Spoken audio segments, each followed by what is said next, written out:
Okay, welcome everybody to this long-term plan and annual plan briefing on the 11th of February 2026. And the first item of business is our revenue and financing policy for the annual plan 2026-27. Welcome to Philip Jones, who is an external consultant engaged by the council, and Christine Thomas. The floor is yours. Thank you. Morena, I'll just introduce myself. I'm Christine, the manager from Revenue Services.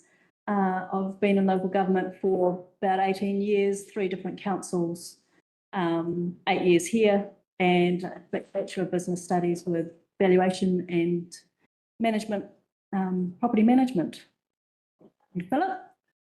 So I joined local government in '93. Oh. Out of the private sector, and I thought I'd be in the job 5 years. I'm still get out of it. Sorry? No. I love it. It's actually really good for the adding value to the community. And as the mayor has alluded, I am a consultant. I've been consultant since 2007 when I left Western Bay of Plenty District Council. And I've got probably now currently 2 strings to my bow. One is doing revenue and financing policy, where I'm sitting on the officer side giving council options. The other side is that I was your previous chair of your risk and assurance committee, and I still do that for a number of other councils. But I'm very clear where the line is in terms of governance versus management.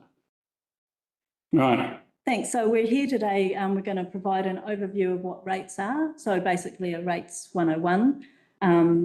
Rates are the main source of income for the council, and Philip's going to step you through the complexities of those, but he's going to try and put it at a level that's understandable for you all.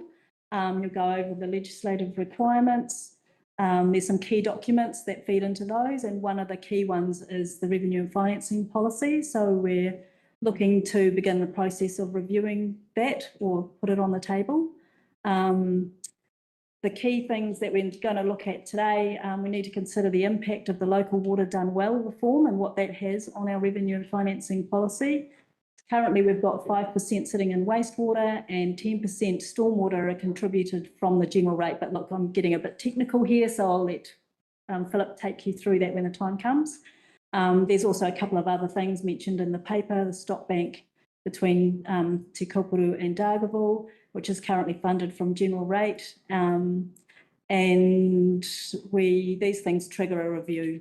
We're looking to receive guidance on the extent and the parameters of the review for the upcoming 2026-27 year. So I'll hand over to Philip. Thank you. Shall I do that? Yeah, do that. Yeah, just right. So just a couple of housekeeping issues. This is the question is there's no such thing as a dumb question in terms of rates. And to help you understand that, someone says, have I got chocolate fish? No, the answer is not, I haven't got chocolate fish. I have got crunchy bars for good crunchy comments or good crunchy answers. I have got 1 or 2 golden almond Whitakers for golden questions or golden answers. And then I've got some flakes. Hopefully he didn't say that. You said that, Councillor. Right. So basically, no, that didn't. It's okay. Right. So basically, what we want today is understand what are rates and what, as Christine has alluded to, what are the legislative compliance issues with rates. And the problem we have with, we've got 2 great things with rates. They are a great source of income. If it's a general land and you don't pay your rates, the council ultimately can sell your land. So this is even a greater power than the government got, because if you don't pay your taxes, they'll just declare you bankrupt. But with local authority, if you don't pay your rates, the council can sell your property, the only provision for that is multiple freehold Maori land cannot be sold. So there's some challenges, and obviously there's some significant challenges about ownership and income, etc., which is a completely different subject. So predominantly we're talking about general land, but when we separate over all our land. So therefore, we've got to comply 100% with the legislation, and I'm sure Mayor Larson will remember the days when this council got it slightly wrong with the wastewater rate, and they had to go through validating legislation. So that's the consequences of getting it wrong. There's a whole lot of consequences of getting it wrong. So we're just going to talk about rates.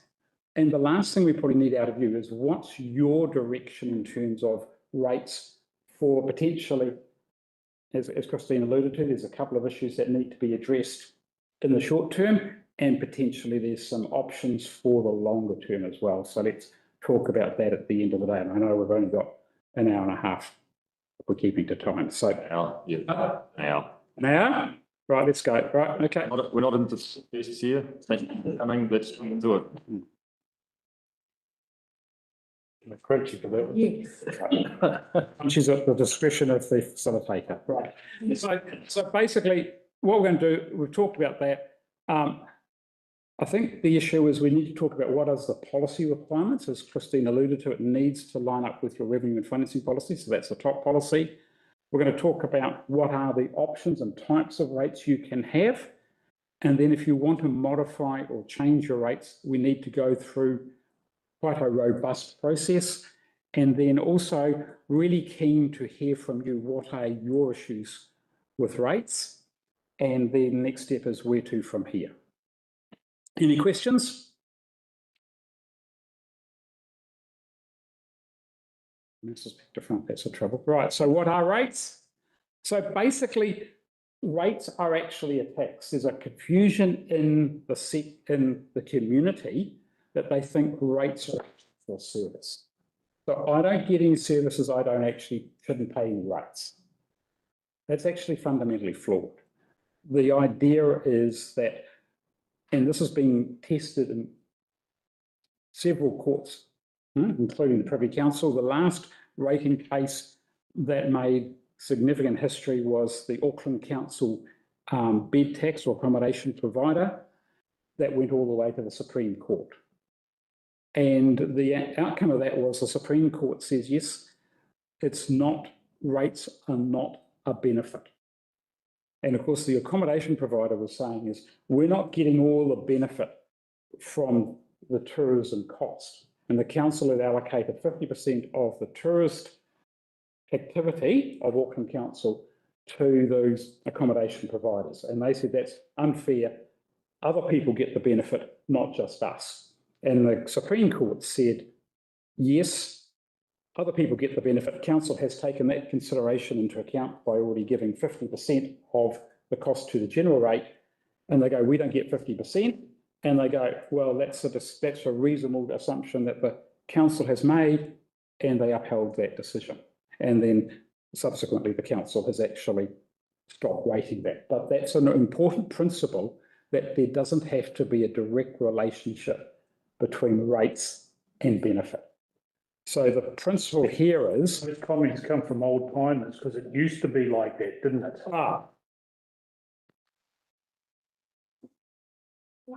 It was a play. Yeah, they all say. The issue is, no, you're right. So I don't want to go back too much in history, but from 96 to 2002, there was what we had as a funding policy that had, the assessment was based on economic benefit. So the councils had to do an economic benefit exercise. So I think the elected members will get hammered by constituents about this, and they're usually old timers. Yeah. They know right and what they're saying, but they haven't moved with the times. Correct. Yep. All right. That's where you did. Exactly. And that was a significant change with the 2002 Act. So if you look in it, yes, I've got it later on, so I'll talk about it later on in terms of the principles. So basically, the principle of rates is it's to recover the costs that the services are provided by the council to the community as a whole. So if you're a member of the community, you pay rates. And we've got some other challenges. So the other challenge is the government in the Rating Act, and we'll talk about this shortly, has predominantly given us, for the general rate, two tools. One is a fixed amount called a uniform annual general charge.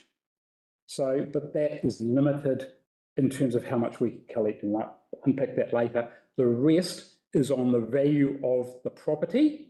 So therefore, that's the tools that successive governments have governed, both left and right. So the saying is, if they're making the assumption, the greater the value of your property, the greater the ability to pay. That's the assumption they're making. Now, if you look at it, we don't know, and we can't know what someone earns. We also don't know what someone, in terms of their net worth, is. So someone might actually have $1 million house. They might be mortgage free. The next door neighbour might have a $2 million house, and they might have a $1.9 million mortgage. We don't know that. So the basic premise is, the higher the value of the property, whether it be land or capital, the higher amount of rates you should pay. That's the principle of the rates. That's really a really difficult concept to articulate for the community, because they're thinking exactly that rates are for a service, and the more services I use, the greater rates I should pay. Now, there are some services you can do that, but they're quite limited. So if we move on to, basically, as Christine has alluded to, we've got the key document is our revenue and financing policy. So that's a policy, and the policy is driven by your activities. So if you change an activity, in theory, you should actually change your revenue and financing policy. And that's why we're bringing, as part of this work, the stock bank. You know, you've got now a new stock bank, so you need to consider the revenue and financing principles as part of who should be paying for that stock bank. So that's a legal requirement. The revenue and financing policy also drives other policies. So the key one, some councils have got development and financial contribution policy. You've got development contributions here. The overarching principle of who should be paying what is set in your revenue and financing policy, and then your development contribution then implements that. But you need to have quite a good correlation between your revenue and financing policy and your development contribution policy. North Shore City Council, when this was first introduced, they had development contribution policy, which was taken to the High Court. The court said, no, you need to go back and start again. They didn't overrule it. They just said, you've made some things that need to be changed. One of the legs that caused them problems was there was poor linkage or no linkage between their revenue and financing policy and their development contribution policy. So that's really important. Your treasury policy. So your treasury policy is your liability and management policies, which talks about how you manage your debt. Whether you have debt for what activities is actually set in your revenue and financing policy. On the other side of the ledger, you've actually got some quite useful tools. You've got a rates postponement and a rates remission policy in general land. Now, the issue there is that enables you to either write off, remit rates, or in circumstances, postpone someone's rates until they're actually due. The issue is you've got to follow your policy when you write off rates, unless it's statute done, which is after 6 years. So basically, if you want to say, look, we've had a natural disaster and people don't have any income, they can't use their properties, well then for a council to say, we're not going to assess your rates this year, you need to have a remission policy to reflect that. No, you can't remit without a policy. And the same with postponements as well. So that then leads into your disclosure requirements. So in your long-term plan and your annual plan, there's a thing called a funding impact statement, which is a technical document. It's a rating funding impact statement, and that lists all the rates that you actually set in detail. And we'll unpack that a bit more. So that is a really important document to get right as well, because that tells the community that if you've got this sort of property, this is how much you're going to pay in rates. So that's the principle of that.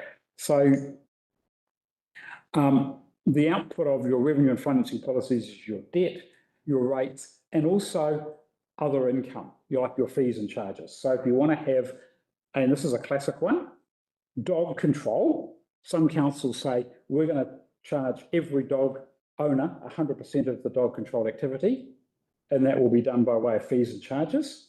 Or some councils say we're going to do it by 50%. So 50% is paid by general rates and 50% is paid by the dog owner.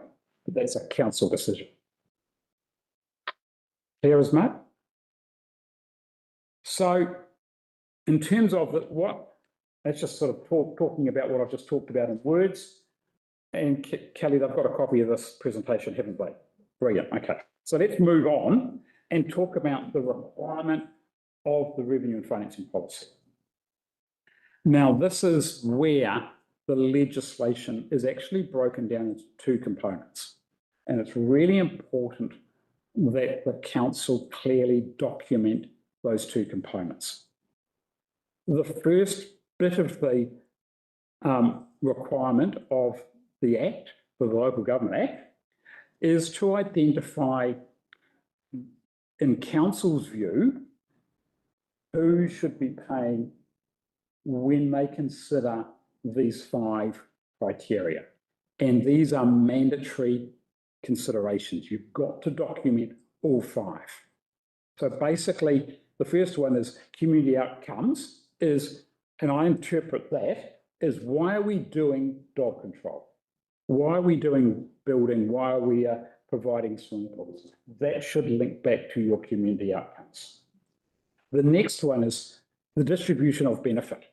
So in council's minds, who benefits? Is it individuals? Is it groups of properties, a la Mangawhai, or is it the whole district?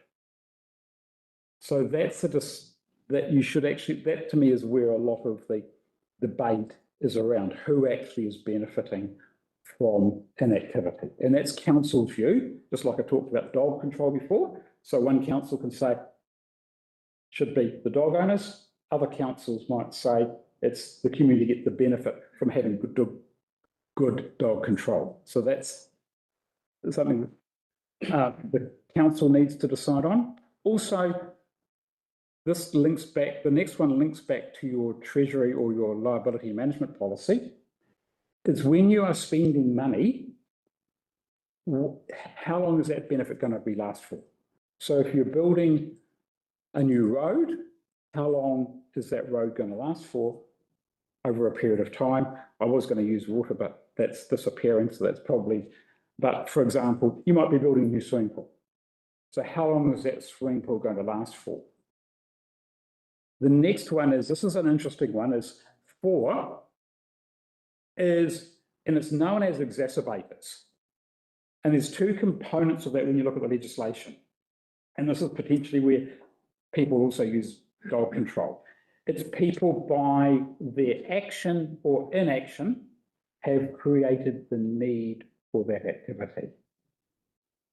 So another good one for that is, so dog control people by having dogs, we need to actually have dog control officers. Another one is people who dump rubbish on the side of the road. Right? They actually create a cost. The problem is trying to find them. But that's something that needs to be considered.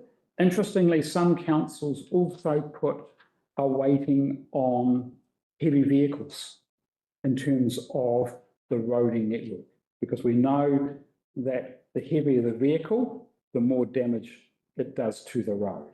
And if you've got a lot of heavy vehicles, particularly in a commercial area, you need wider roads. So you can actually flip or use both benefits and exacerbators. You've got to be careful that it's the extent of their action or inaction creates a need.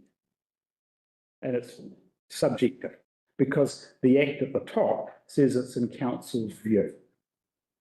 And the last one is a bit of a tricky one. It talks about the costs and benefit of actually funding the activity separately from other activities. So you're saying is, for example, resource consents, that activity, you can break it down into public inquiries, non-notified consents, notified consents, appeals, and that's so if you wanted to as a council, you can decide to, we'll just make an overall assessment for consents, or you can go down to the next level. That's up to council to decide. But also, it's a two-edged sword, this one. It also says when you come to fund it, i.e. pay for it, should it be a targeted rate, i.e. a group of people should pay for it compared with everyone else? There's two things you need to consider there. Now, that's step one, which you do by each activity.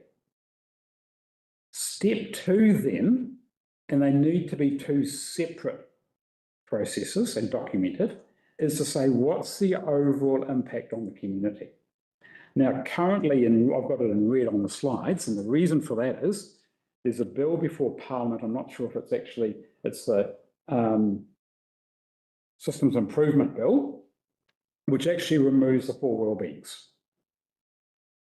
There being cultural, social, economic, and environmental.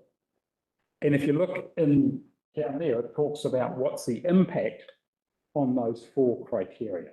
And they're going to replace it with the well-being of the community. So it's more or less the same thing, but we just got to be very careful of our wording. Now, who's heard of Wairoa District Council? What's their issue?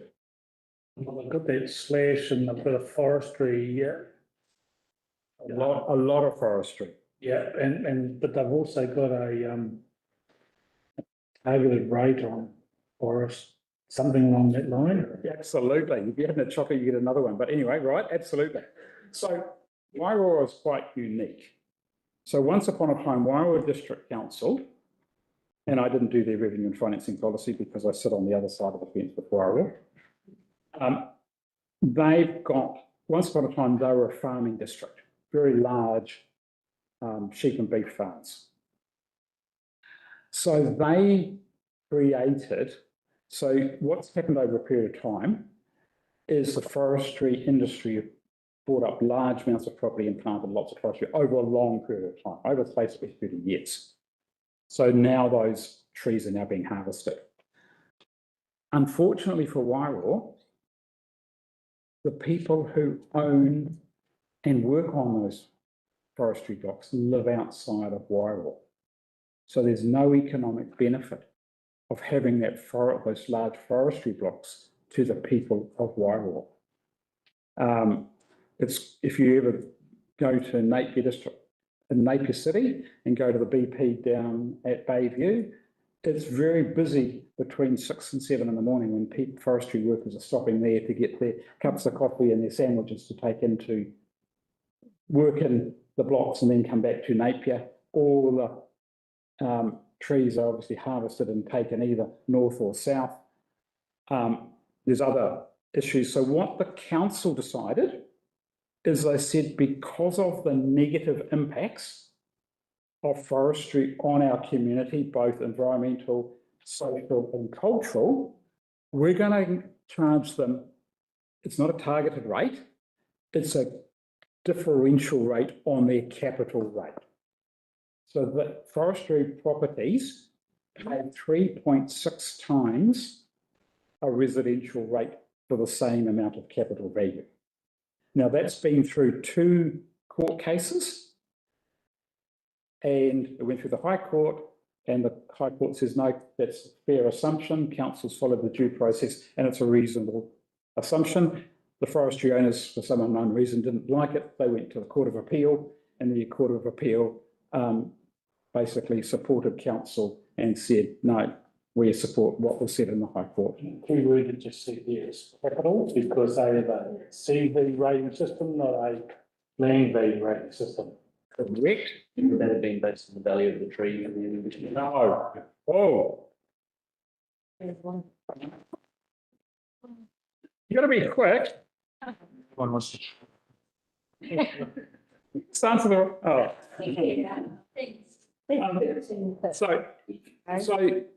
The issue there is from a capital, and I'm going to talk about it now, but since you've asked the question, capital value excludes the trees, but includes the vines. The rationale for that is the trees are the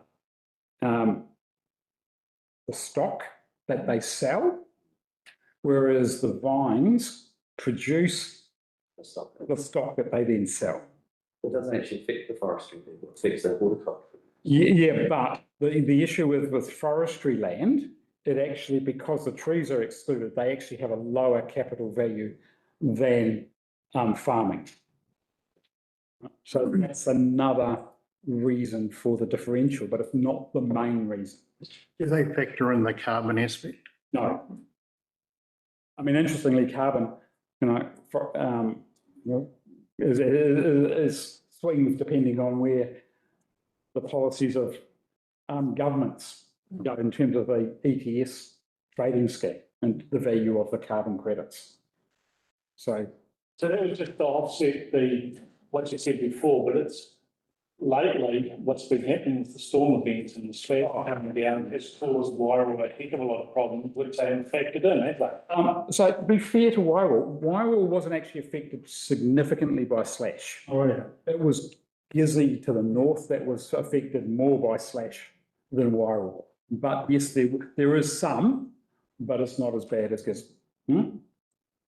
So, any questions on the two-step process? We'll probably come back, and it's really important. And then, so basically in terms of the two-step process, the first step is probably technical in terms of that's your initial assessment. And then the second step gives you lots of discretion. So for example, Hutt City do not have a fixed charge. They do not have a UIGC. They've got commercial properties, and they say it's because we want to offset and using the economic leg. The saying is, we believe that commercial people should pay more towards the cost of running the city, and residential should pay less. We're putting on a commercial differential. It's not on the cost of providing infrastructure for the commercial people. It's about their overall assessment. But you've got to be really clear in your rationale for that. And it's your rationale that's absolutely critical. So we're talking, moving on, we're talking rationale.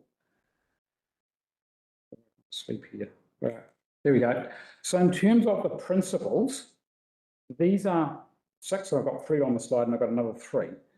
It's really important that when we develop a revenue and financing policy, it's transparent. So why are you doing what you're doing? It should be easy to understand. So it shouldn't be written by policy wonks, right?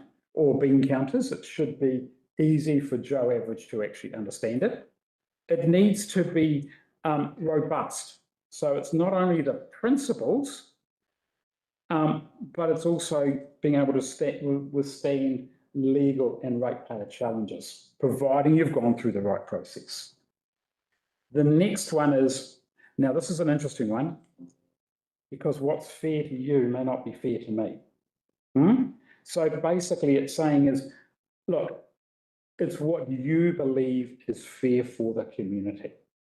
Yes, you need to take into consideration standout ratepayers, but it's an overall fairness to everyone in the community or to different groups, not to individuals. The next one I think is really important. It needs to be durable. Now, generally, a revenue and financing policy should last 9-10 years with minor tweaks and right? Now I'm going to talk about your friends to the north, far north, not Whangarei. A number of years ago, they had a significant change in the valuations of the East Coast properties. So the East Coast property put pressure, this was a long time ago, put pressure on the council to say, our rates are going to go up because our valuations have gone up. So they put in what's known as a differential for those properties, so they didn't go up as much. But what happened in 3 years' time? The West Coast properties went up, so then they had to reverse that differential. Now, that's not good practice. So what we're saying is we need, in your policy, you need to make sure that your policy is fair over a revaluation cycle, because they are cycles. And they're revalued, all properties are revalued every 3 years. So that's just something to be, now when we're going through this process, you need to think about those 6 principles. I think I've talked about this one already. Basically, we need to get our process, so that's from your revenue and financing policy, right through until you're actually collecting your rates 100% correct. Now, that's a big ask. But there's a whole lot of guidance. There's also good practice out there to follow to make sure you're actually doing it. We don't want, the last thing you want to do is, you've seen what happened in New Plymouth. They got the GST wrong. Wellington City got the amount being assessed is wrong. So again, we collectively, so that's both governance and management, need to make sure that we've actually got a robust process. Now, this is an interesting thing, is we've got 2 pieces of legislation we've got to comply with. And it's not always clear which bit of legislation changes. So, as I alluded to before, we've got to have a revenue and financing policy and then a funding impact statement which sets out all your rates. Now, the detail of how the impact statement is actually set out is not in the Rating Act, but it's in the Local Government Act in Schedule 10. And for a long time, Schedule 10 kept on changing. So the requirements of the funding impact statement changed over a period of time as well. And that caught a few councils out, because it was a change to Schedule 10 and the rating people hadn't caught up with that.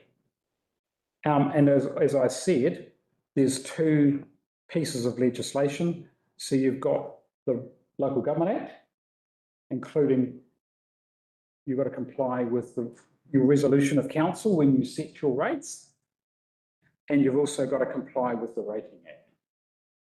While they've got similar dates, both 2002, it's interesting that the Rating Act was enacted 6 months before the Local Government Act.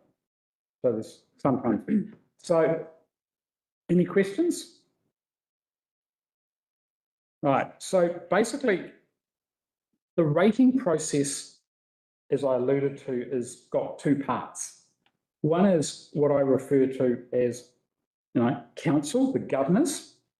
So you start off with your financial strategy, so that's your overarching direction of where you want to go financially. Then you've got your revenue and financing policy.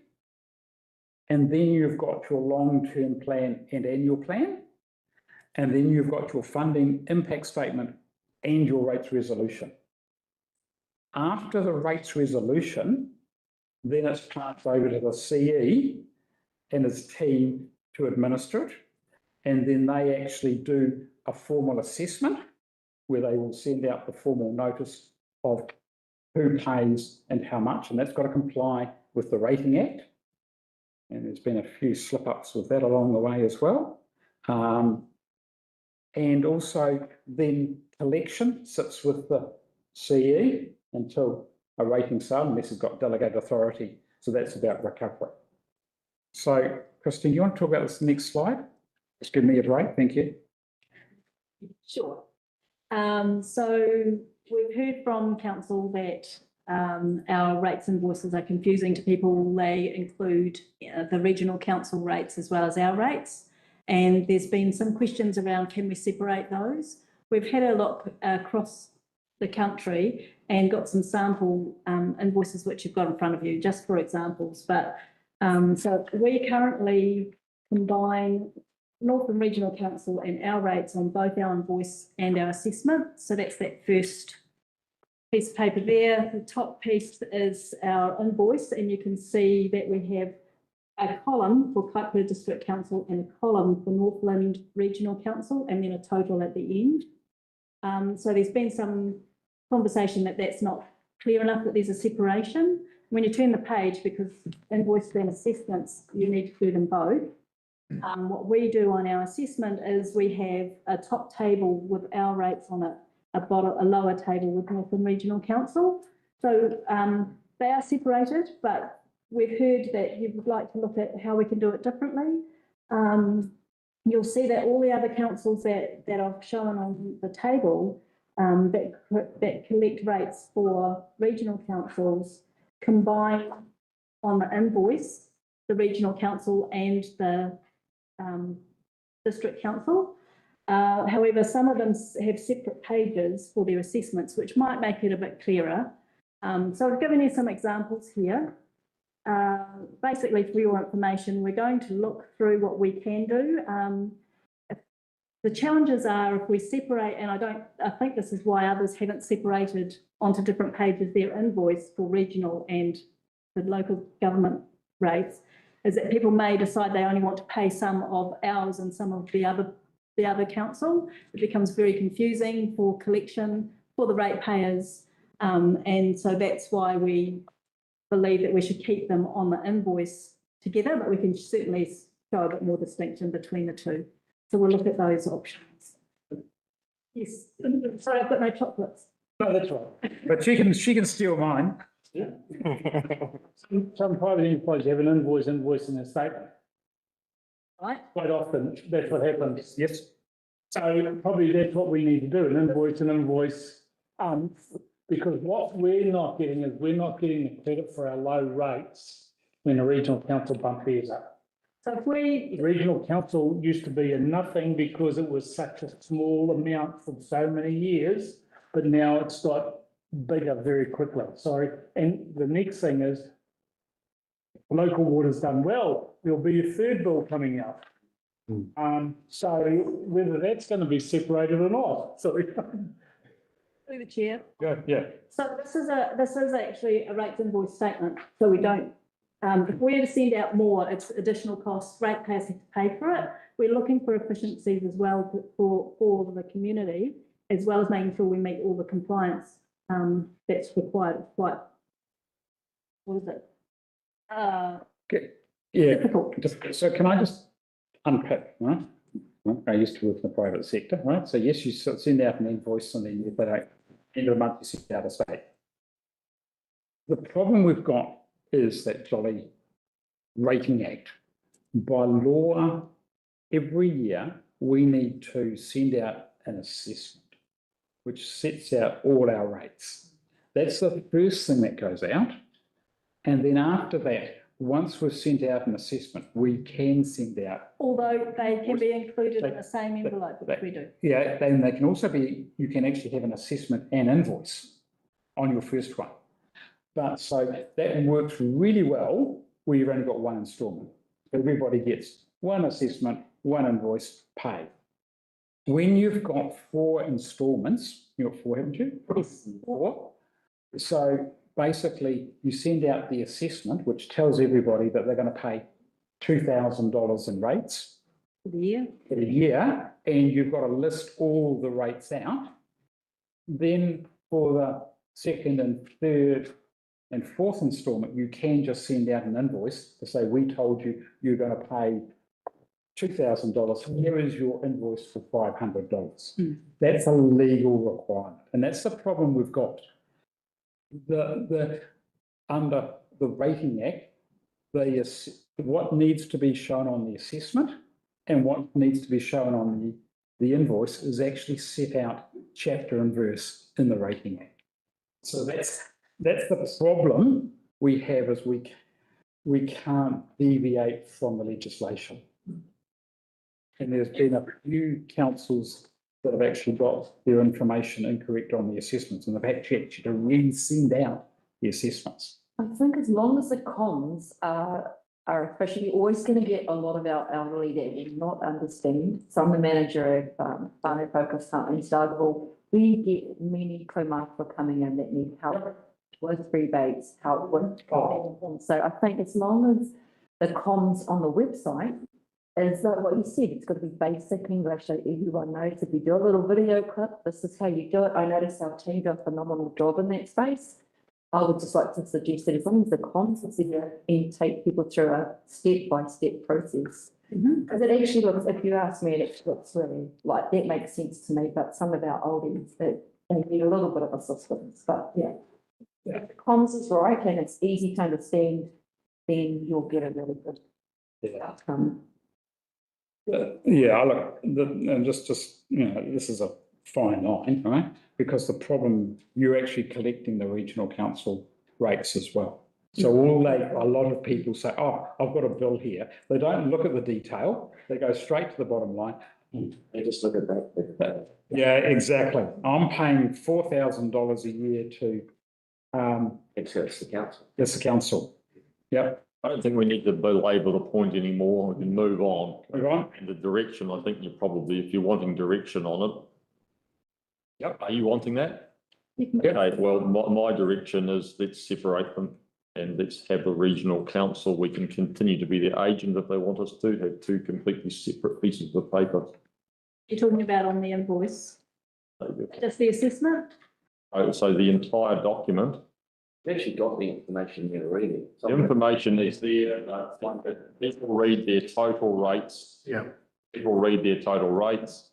If we have one piece of paper for the council, district council, one piece of paper for the regional council, there can be no argument. Now, that's just my position. I'm happy to hear from other people. To give a bit of an indication on costs, one thing, if we add too much, we will go over on our postage costs as well. So we just need to weigh those things up as well, just would need to think about that. Has anyone else got an opinion on it? You may have just heard about this now for the first time. Yeah, I agree we should make sure that we know the difference between what they're paying us and NRC. Mhm. And I think it's become a real state of confusion for a lot of people. So we should be really clear about that. Sorry, through the chair. Down a right of way is sort of a situation where a couple of things have happened where slips and stuff have happened where there's various blocks down there. Council H don't want to, well, they can't take effect down that particular private right of way. But then when you actually approach Northern Regional Council, then they turn around and say, well, we've got no jurisdiction down that property whatsoever. So when you're actually separating the rates, you're going, well, okay, I'm part of Kaipapa District Council and quite prepared to be paying those rates. Why the hell should I be paying regional rates when they've got no jurisdiction down this property whatsoever? Because it's not their jurisdiction, they're providing a whole range of services. What services do you see down there in the end? Just from a Not on your property, but there will be all those services that they provide in terms of a whole raft of regional function. But that's where people are sort of go, well, hang on, we've just got our Kaipapa District rates. Why should we pay the regional rates as well? So At least if it's very obviously clear that that bill's coming from them, at least they might direct that inquiry to them as opposed to us. Yeah. people. But anyway, you've been asked to give direction as a council. Does anyone else have an opinion? Are you happy with what we've currently got, or would you like to see separation? Not going to be any more ink. I just through the chair, I Paper. separation. Federation. So, Anyone else? Likewise, and for local waters done well, it suits for that when that comes out. Well, Well, that seems like we've got a majority consensus for total separation then. Okay, thank you, next. Yeah. Right, so let's just now move on and talk about the types of rates. And the last one disappears from 1st of July next year, so that we won't sweat that one. Basically, you're entitled to have a general rate and or a targeted rate, including lump sums. And there's chapter and verse there if you can't sleep between 2 and 3 in the morning. You've also got water by meter, which is disappearing, and that will go over to the new water services entity.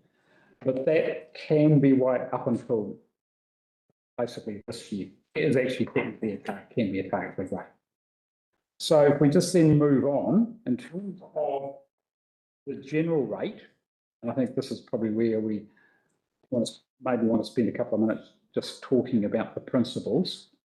So your general rate is a rate that everybody pays. And it's basically you're given 3 options with a little twist. So you can do it by annual value, capital value, or land value. You can only, for your general rate, you can only choose one.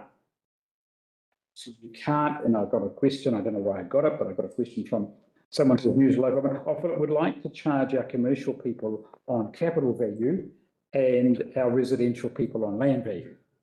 And what's the simple answer? No, correct, no, right? So we then say, let's just, the little twist is the general rate has 2 components.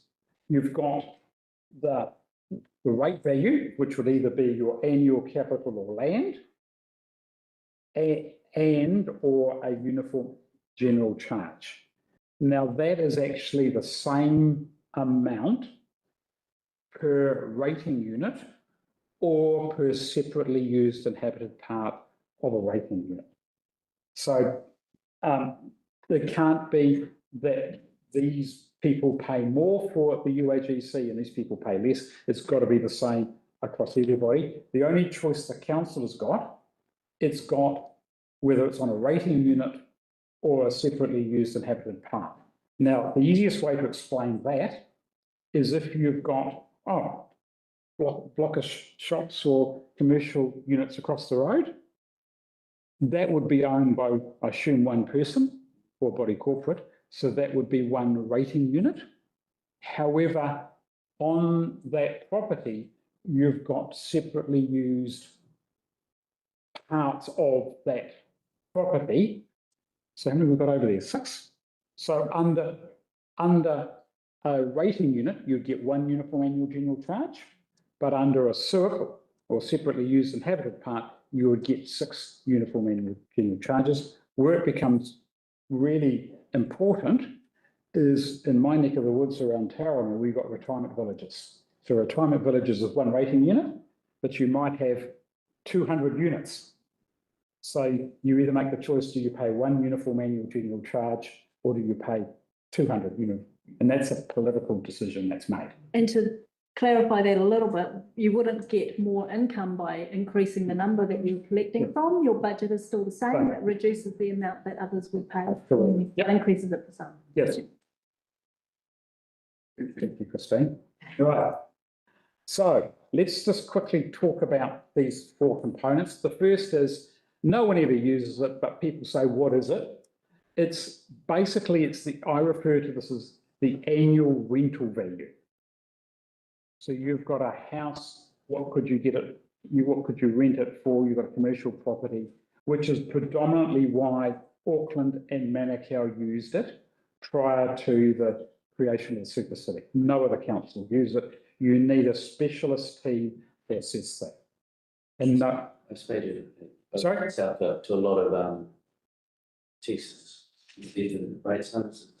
Oh, it's a complex system to do. And basically it's a dying art in terms of the valuers, because, there is no one who's using it. Auckland Council used to have their own valuation team that were specialists in this field.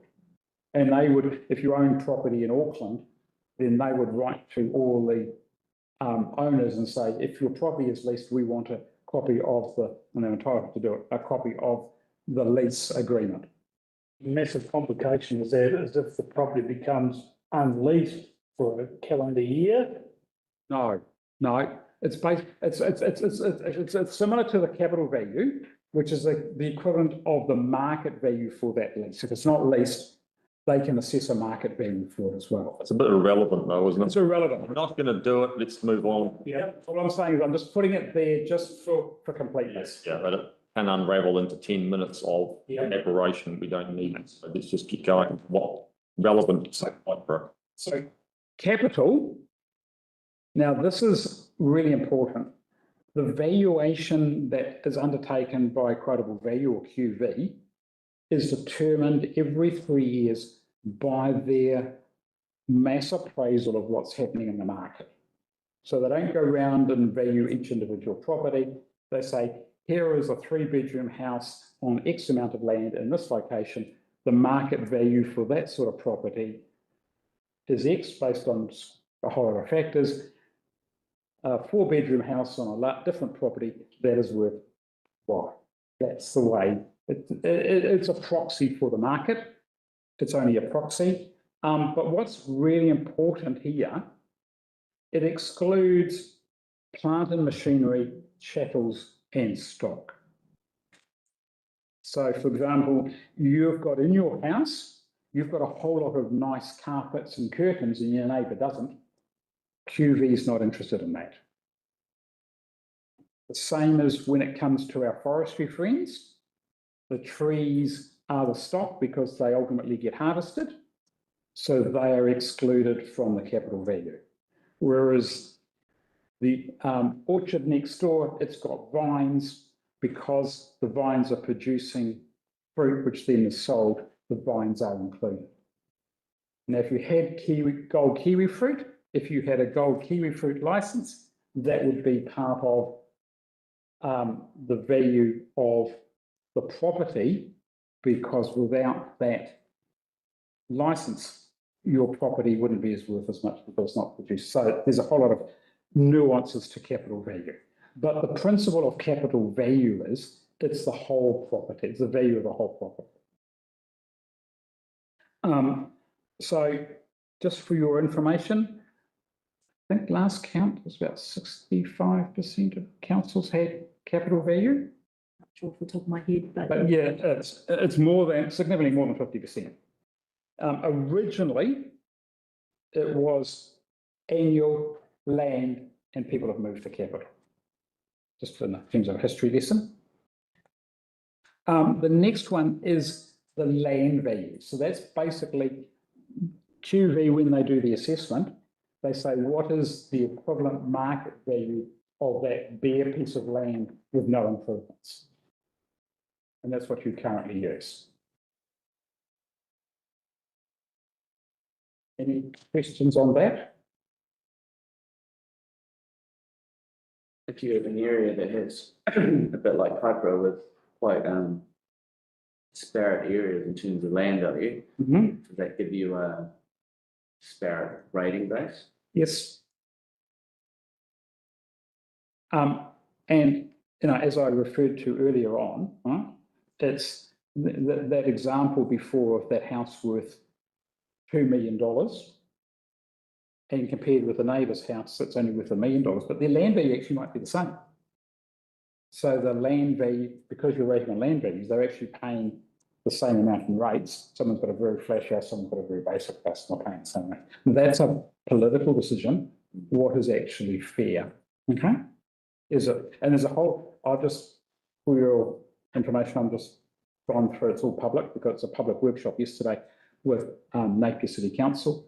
They are proposing to go out for consultation of moving creating a new rate on their voting for capital value, because they recognise that there's more advantages of capital versus land, but that's for you to separately talk about. But it's your decision about what is the best for your district. The other thing too is the big difference between land and capital is there's often lots of what's known as differentials. So what happens is that your commercial, because of the issues you might want to have, and I know there's one council down south that's got a 4.6 differential on commercial properties on land value. So the commercial are paying 4.6 times a residential lot for commercial because they're on land. If they're on capital, they might actually have a significant smaller differential, or they might not have, decide not to have any differential, because you're actually, when you do the analysis, and you haven't done the analysis, is where the incidence of rating occurs across the rest of your district. So if you were to go down there, there's a lot of work required. But so the thing with differentials, it's got to link to the Rating Act in terms of Schedule 2. It's on the next slide.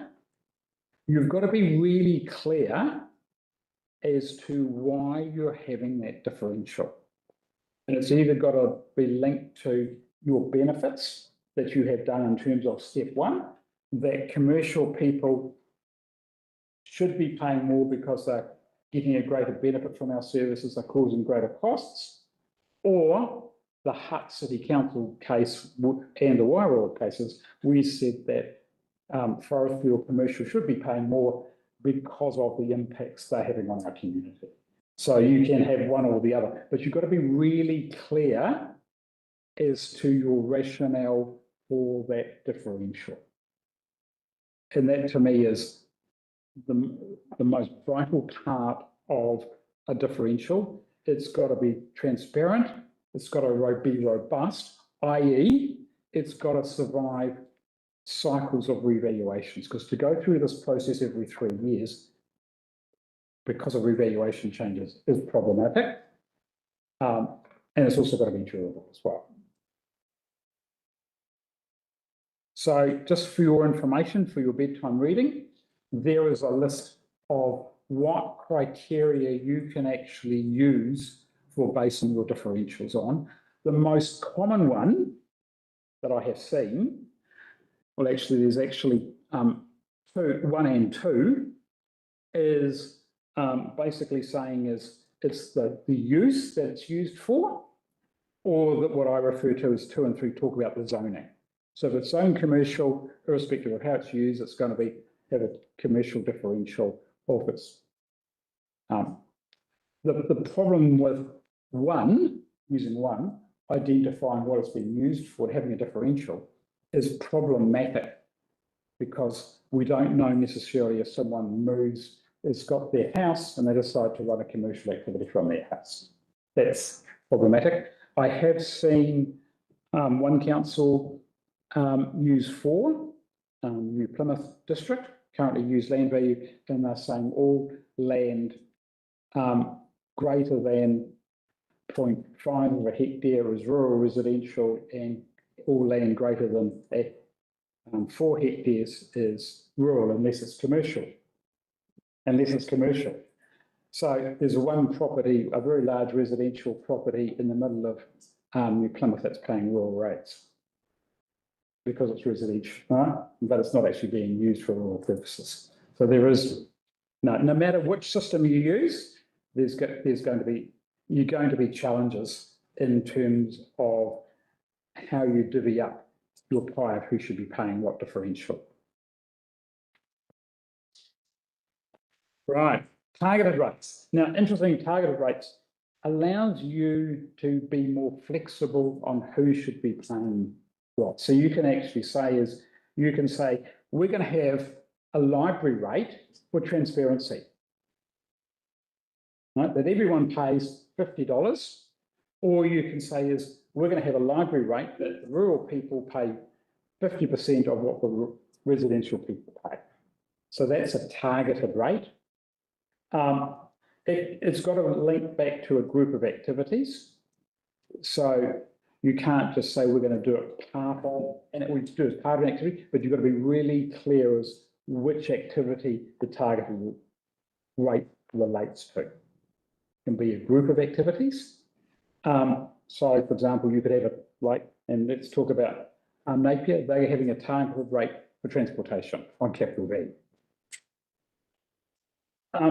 It can also be groups of properties. So you can say is that the commercial people in this particular area, they want to have some marketing. We're going to have, which the council undertakes, promotion, etc. So that will be paid for by that group of properties. So that was the Auckland case. It was the group of properties was actually the type of property, not location.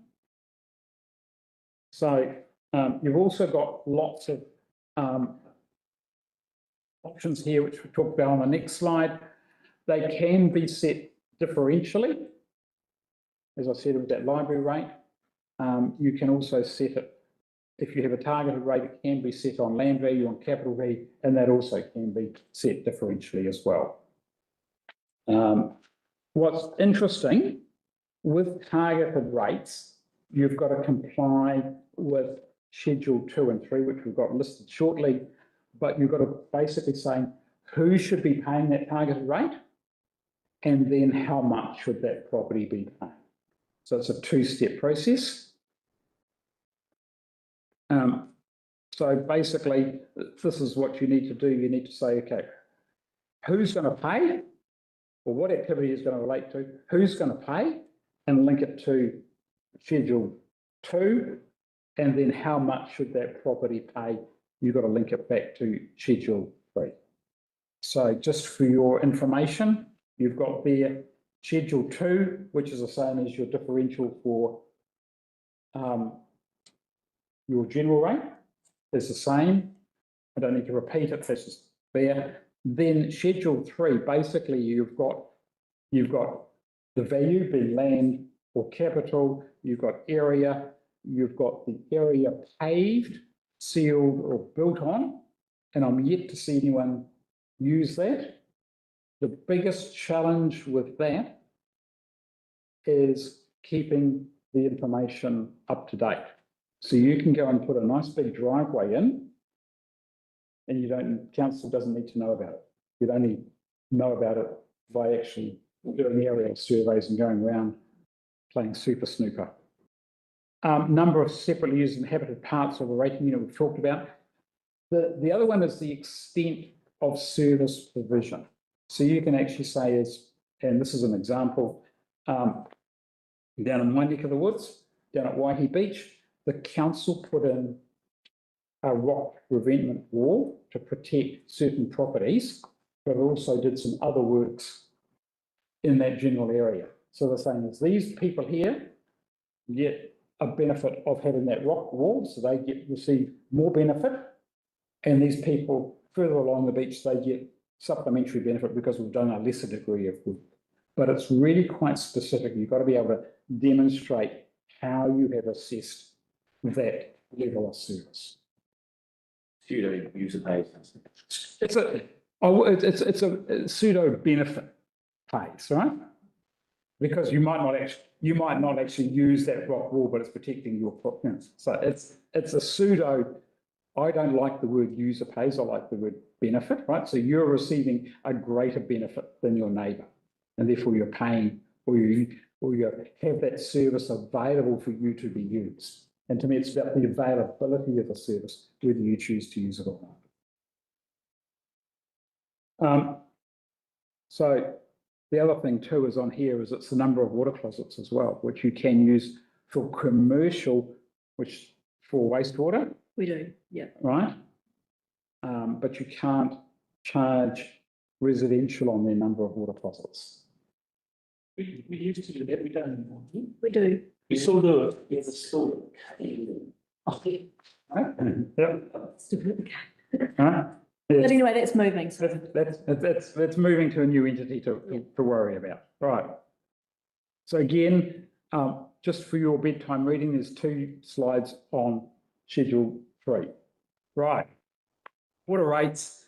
I'm not going to dwell on that because that's also moving on, but it's a factor there. So you can actually have it.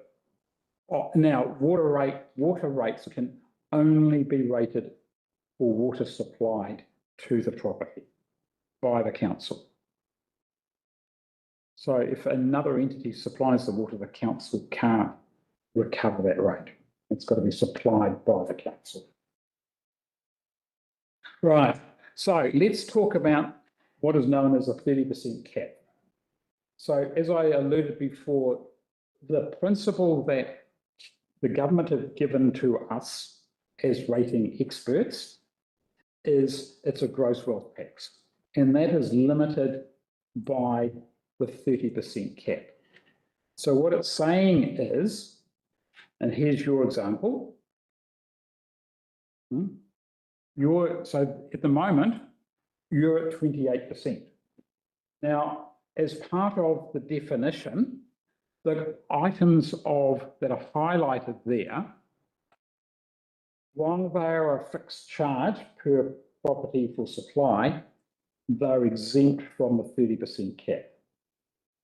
So at the moment, you're sitting, so your fixed rates are your UAGC, the Mangawhai Harbour Restoration Targeted Rate, your CCTV one. Oh, you've got a hall rate. Yep. Right. You got your parks and library rate and your museum rates. So that equals 28%. Now, if we had the same amount of rates as you've currently got for this current year, and you excluded the water from both, right, your magic figure jumps to 36%. Now, there is, as a result of the Three Water Reform, there is a 5-year exemption if you have moved your water activities to a new entity. But once the 5 years is up, it's gone and it's back in again. So there is going to be a challenge for a lot of councils that have actually got anything between 20 and 29% UAGC with their waters ultimately. And what happens with the UAGC over time is these are your rates on land value. So basically, if you've got no land value, you pay no general rate, excluding the UAGC.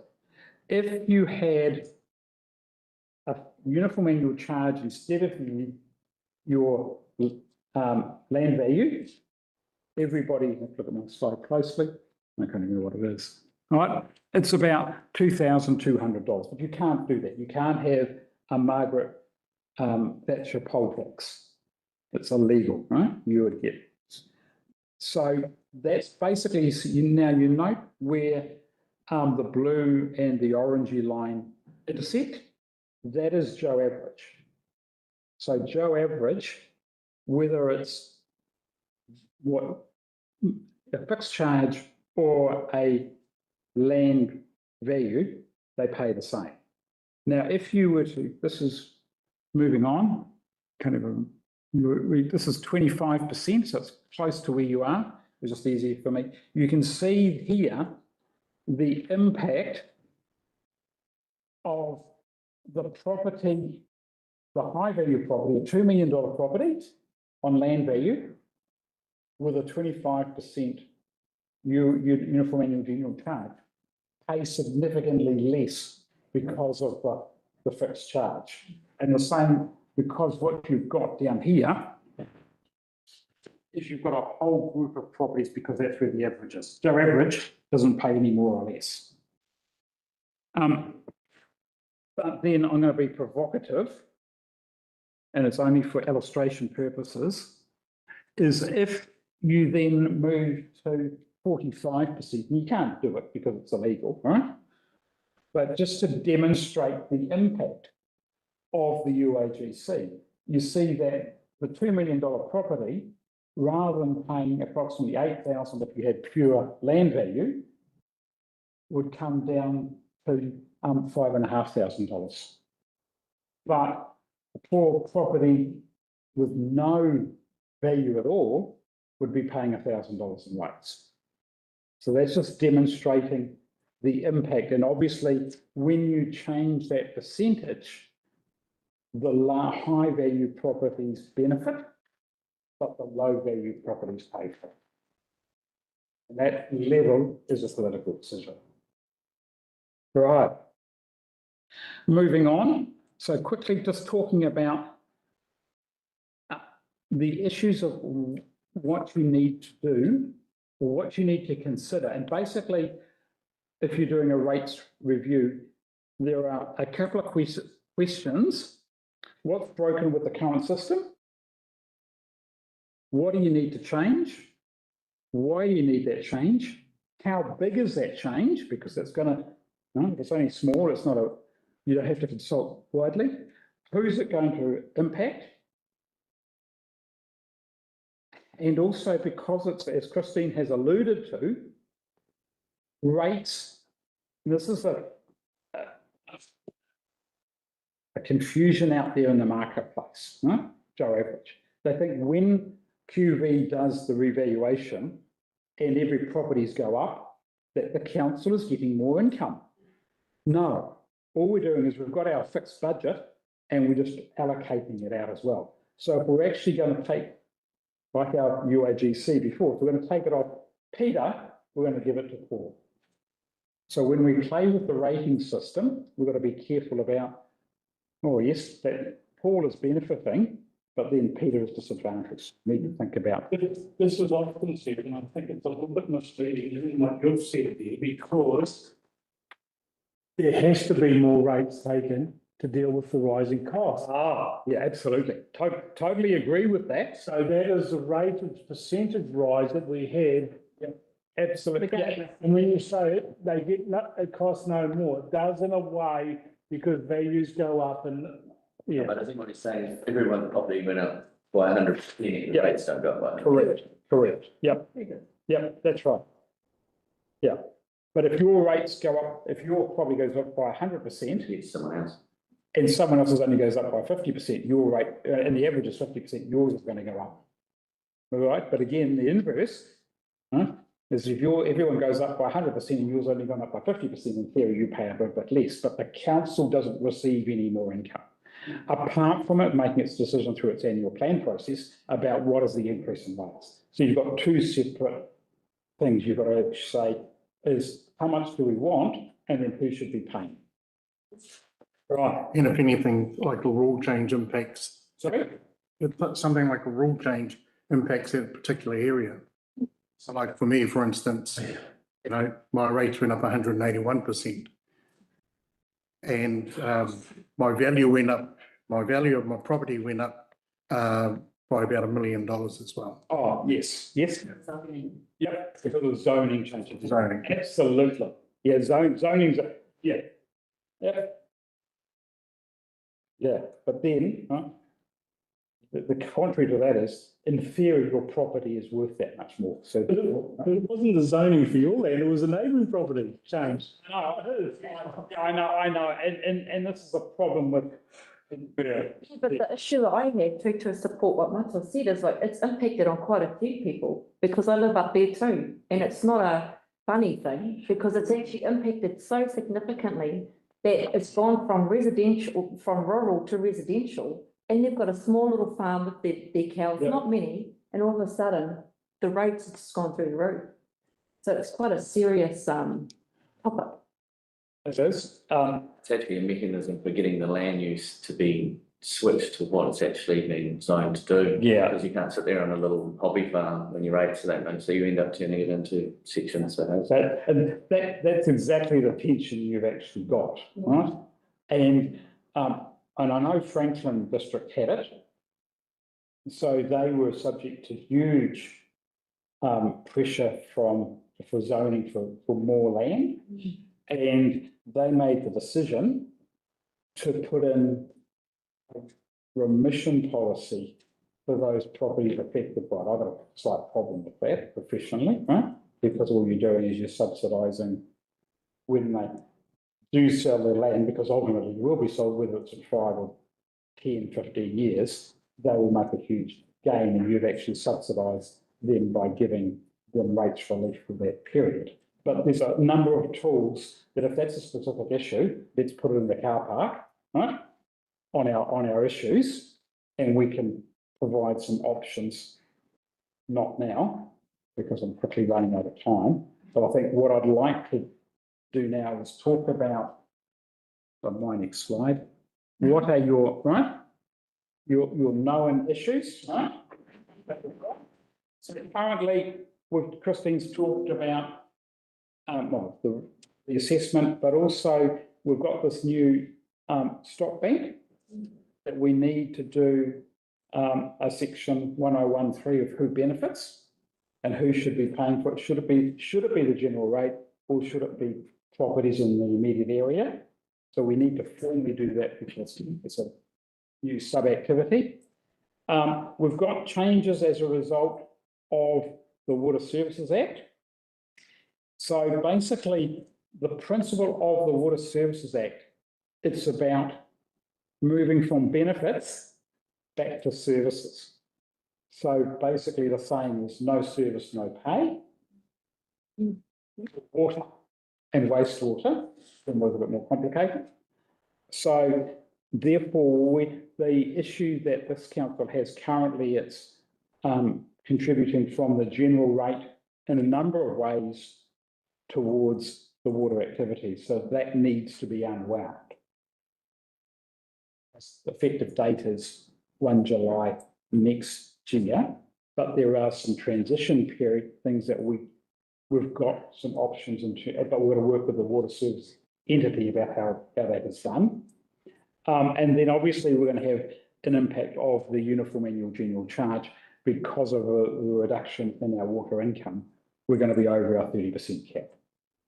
So those are the known impacts. So I'm going to quickly jump on. I'll just quickly talk about the process. So basically, if you've got minor changes, it can be done as part of the annual plan or depending on the significance of it in parallel with the annual plan. A more complex fundamental change would be separate consultation. So what I'm saying is depending on the significance of the change, what I want to hear from you now is what are your issues? 3 minutes. What do you mean by that?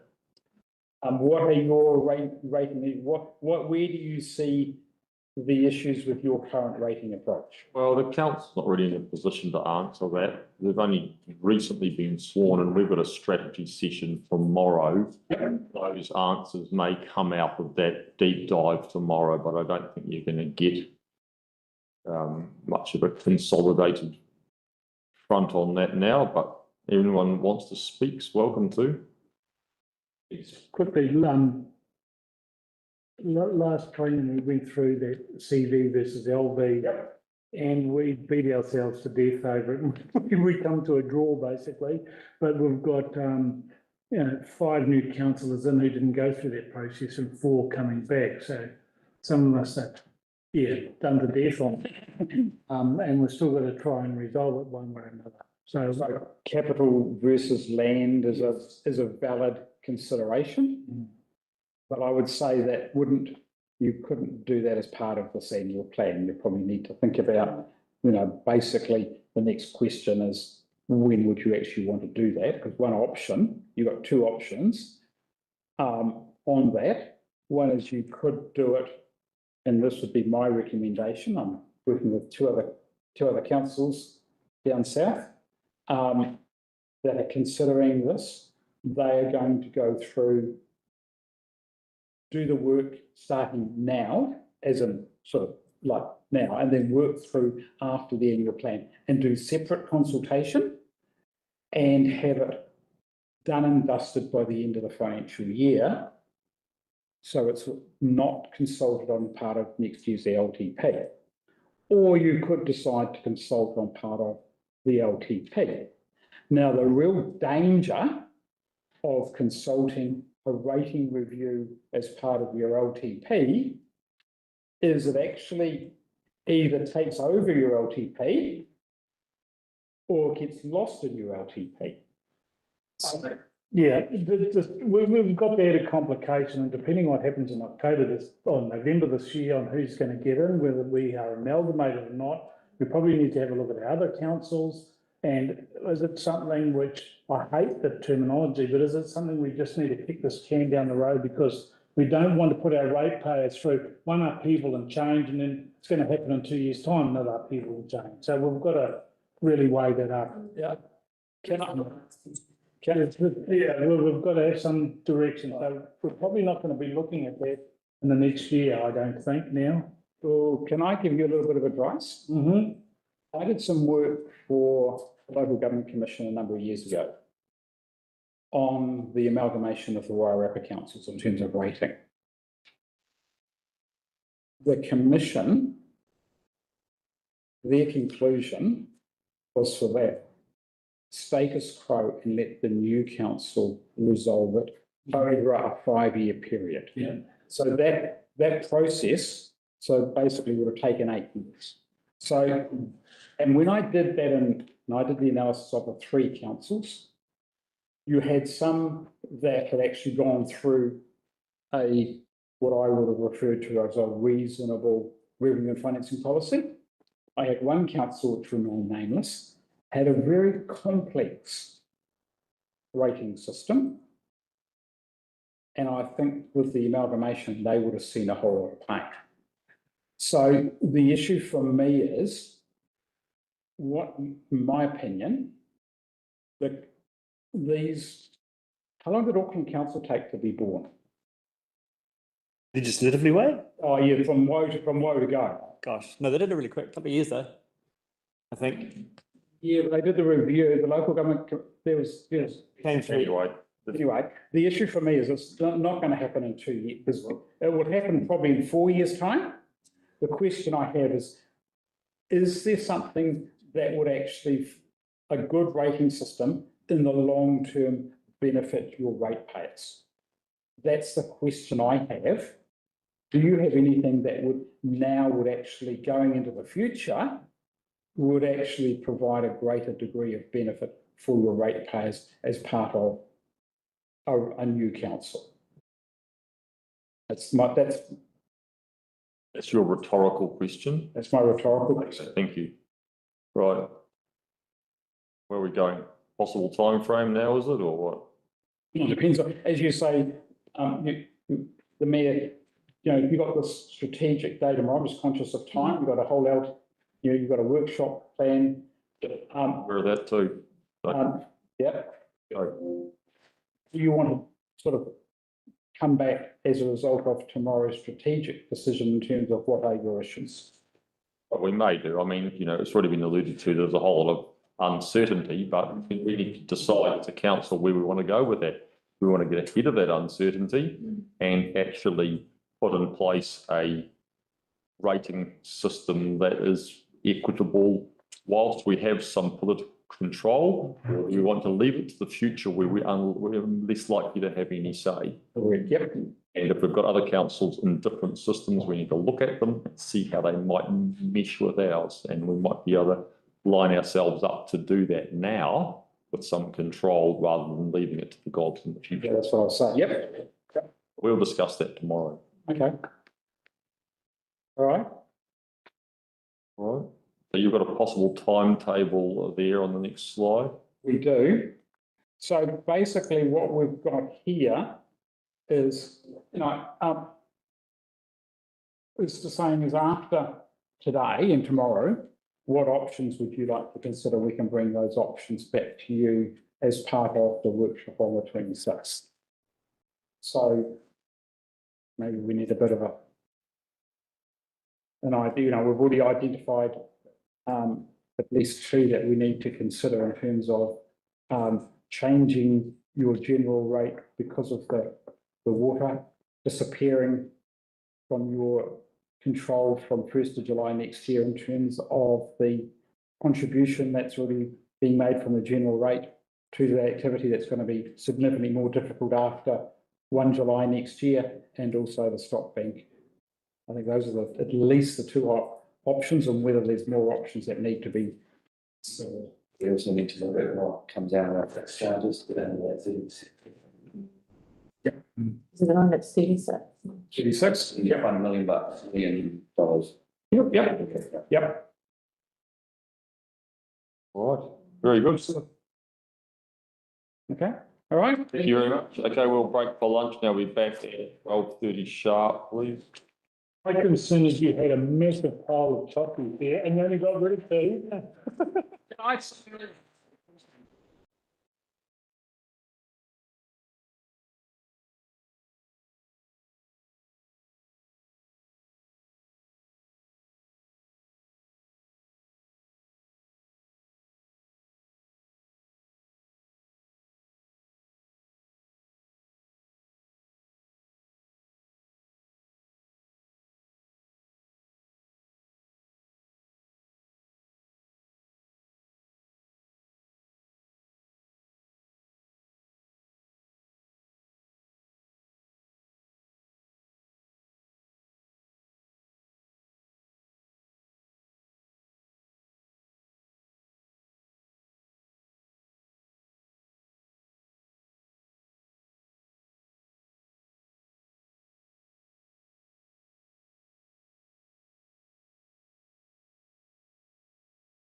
Ladies and gentlemen, welcome back to the council briefing. Apologies for the lateness after our break. We just needed to sort through a few things.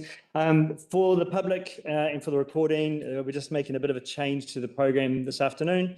We are not going to do items 5, 6 and 7 on the agenda, which is the engagement, the measures that matter, the vision and community outcomes, and the recap and next steps. What we are going to do now is we're going to move into item 3, which is the steel extension, unsubsidized funding piece, followed by the LTP overview, timelines and activities. And we're going to end with the majority of this afternoon with the draft annual plan, which is the budget review.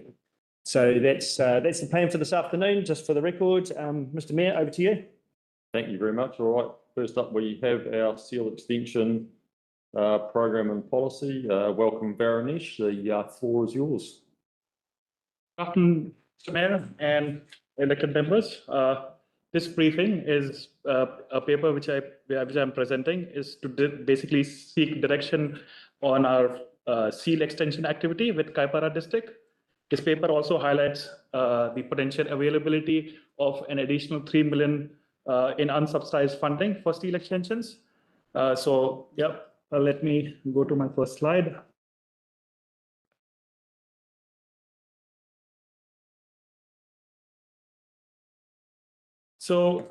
What here I wanted to discuss is that we first of all need to know that our Kaipara has around 1,100 kilometers of unsealed pavement. And in total, our total network is around 1,500 kilometers. That means 70% of our network is unsealed. We have been regularly maintaining them under our maintenance program. Seal extension is basically converting few of those unsealed pavements into full-fledged sealed roads. So the one of the design approaches we have is basically we do what we call as risk-based design approach. That is basically which adopts a flexible, cost-appropriate, and also design standards which are optimized, and that is how we do our selection criteria. So one of the things which I wanted to bring in this discussion is that right now we don't have a program for seal extension because we never have funding for it. NZTA doesn't support seal extensions as of today. They are looking into it for the next NLTP. So we don't have a set program. Last year,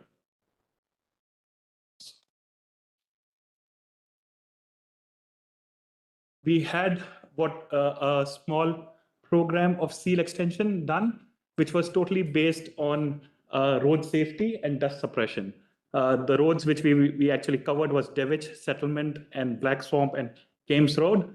The selection criteria for that was purely based on cost effectiveness and the road safety aspect for deciding which roads we are doing. When we were doing this last year, we came across Kames Road.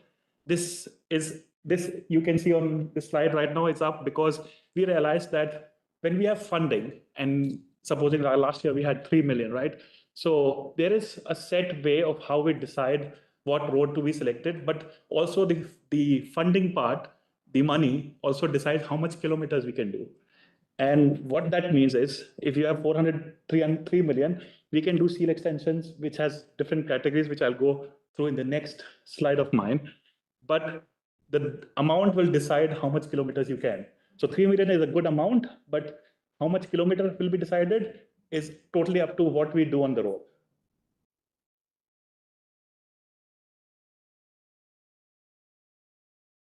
So one of the criteria that was discussed last year, because we were doing, when we were assessing the roads, is also the development contribution, which is a good way to decide whether we want to do seal extension on the basis of development contributions around our network. Basically, why this was chosen is because when you have lots, those lots will in future also have traffic, people coming in, doing and getting their cars in. So driving around the network. So we had these 5 roads selected. My maintenance contractor Downer has done some investigations on this, and but there are other selection criteria which now we want to look into. So this is just on the list because last year we did intensive investigations on this road, and we kept it as a, parked it for the next cycle of funding.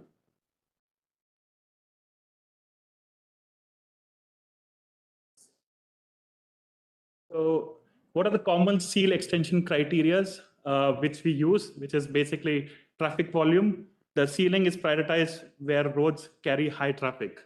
Means if you have high traffic, we tend to choose them and rate them higher.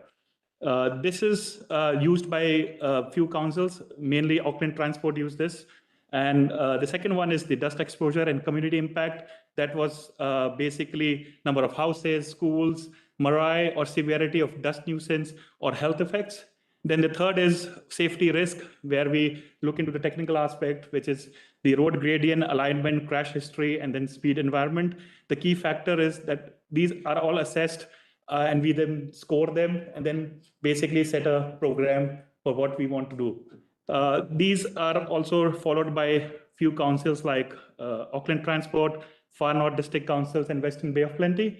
One of the criteria also we want to look into is whether it also gets eligible for our NLTP funding. Why this is important is right now I know that we don't have funding, but once we complete our road and it's sealed, so what happens is on our database, RAM, the center line changes. So supposedly you have a road which you have sealed up to supposedly 2 kilometers. Then in my database from the next year, once it's all done, it goes as for maintenance.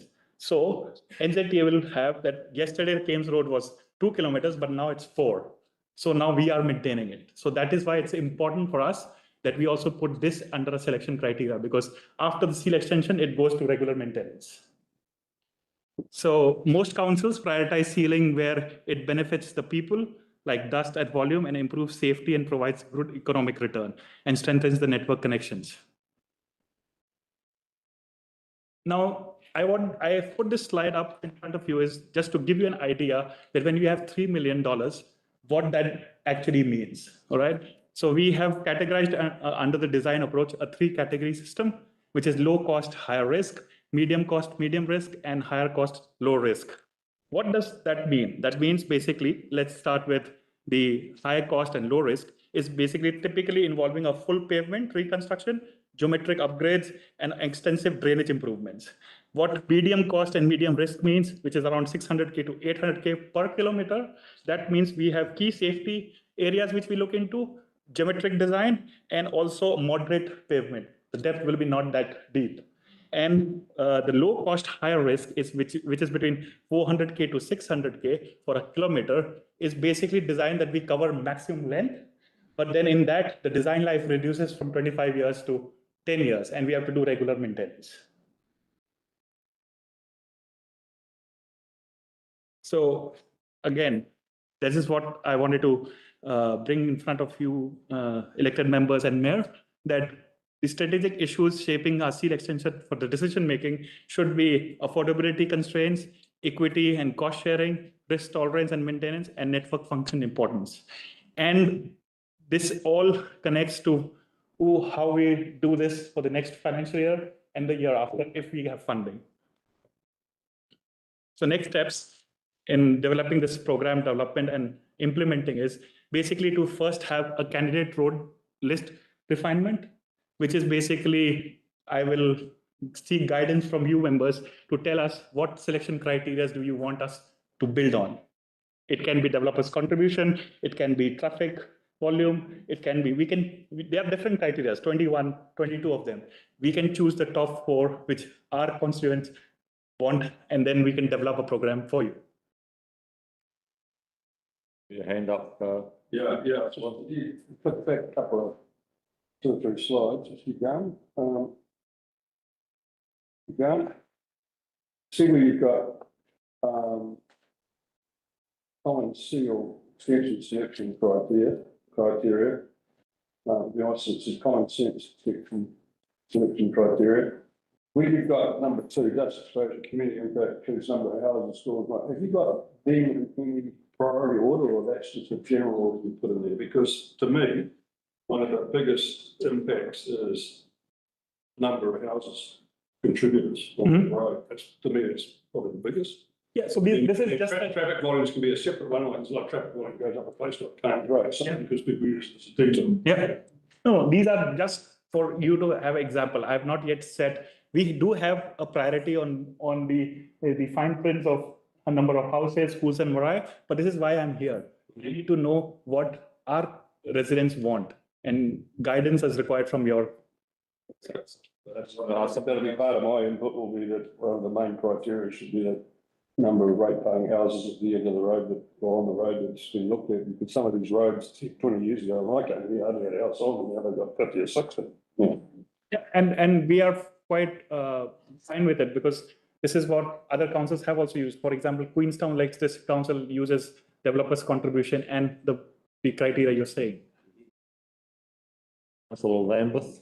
Yeah, just a couple of things. Out the west coast, is any consideration taken into the base underneath being hard sandstone and the performance of other roads around there? Yes. How that it needs virtually no maintenance once it's sealed?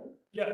And the other thing was the design criteria. If we've got a road out there and it's been upgraded with culverts and everything else and good water tabling, does it go through a full engineered design solution or is it just a seal? No, that is what has to be clear. This is just to select a list of roads. Once I have that roads, this will go into extensive investigations. We'll do CPT test, NDM tests, and all. We'll check what the pavement is, what the subgrade is, and then we'll design and convert them into sealed sections. So it's all the curves and everything, it's all got to be done. We just don't just seal it. No. Because it's been performing well as a gravel road for 100 years. Well, Lambert, this is a good question. So we need to understand that once we do the seal extension, it will go to NZT as a database, as a seal road. So we have to maintain those standards. And I suppose the culverts for every entrance will need upgrading along with the seals. Yeah, and there might be that there are areas when we seal them, we don't have culverts, then we'll install them. So all drainage improvements will come once the seal extension is done. Quickly, yeah, thank you. And it costs more or less to maintain sealed road over a gravel. As of today, I would say it's costly to maintain an unsealed one because we don't have funding for it. So whenever we are maintaining them mostly through ratepayers or internal unsubsidized funding. We get NZTA funding for Yes. and sealed road. Yes, correct. Right, thank you. Let's get through your presentation because we're on a reasonably tight timeframe. So if you could carry on and finish, then we'll take some more questions at the end. Thank you. Thank you very much. Have you finished? Yeah. Yeah, that was I was waiting for the question. It was in here. Oh, got a question here from councillor Tanya. Yeah, just, I know you mentioned that in the costings that, 800 to 1.2 is a high cost, but lower risk. And then you're referencing to when that upgrade or when the maintenance is occurring on that particular pavement versus the low cost, high risk with the lower cost. And I think you mentioned one was 10 years and one was 5. Was that correct? So no, so usually when we design, it's 25 years. Right. But when I go to the low cost, high risk, the design life is reduced to 10 years. Right. So when you say design life is 10 years, but then you have trucks and heavy vehicles flying on them, the actual maintenance will drop down to 5 years. Right. You start seeing potholes or depressions or rutting in 5 years. Yeah, the only reason I raise that question is because, roads that I note around the district, if they're lasting 10 years, that's bloody good. They normally don't. So I just sort of wanted to point that out. Councillor, Does the way the road is built add to that high risk, low cost thing? For example, we're using a product called Polycom, which takes our cost, but it's a higher risk, right? Yes. And we'll not be using Polycon when it is sealed, we don't use Polycon. So it will become more like cement stabilization and all, but it's a sealed pavement. Yeah, sensor. councillor Williams. Thank you. For the criteria, I think one of the important things is development and growth patterns as well, because at least the development contributions can then form some subsidy in actually helping to pay for. Yeah, I agree with you. For a long period of time, but it's, yeah. Yeah, so that will be one of the selection criteria. Actually, we have realized that because of the increase of our growth of our district, that will be one of the main criteria. So yeah, but yeah, it will be one of the criteria. If you want to speak, Nick. Yes, so importantly from this briefing is a sort of way forward. Berenice has run through the criteria that could be used to select the roads. Most important one is how's it funded. So I think would be the first driver about if it's development contributions, that's an important aspect to actually understand how the roads are selected. That's the first thing. The second thing is we do need a criteria, so it's robust, so we understand how we're going to select those roads. We're keen to get this underway as soon as possible. So we get an understanding of how the $3 million will be funded, and an understanding of the criteria and what's the best way to get to achieve the criteria. And Berenice went through a list of 21. We don't need 21, just need the, top 2 or 3 to select the roads. Okay, thanks, Nick. Look, there's a lot of history here. I'm old enough to remember when we did have subsidised seal extension. I think the last piece we did was at the Kaiwaka end of Settlement Road. But the problem that we've got is that there has been a lot of development happen over many, many years. It's been cumulative and there's never been any change to the level of service as it's gone on a lot of the time. And so when in the last, just to give some context to the new elected, when in the last term we went out to try to address some of those issues, we're really dealing with legacy issues, and that was Devich and fixing some of Kames and that dangerous hill, which we're doing this construction season. It's taken a while. And settlement was what we committed to doing there. But we've also got groups of ratepayers that are coming to us and saying, we'll make it up. Black Swamp was largely funded by residents, a huge amount of money. And, you've got Coal Hill, I think, is going to go ahead with resident funding as well. So we used to have a seal extension policy. It got taken out because it wasn't enforceable, I understood. But we're kind of getting some runs on the board now anyway. And the problem what we've got with reform is we might have limited runway to get stuff done because things are going to change in terms of our ability to influence them. And I'm of the opinion we need to push ahead and do some further investigations and get some runs on the board, or potentially. In order to do that, we need to rely on that position that we took last term, which was wherever possible, growth should be paying for growth. And the way that we can do that is by using development contribution. Now, the problem we discovered with development contributions when we reviewed the policy was there wasn't a budget in the long-term plan. And in order to put it into the development contributions, the budget needed to be in the long-term plan. So we've kind of got to get things in the right sequence. We do need to get it into the long-term plan. It can happen through the annual plan process. We need to decide whether we need to consult on that or not, but it can happen. And then once it's in the long-term plan, then the development contributions policy can be amended so we can start funding from development contributions, which are a direct measure of growth in the area. So I think that's a logical way to take it ahead. There are roads prioritised, but I actually want to go beyond that and go, let's talk about some of the other roads that are impacted by growth. And we had a delegation of about 35 residents from Kames Road come to talk to us about the rest of Kames Road. It's been pointed out that we've already spent about $1 million once all that work's done. So we want to share it around, but let's do the investigation. They want to know how much it costs. And the other ones that, as you look at those growth roads, we haven't looked at Hilltop Road, a little bit further out of the high growth area here, but let's look at the numbers on there as well. That might be a win. And the other ones that people are talking about, we talk about criteria. Sometimes where is the most noise coming from?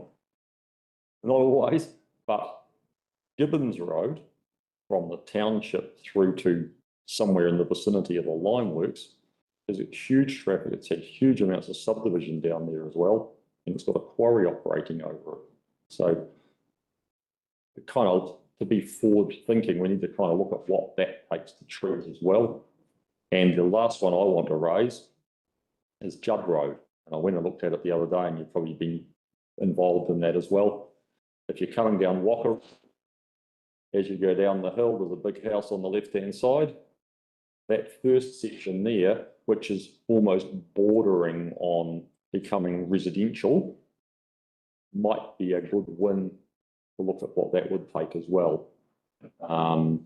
I understand residents there that there are other lots there that haven't yet been built on as well, which is going to interfere a bit. So that's just my thoughts. I'm happy to hear from everybody else around the table on what your feedback is on how we approach things.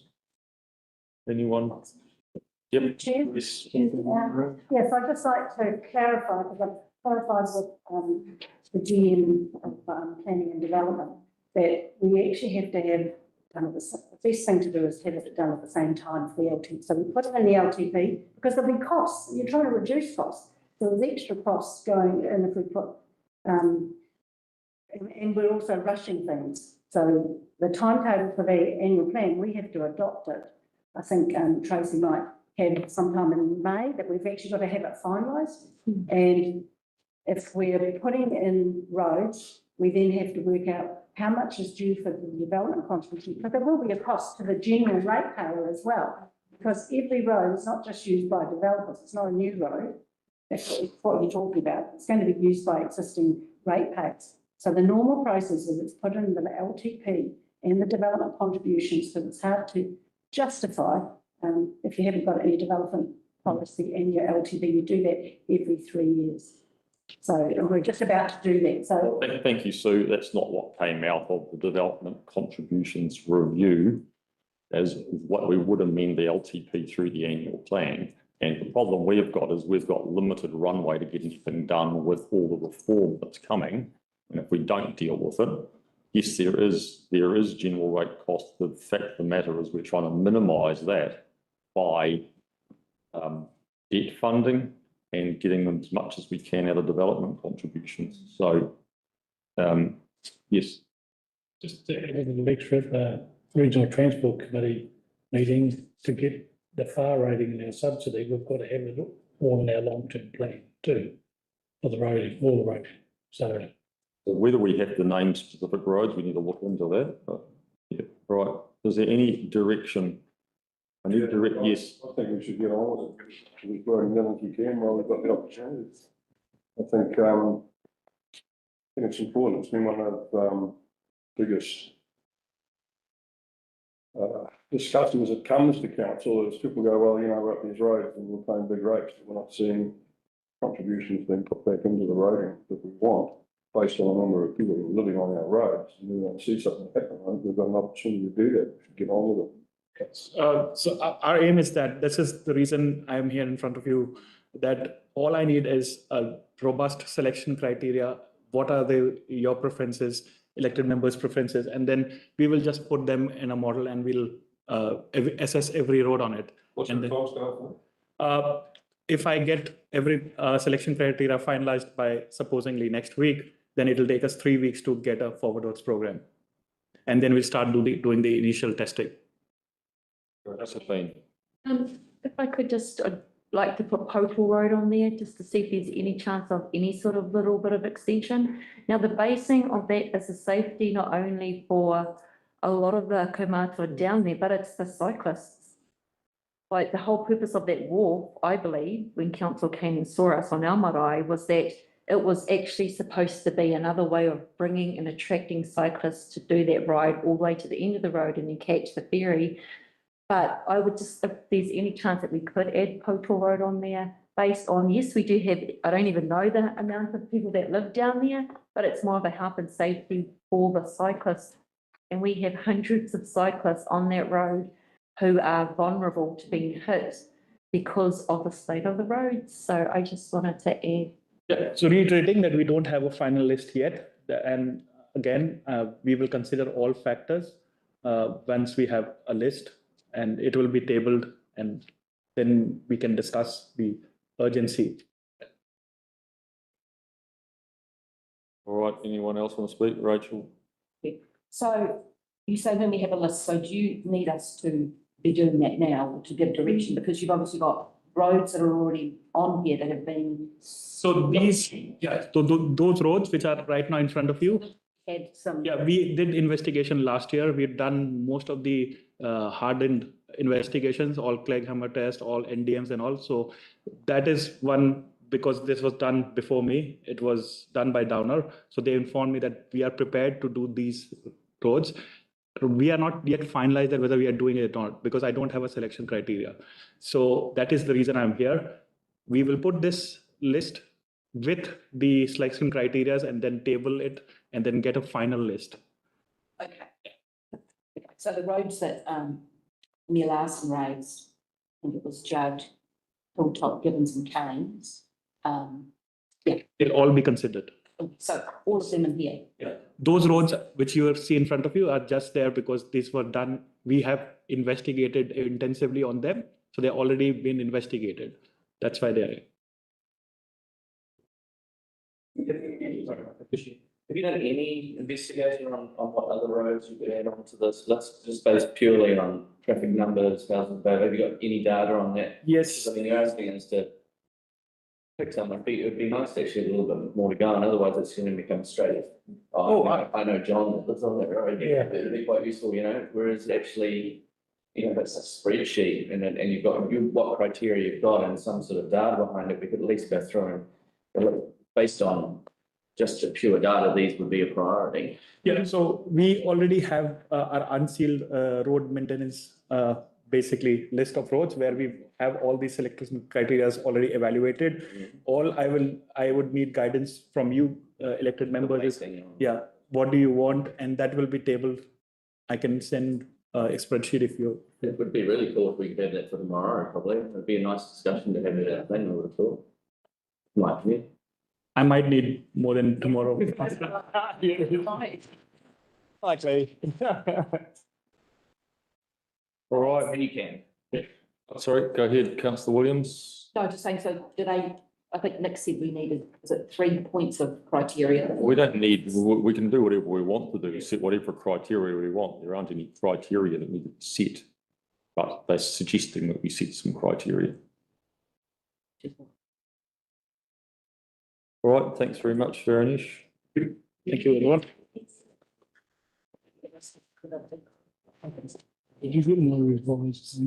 So you're going to this item now? Continue. Okay, next we're moving to the long-term plan overview, timelines and activities, which is being presented by Jenny. Thank you, Jenny. Basically, what's down one road. So you can't put all it's been or two homes. There's one area. And here's the whole thing, and then one. It's the key on that for the keys, but you need to look out for the whole area.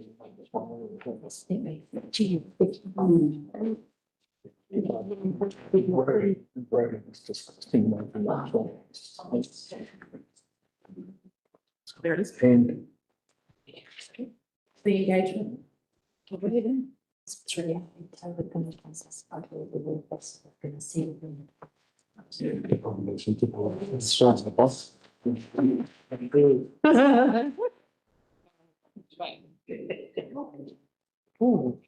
where's the let's jump on the shark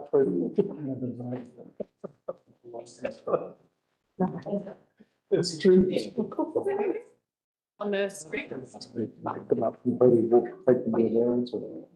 See what it is. It's so good, so Right, ladies and gents, Jenny, go for it. Everyone, Your Worship, I'm presenting today, Jenny Reading, Team Manager of Strategy Engagement, and I'm presenting the long-term plan paper on behalf of Tracy Dean. The purpose of the paper is to outline the long-term plan processes leading up to adoption in June 2027. It's to introduce the council to the activities as the basis for processing the long-term plan and to seek direction and also the template used in the LTP. I'll go through, if you can go back. I'll briefly outline some, Kathy's working some notes, I'll briefly outline some of those guidance notes for you as well. First up is to talk about the powers provided under the Local Government Act 2002. The Local Government Act provides for extensive powers to councils to decide which activities they undertake and the manner in which they undertake them. These powers are limited by the purpose of local government, transparency and accountability requirements, and other specific provisions in the Local Government Act, including requirements to listen to the concerns and suggestions of community members and provisions of other acts. The local authority planning cycle is a robust planning process demanded by the Local Government Act 2002 Part 6. In constitution with their communities, councils prepare long-term plans every 3 years and annual plans in the other 2 years. Purpose is to describe the council's activities and the council outcomes it aims to achieve. Provide integrated decision-making and coordinated resources set out into the section 93(6)(c) of the Act. Provide a long-term focus, show accountability to the community, and provide the opportunity for participation in public council decision-making processes. So in layman's terms, it's about talking to the communities, finding out what they need, what they would like in the long-term plan, also considering international, national and regional local impacts that are important to consider. There's a planning cycle and that has actually been spoken about before. Yeah. The aim is also that like I said before, that communities are diverse. They have lots of different things that they would really want to get into the long-term plan. Lots of discussion is needed, and the main important thing is for us to be able to work with them to get everything that we believe is a priority into the long-term plan and that they believe too. There's a lot of work to do, but if we work together, we'll get through these things step by step over the long-term process. The long-term plan needs to have an outward focus. For it to be successful, the long-term plan must be grounded in understanding of demographic, economic, cultural, environmental, social factors that shape the world around it, as well as the needs and aspirations of the community. It means the horizon is useful for the life of the asset, as opposed to just a 3-year cycle or even a 10-year cycle. It needs to strike a balance with the communities of their needs and aspirations, the service realities, and the community's willingness and ability to pay. Getting this balance right is a matter of policy judgment for elected members, and you're informed through a community engagement process. As I said before, the LTP is a 10-year plan. The drawing that you've got on the right-hand side shows where we are now, as seen in. Yeah, so we're currently in year 2 of the long-term plan. And just to recap, that year 1, 3 years, and it's listed in the LTP, but in the evolving world we live in, things change. So anything that changes is captured in annual plans in years 2 and 3. Currently preparing the annual plan 2026, and the variations have been coming to briefings, and I understand that they came to you earlier today. Sometimes there's significant changes which require amendment to the LTP. The annual plan you are now doing is due, as we said before, is due for adoption in June 30th of June 2026, so that staff can start working on on the LTP below this display. Right, any questions to that or carry on? Okay, cool. And sorry that I'm reading it verbatim, a lot of it, but it's not my report. Accountability. How do you know if you've done what we said we would do in the LTP? Finance targets and performance measures are set in the LTP. There is a lot less upset to the community if we're very clear on definitions and measures so that everyone understands what's expected. These are then reported back to the community every year by way of the annual report. This is a requirement under the Local Government Act. The annual report is produced every year and it is checked by the Office of the Auditor General before publishing. You adopted the last annual report, 2024-25, at the council meeting on the 26th of November 2025. And I understand that you received your printed copies today. The annual report is independently audited by the Office of the Auditor General. So in addition, central government wouldn't release, central government wouldn't release any funding to the council in any form as there would be no accountability. No one would be, if the LTP didn't exist, no one would know what the council was doing, including the council itself and the staff. The community would want to know where their money has gone and what we were doing with the money. In addition, central government wouldn't release any external funding if we didn't have an LTP. The long-term plan is one of the most important documents produced by council, and you're about to prepare yours for the next coming 10 years.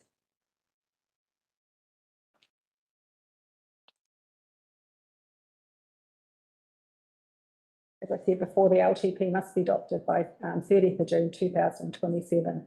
In the meantime, the LTP process provides a work program. So each year it has a plan.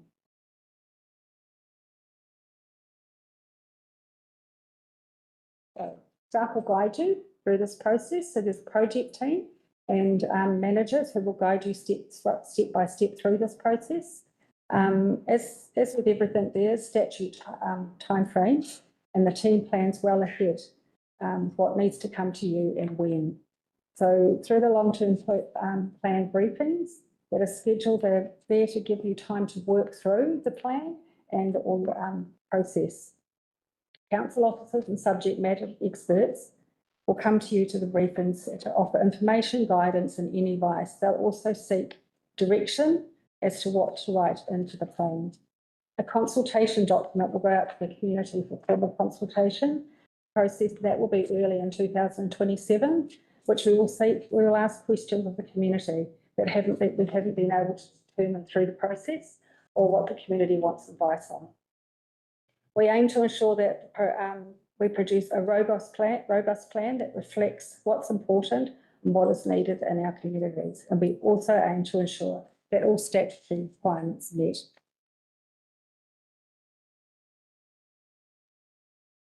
This is the timeline. So I take it that was in the report as well, that you've been able to read the timeline.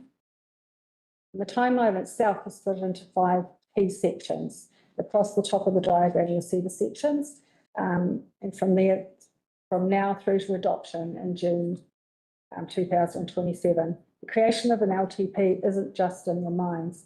It's a mammoth document to write, and it has a lot of legislation involved in each activity.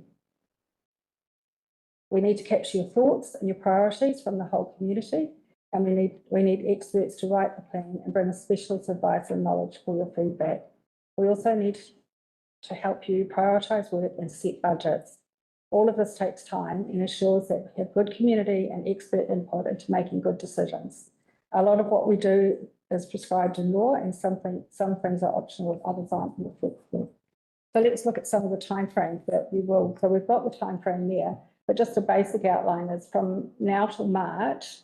And I understand this happening tomorrow. You'll confirm the vision and outcomes. Staff needs these so that they can understand your direction and priorities and ensure council work programs align with your thinking.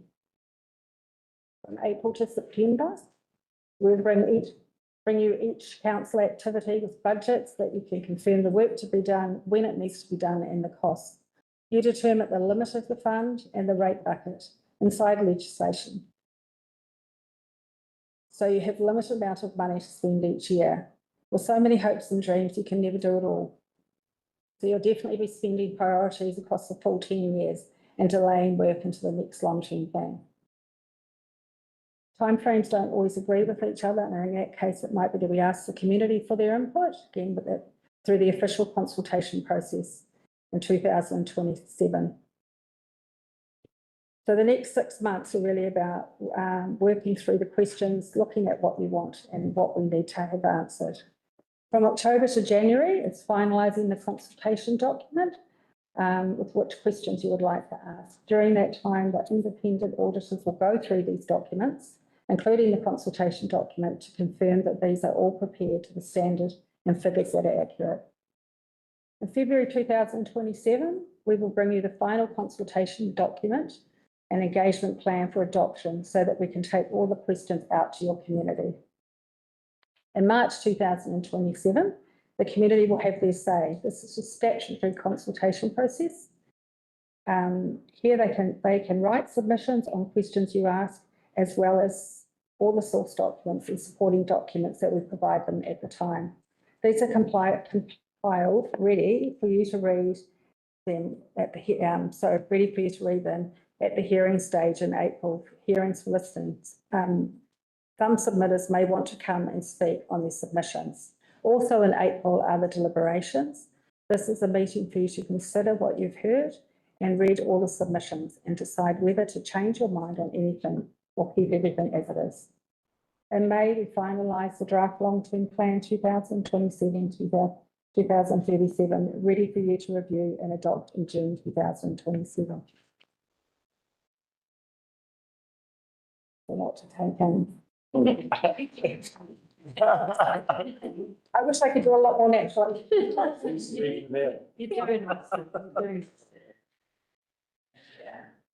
definitely is a lot of work that goes into it. This is close. Yeah, I just leave it. So your focus for the next few months, condense it down, is to go to places that you normally don't go. Listen, find out what's important to people in your community. What are the problems? What are they having? What do they aspire to? What do they need?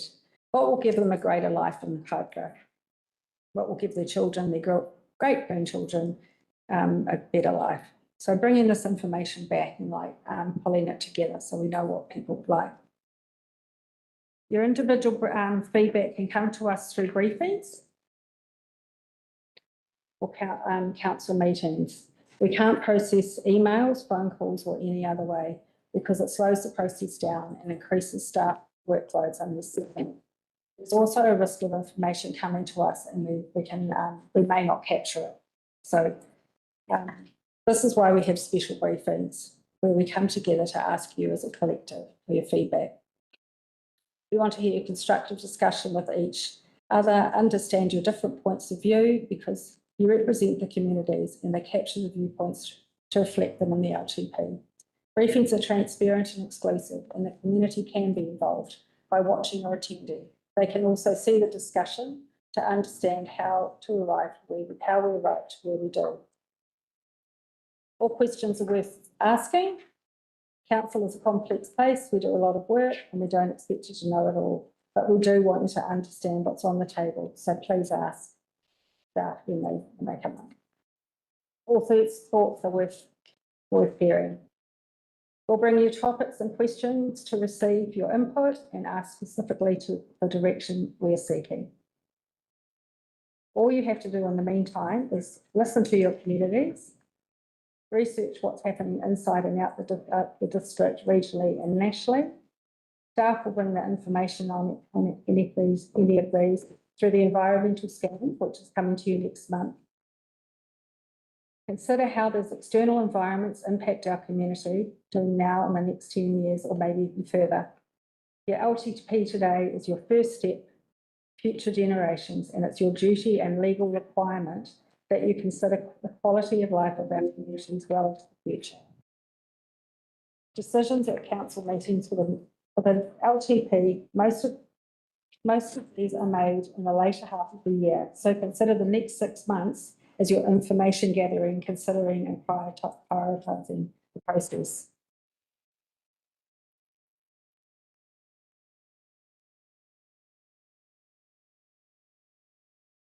Any questions? Questions so far? Oh, all made perfect sense. All right, well, we'll go on to activities then, I guess. The activities.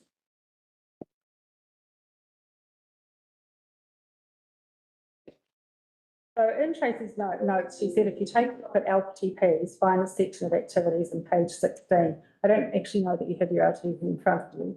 So I'll just go through the activities are headings for your feedback. In the left-hand column are the headings as per the current LTP.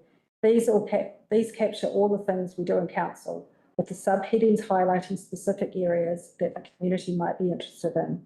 In the right-hand column are the proposed changes. So the first change is the water supply has been crossed out, so that's in red. So you'll see that these activities have been transferred to the Northland CCO. The only other proposed change is a name change from pensioner housing to community housing. And I think that's down, yeah, down in the green section. Just really we wanted feedback today. Are you happy with those changes? So did you say that reads, oh, sorry, Go ahead, councillor Lambeth. you said that read's been taken off and. No, just to see. Oh, I see. Yeah, it's three. Yeah. You watch the. Ask a question through the chair. Thank you, councillor. What's the criteria for one pension housing to community housing? What percentage is our housing housed by pensioners?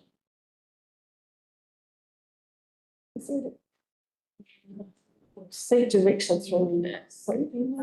I think if there's more pensioners than usually advising wholly. I mean, we do have some community housing, but there's probably only half a dozen of that. But it's primarily pensioner housing, and they have to meet the criteria, one of which is age, financial. So you want to change it to community housing because they're not all pensioners? Is that what you're? It's not me that's proposed that. I think that was a different discussion because I know the figures. Oh, okay. Okay, I could find that out for you. You can come back and come back, just probably something different. I think that, so I think it probably is, to be honest. I think it's probably not just pensioners there, and there's other people, and it's just reflecting a more inclusive name to reflect. Okay, thank you.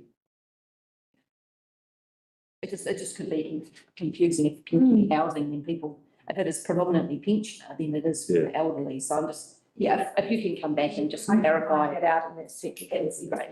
Thank you. Okay, we'll clarify. Thanks, Jean. I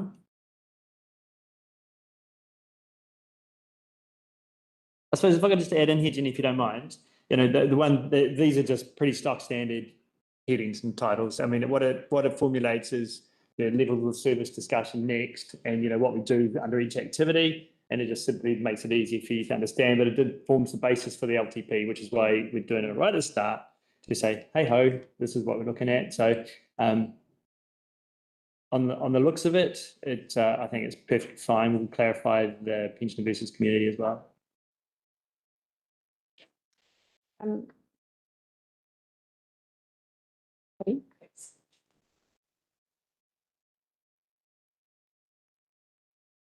It's okay. Yeah, so she has got some rationale around the pensioner housing to be called community housing to better reflect the use of these homes, to be consistent with the KBC website and the terminology used nationwide. Community housing providers are the group often used shortened to CHIP. Yeah, so their rationale was around consistency.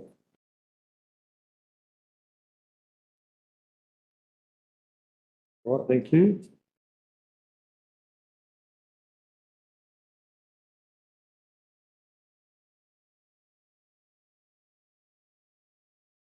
So the activity management plan, so these are templates. So we use these templates to ensure that councils the LGO requirements and also so we've got to capture it in one place. We know exactly what's coming in and where it's coming in and that it meets the statute. We can also the budgets, everything will be included on here.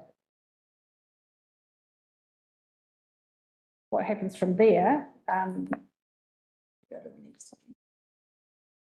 From the activity management plans, we then actually transfer that into the long-term plan, and you'll see that it's actually divided like from what the description of the activity is, when it's actually happening within which year of the LTP, and then also the budget as well. So you can find those examples on page 21 in your LTP, and also page 141 for the capital programs.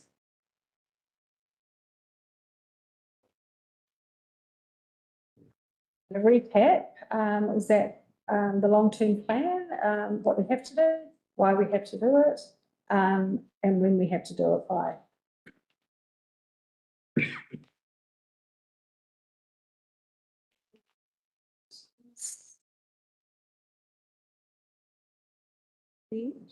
Well, thanks very much, Jenny.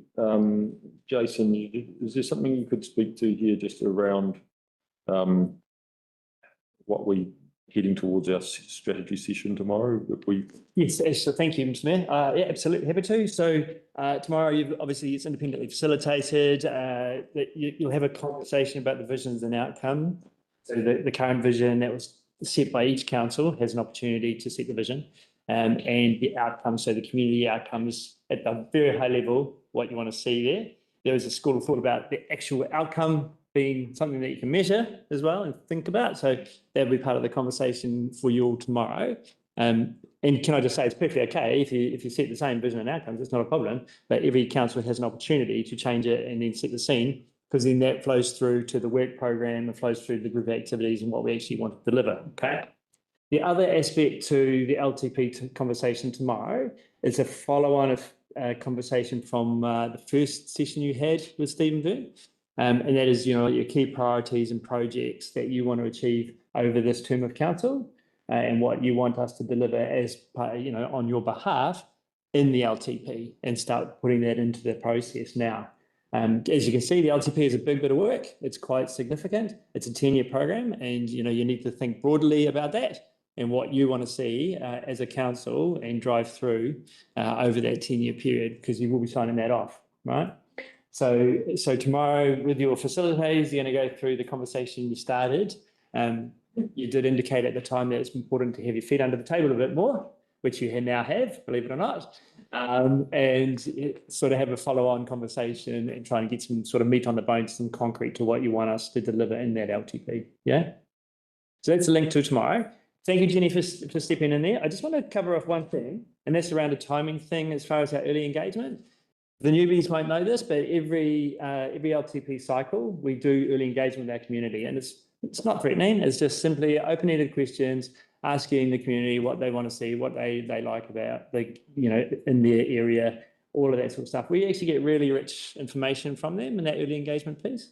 And at the last briefing, I talked about the timing around that. So I talked to you about the fact that we had Paparoa on Saturday, the AMP show, and we had the first LTP briefing today, right? So the early engagement piece has got ahead of this piece, and I acknowledged that last week. It's just a timing thing, because the Paparoa show only happens once a year, so I had to do it. And likewise, we had the Arapahui AMP show this Saturday as well, right? So it is simple question. We sent that material out to you last week as well, so to get you across it ahead of it. Shout out to the elected members that went and did their work, actually, at the show on Saturday. Really good. I got some excellent feedback from the staff there about how engaged you were. If I had a bag of chocolate fish or something like Philip, which I don't, Denise Rogers, you're a standout there. Did some really good work on behalf of elected members, in acknowledging your community and working with them, and we're getting some really rich feedback as a result. Now that feedback, it's all high level. It's not consultation. It's not statutory. It is designed to come back, and we will report back to you. the key themes of what the community is sort of saying to you. I think it's important that you get to see that and get to hear that. Please come along to the everyone show us down. Demonstrated Craig and Luke. I actually thought you'd been trained by Sue Davidson, because Sue's so good too. In here, you know. Way, just pour them in and tell them it's free. All right, so I think that wraps us up, is it? The Chiefs wondered if you wanted to know the other dates as well, which is the Milton Field Days that we get for the 3 days. And also on March the 14th at Mangawhai Beach Store Market as well. So the same process exactly applies to Macy's too. Thanks, Jenny. Thank you.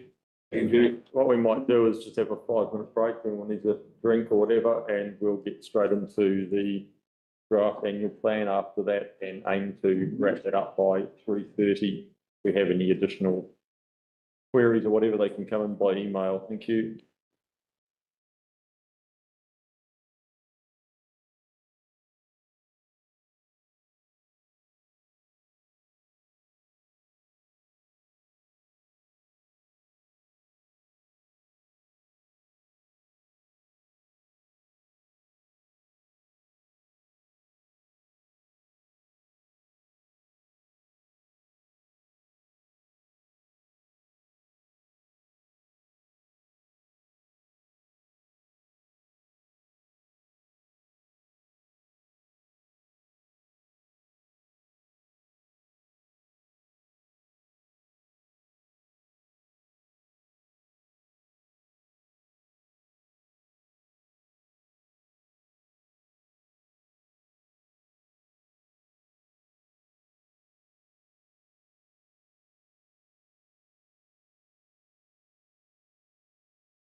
All right, thank you very much. Next up, we have the annual plan budget review. Thank you, Sue.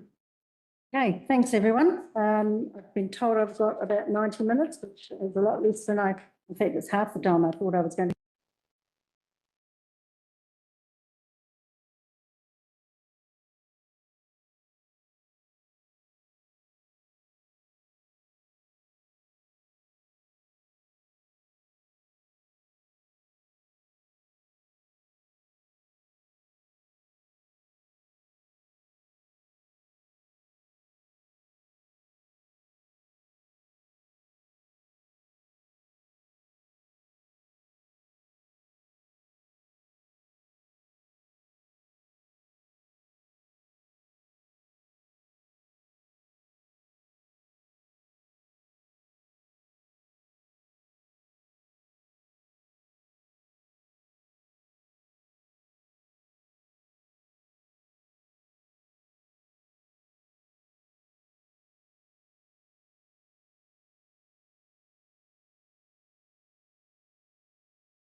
Huge rate increases, and we were actually lower than a lot of them in those first 3 years. So our LTP provides for 8.9% after 1% growth, which we tend to get. NZTA,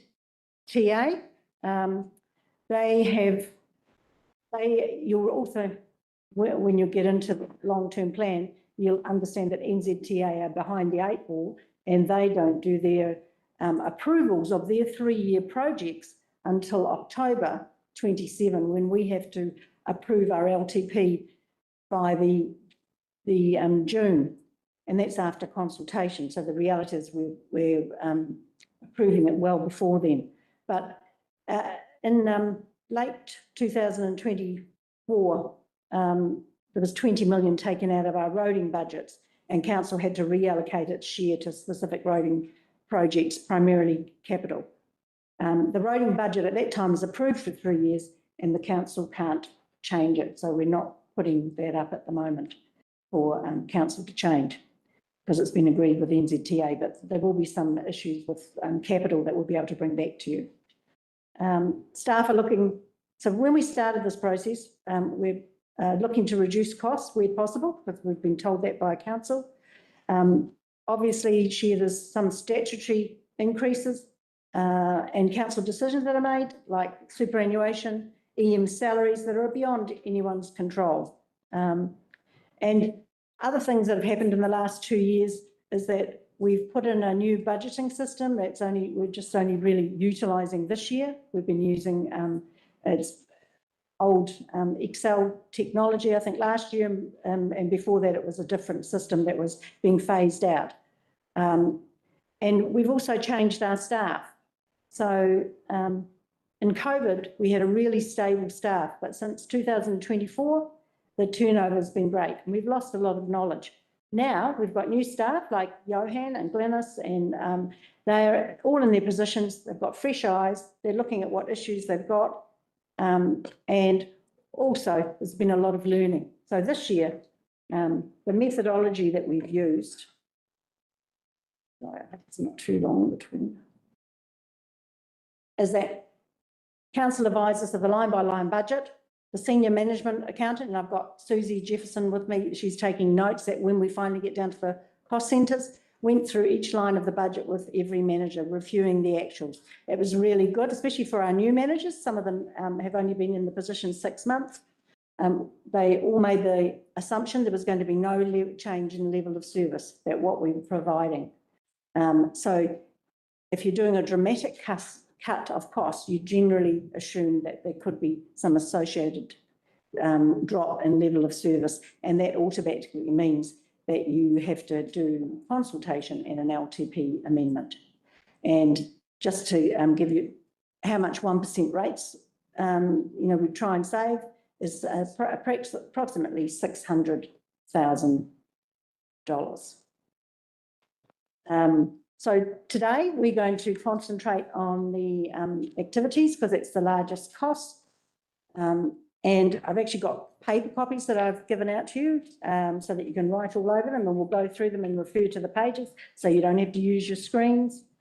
Other things that costs that are additional to the activities cost is depreciation. That's still being calculated. Interest costs, they're still being calculated. We're calculating debt.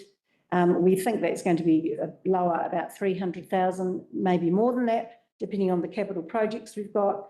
And also the interest rates obviously have come down. So that's really good news. Salaries, council has previously reduced salaries by 1 million in 2024. At the last meeting in November, we were requesting 3 more FTE as per a November meeting, and we can come back to that and discuss those extra staff that we've proposed. And then we'll also look at any extra capital expenditure. So this is what we actually produced, simplified, as our P&L account, profit and loss account, where up the top you can see all the income we get in rates. There's money from subsidies, it's NZTA, sometimes external funding. There's activity income. We get some money in from building consent income, resource consent income, animal control. We have from dog fees, that sort of thing. Contributions, that's both development contributions and financial contributions, which comes in from developers. And then there is some income that we have coming in from investments, and there may be some other items that we have. The expenditure, as I've said before, there's activity costs, there's employee benefits, finance costs, and depreciation, and that's your total expenses. And basically that gives you your profit and loss. Today, we're looking at the largest ones, which is the activity costs. And so you can see that's normally 35 million. We projected in the LTP it'd be 40 million. And last year's annual plan, it was 37.7 million. So if we can reduce it down anything today, that would be helpful. But some of the smoothing, we've got to go back to our roading to understand, because the roading has been smoothed. Okay. So the outcome required is not that we're anticipating is not a reduction of services budget, but a reduction of costs where possible. We're going to go through approximately 50 activity cost centres. And I think I've budgeted, at the moment, we've only got about 1.5 minutes for each cost centre. But look, I think what will happen is we'll do the big ones, and I'll be pointing out costs where I see there's any change. So what's happened is our management account sat with each manager. The managers themselves, of each general manager, then went through with their managers to review the costs, and then they came into the budgets. So we're currently sitting, it says 188, but it actually was 415,000 when we looked at it. So it's on last year's costs, but then there's some smoothing, as I say, to go in, and that's just on the activity costs. So we want to go through each cost code and investigate more, and we'll get the appropriate managers to respond to the questions. And in the end, we want to be talking about, is there anything to consult on? And there may or may not be, because we have to make that decision soon if we want to go out to consultation, and because that affects your timing of when you can adopt, because if you have to go out to consult first, then you can't adopt till after that. Okay, so that's really the slideshow. So what I'm going to do is invite Johan to come up, and we'll look at, you've got this activity analysis report, And if we go to page 4, water supply, you'll see there the cost. Thank you. Each cost centre has been laid out with 12 months actual, 6 months actuals to this year, which is December, what was in the LTP budget, and then the annual plan 25-26, and what we're proposing is the new budget for 26-27, and looking at the increase decrease on the 25-26. So looking at the water supply budget, the first thing that probably brings to your attention is that there's a reduction overall in water. Some of that, the 42,000 in database management reduction, that's because that's been centralised into another cost centre. So we'll show you that later on. But the increases that you're looking at, and you'll see the codes by the side, 2026 repairs and maintenance reticulation. That's the first one. That's up $99,000. The second one I can see that you'll have questions on, or we'll get Johan to answer, is the management services, and what there's a decrease there, so that's good, but you might want to know just exactly what that covers. And maybe thirdly on that site is plant operations, because you've made a reduction there. So they'd be the three I'd concentrate on. So if you want to answer, just talk about those 3 items, and then there may be some other questions on water supply. Okay, so repair and maintenance, good afternoon, everybody. Repair and maintenance is for the reticulation is mostly our contractor that is basically falling in that bracket. And then obviously if you do have mains breaks and so forth, that is additional, like big mains like we had with the raw water main, etc. That also falls in that bucket. Management services is usually your industry standards, your specialists that we require, people that will do water modeling or, those kind of works, looking at resource consents, etc., that specializes in certain things. There is a reduction there. We did utilize in the previous financial year, in 2025, there was 173,000 that we used.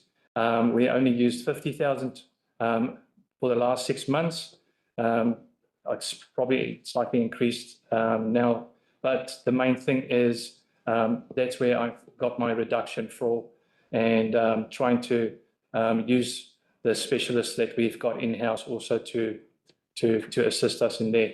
And then the cost saving on the plant operations, I just looked at what our actual expenditure was this half of this financial year, and basically double that with a CPI increase of 3%. Any questions? That's right. You got 6 months for your under management services. You got 6 months dates, 50,000. Yep. So I guess a year's around 100 mark. We've got a budget for $250,000. Yeah. So basically, that is specifically if we find stuff that, like we've got water losses, say for instance, somewhere that you need to do night services, etc., where you need to determine where those losses are. That's basically just leaving that in the same bucket type of thing, so that you've got something in case we need it. The main thing is I rather looked at the other bits and pieces to cut some costs, so that we can have a cost cut of 45,000 for this financial year of 2026-27, rather than taking that out of, to leave us bare if we really need that specialist knowledge somewhere. So can you just clarify in terms of funding the water by meter, is a public good component to the funding of these costs as well? With water, no. It's 100% funded by water by meter? Yes, I think that's right. I've got Christine Toms here. 100%, yeah. So we have an increase in cost that's still being passed on, but basically a targeted charge. Yes, but this is for just activities, because you've got to understand that what will happen is there'll be some debt associated with water. Yeah. And so there'll be interest costs coming in added to this, as well as appreciation costs, which we fully fund. Yeah, and they are all covered by the user. Yeah, the user. Yeah. Okay. So no other questions on water? I think the point there is just that if we're looking at general rate increase, that isn't going to have an impact on it. It's 100% funded from the targeted charges. Yep. That's right. Yeah, so it should be, even if we do any change, like you're not, I don't think Philip was proposing any changes to water supply this morning. It's the next item is wastewater. Okay, so we'll go to wastewater, and looking there, overall there's an $83,000 increase, and you've reduced reticulation repairs and maintenance. You've reduced management services, but increased repairs and maintenance on your plant. So maybe those three items, and also plant, you've reduced your plant operations quite a bit. So just seeing what you, and your desludging, you've actually put up. So just maybe those five there. Yes, so on the repairs, maintenance, reticulation, I looked at what my half-year costs were and basically had a look at that. But I know we do have a lot of ingress into our wastewater network, specifically in Dargaville, where we get, in rain events, our pump stations get inundated.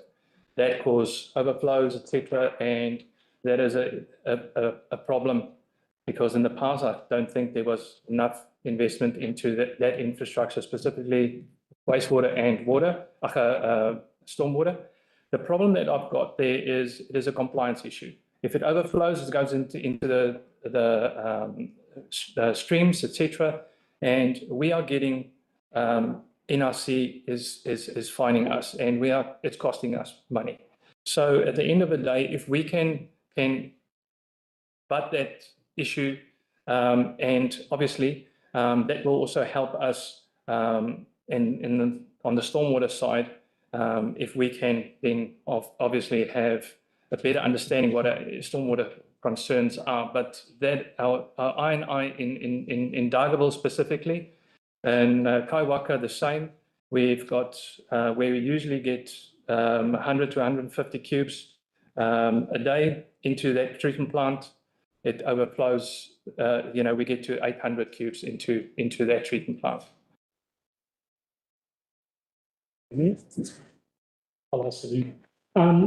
Is it coming from inside private boundaries or from council system? Because a lot of the older houses, they use the stormwater to flush out the septic. Because Darwin's being an older place. For sure. And the thing is also, you need to understand if they do even new houses, as soon as gardening is getting done, etc., the building inspectors will sign off and say, hey, the gully traps are 100 mil above ground level, etc. But then you get mulching, etc., getting down, paving, getting laid, etc. And that stormwater is going somewhere. So that might be deficit. It's Alistair's fault, isn't it? But we'll go on to that. but is it faults on our system, do you think, or have you not isolated that out? I haven't isolated that yet. We are busy in Kaiwaka, because we've got that immediate ingress into the system, and where you can see actually the flow increase significantly. We are installing loggers into certain catchments to determine which catchment, and then we will start doing smoke testing, etc., and see where, say for instance, you've got downpipes where smoke is coming up, and that will be linked then to the wastewater. Investigation costs money. Have you put a forward budget in somewhere along the line, or a payment to get it done? There is into the repair and maintenance reticulation one. You'll see there's basically 300,000 that we've used half yearly. It is 800 that I've got in the budget. So there's 200,000 that I want to utilize, and that's not to utilize as a separate contract, but I want to have my contractor, maintenance contractor, to be on board with what they found, so get them to do it also. Repair, maintenance, plant and equipment, that is basically our pump stations need need lids, needs guide rails, it's getting corroded away, etc. So there a slight increase because that we just need to have a look at those pump stations, etc.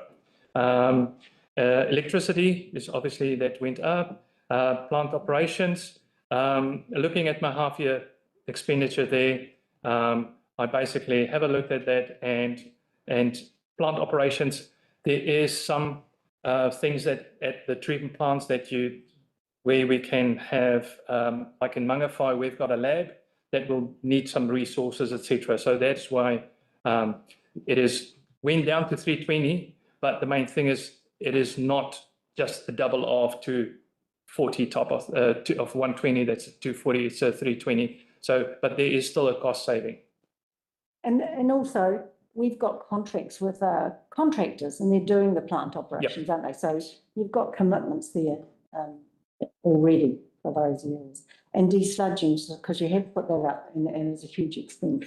Desludging, my previous life, I was basically part of the maintenance contract. And we found that the sludge increased significantly. When 3 or 4 years ago, when I was in that role, we had $20,000 a month that we are carting sludge to Whangarei, where it went up to $30 a ton now. So from $20 to $30 a ton, or $20,000 to $30,000 a month for our sludge increase. So that is basically just one of the reasons why. And then also we've got our desludging work that needs to be happening at Te Koparu, and there is already an island starting in Kaiwaka. But those are more project side of things. It's not part of that. But this desludging definitely increased with transport costs, etc., because we are using SAPRA. Any other questions? So this with wastewater, this is currently, I think, 5% funded by the general rate.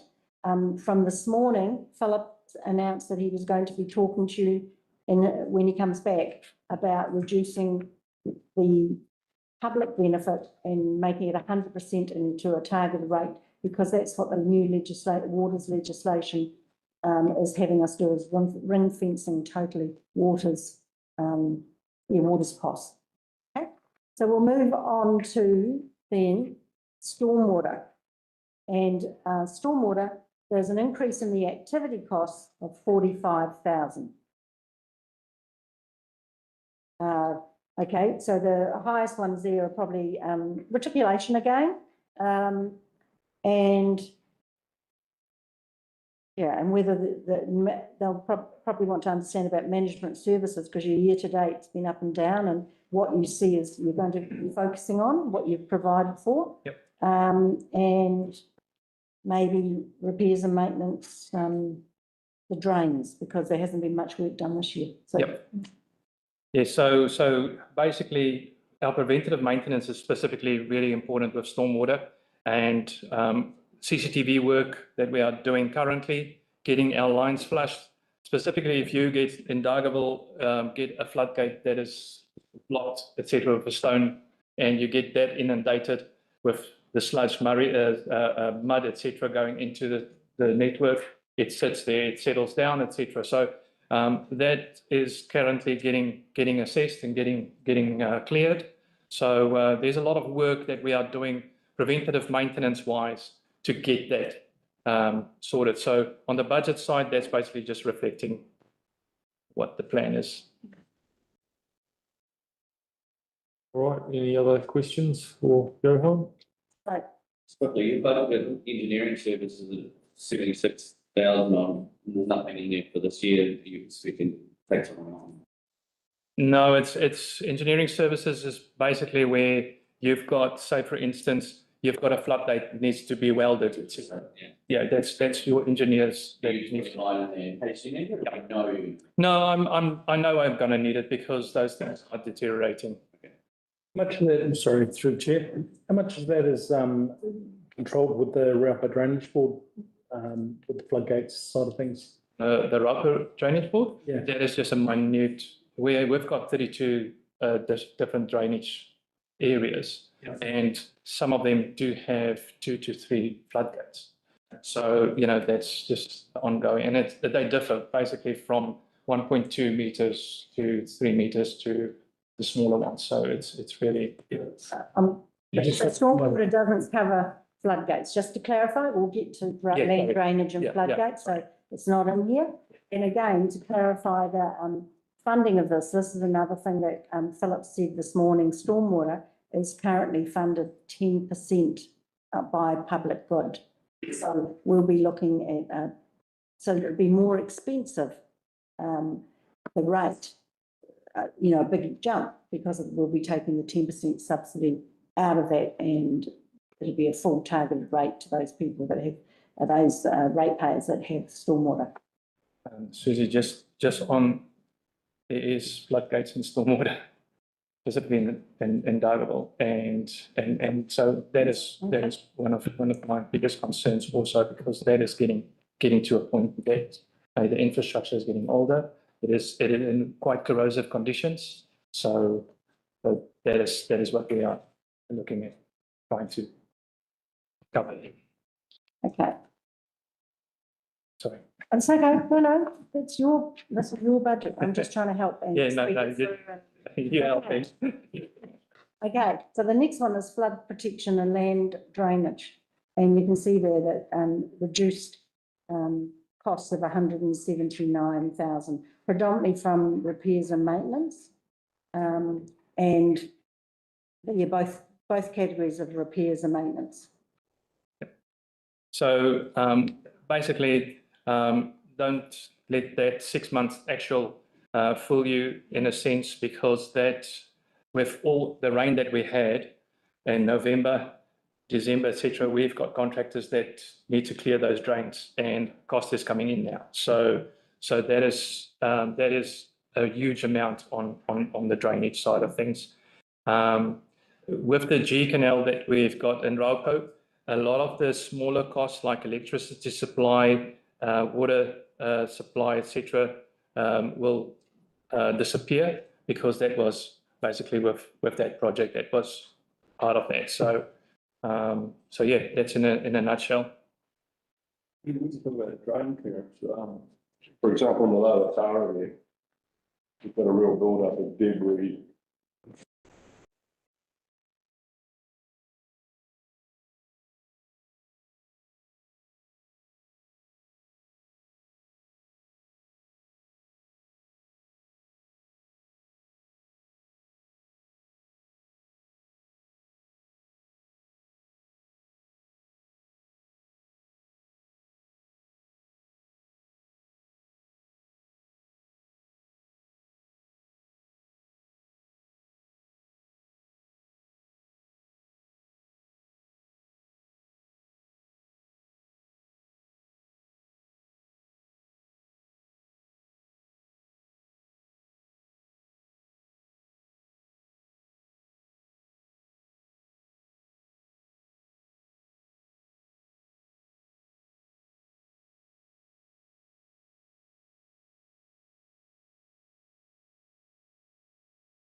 Six commissions in page 12. So in the other one.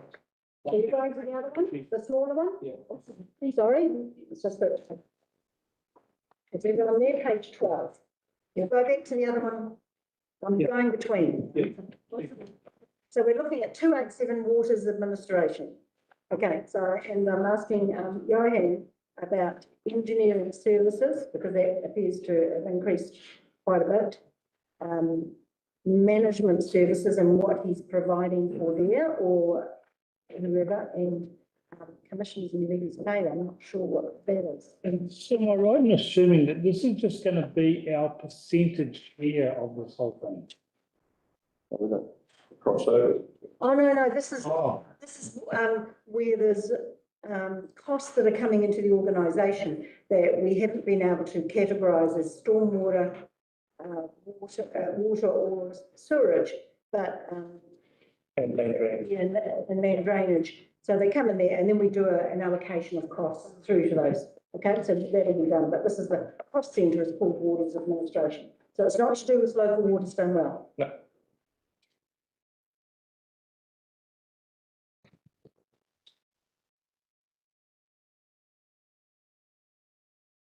Okay, so the database management is our where we combined all the SCADA costs because we've got wastewater is on SCADA. So that is getting maintained by subcontractors, and we need to obviously have that in the budget. So that is just the collaboration of all the different budgets bundled there together. Then the engineering services, those are engineering services stuff like if you need to have, let's say, something designed like our aerators that is like a double up aerator that we need to have a backup for, say, for instance, on the on diveable ponds, we need to have another aerator, or etc. Those are the costs that will be covered by that $65,000. Those are basically just like, say, engineering things that we see. We don't have to really purchase any new technology, but that is basically what we got that for. The management services, that is for models, etc. That what we need. If we need to have a consent for specific areas looked at, our drought management plans, etc. If we need to have a specialist to have a look at that, those are the ones that we will get the cost out from.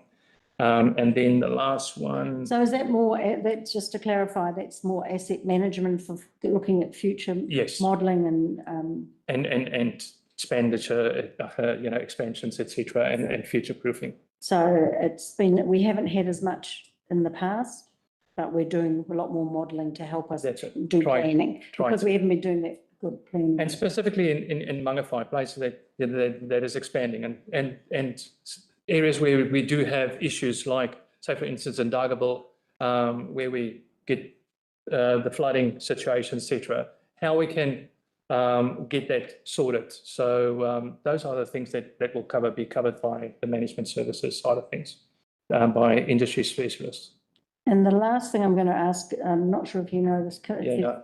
You don't know that one, the commissions and levies, and I'm just going to call on either Bronda, if Bronda Smith's been helping with budgeting, or Susie Jefferson for what 287, 2086. Actually, we've got 105,000 there, and what it actually is, if we could check that. Thank you.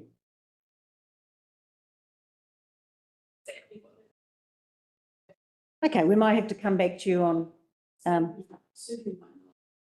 it's looking now, but it takes a bit of time.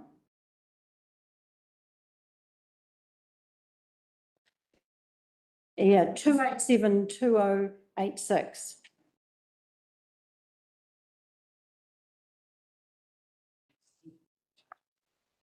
So what I think we'll do is we'll just put that on a query, and if you could note that down as the first query, and we'll come back to you with what those charges are. That's also probably to do with NRC consent charges, etc. That we need to on the all our resource consents. We've got charges, and say for instance you've got abatement notices, etc. that needs to be resolved. There's cost between $790 to $3,000. Those are the ones that will cover that, but that's my understanding. Okay, well, we'll come back to council on that.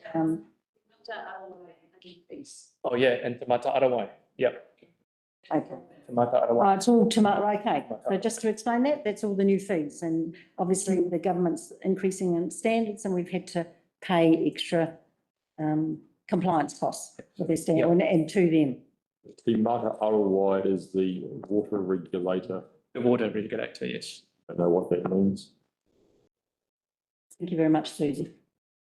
One very quick question. Yes. Massive drop in, employee costs in that club? I think that's because it's because we're actually looking at putting some of the employees under water. You know, we have to ring fence before we put all the employee costs in here. So we're actually having to pull them out for water and. Oh, I thought you said you were putting some of the employees underwater. No. I was looking a little scared there. No, not. I was putting my glasses on and saying. Okay, so I think that's Johan, all your budgets? Yep. So there's no changes that I've heard proposed to Johan's budget today. Thank you very much. Okay, so then we'll move on to solid waste, which is Glynis. She looks after the next lot, solid waste being the first one that we're going to examine, and that's on page 9 in the first one that we were looking at. Okay, so that you're with me. We're proposing a reduction there. This is a new budget to her, so her first year. So, and she's looked at it and seen that there could be some reductions, and obviously there's an increase in management services, just to maybe clarify what we provided for there, and refuse collection costs you've reduced, and illegal dumping is the other big one, and you've reduced that.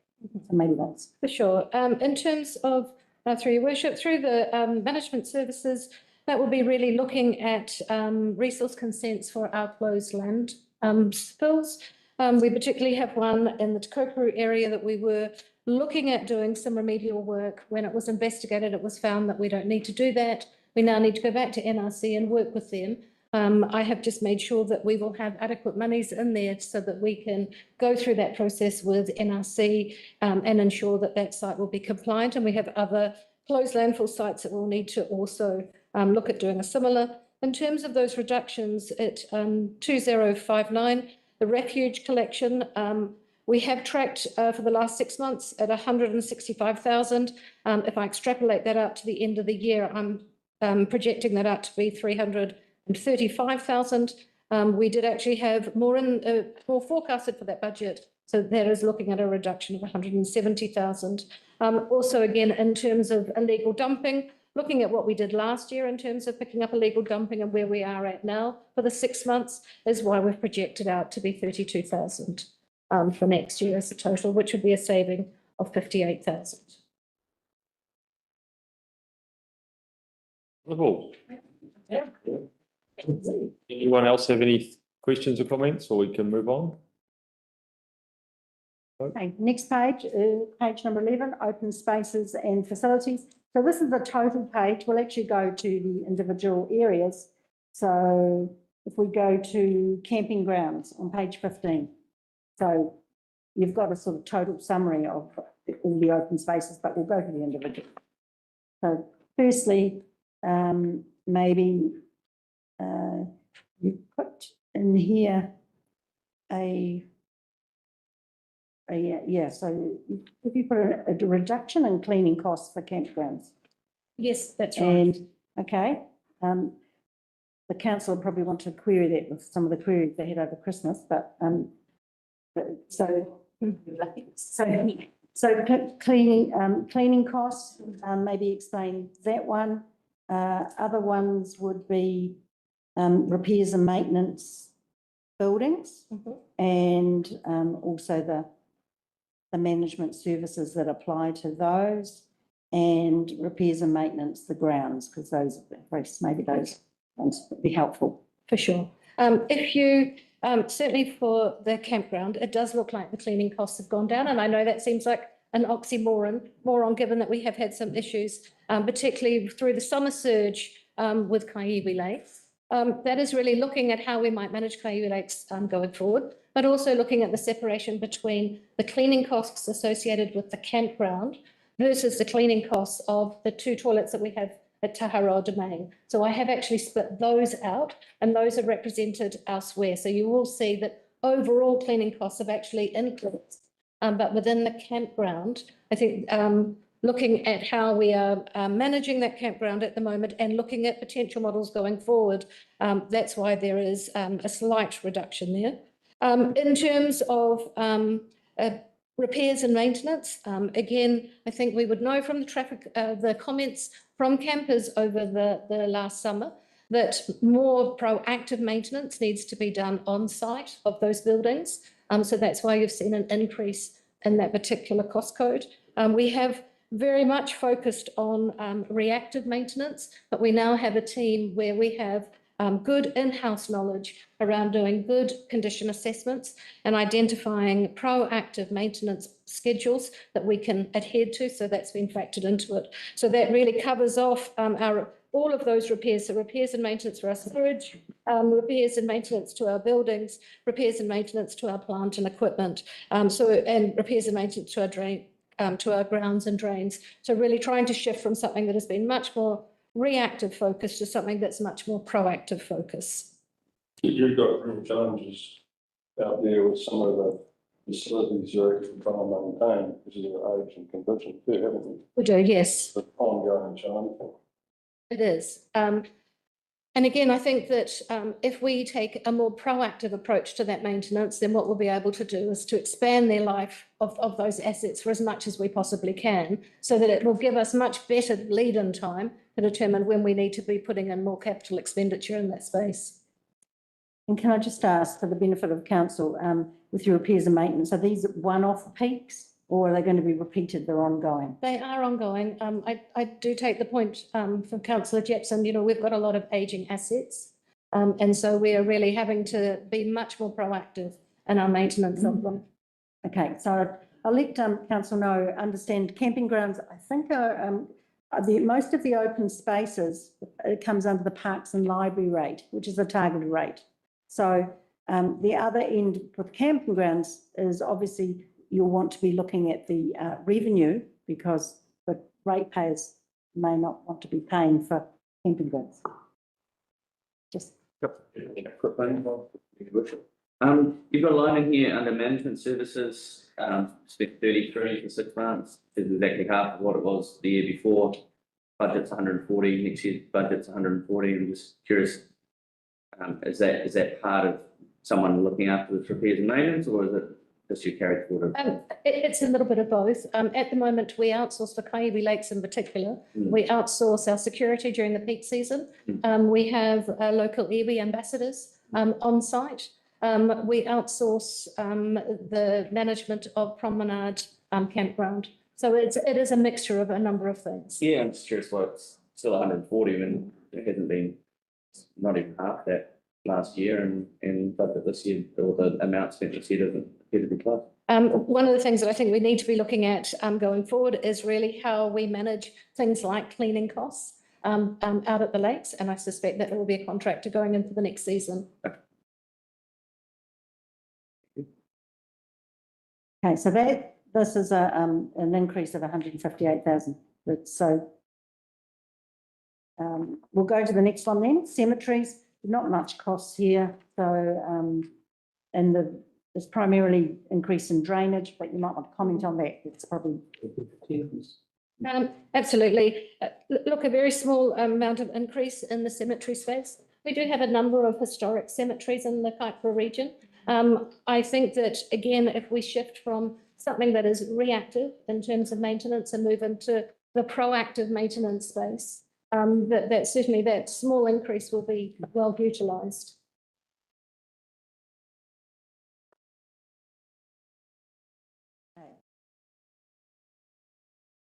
We'll go to the next one then.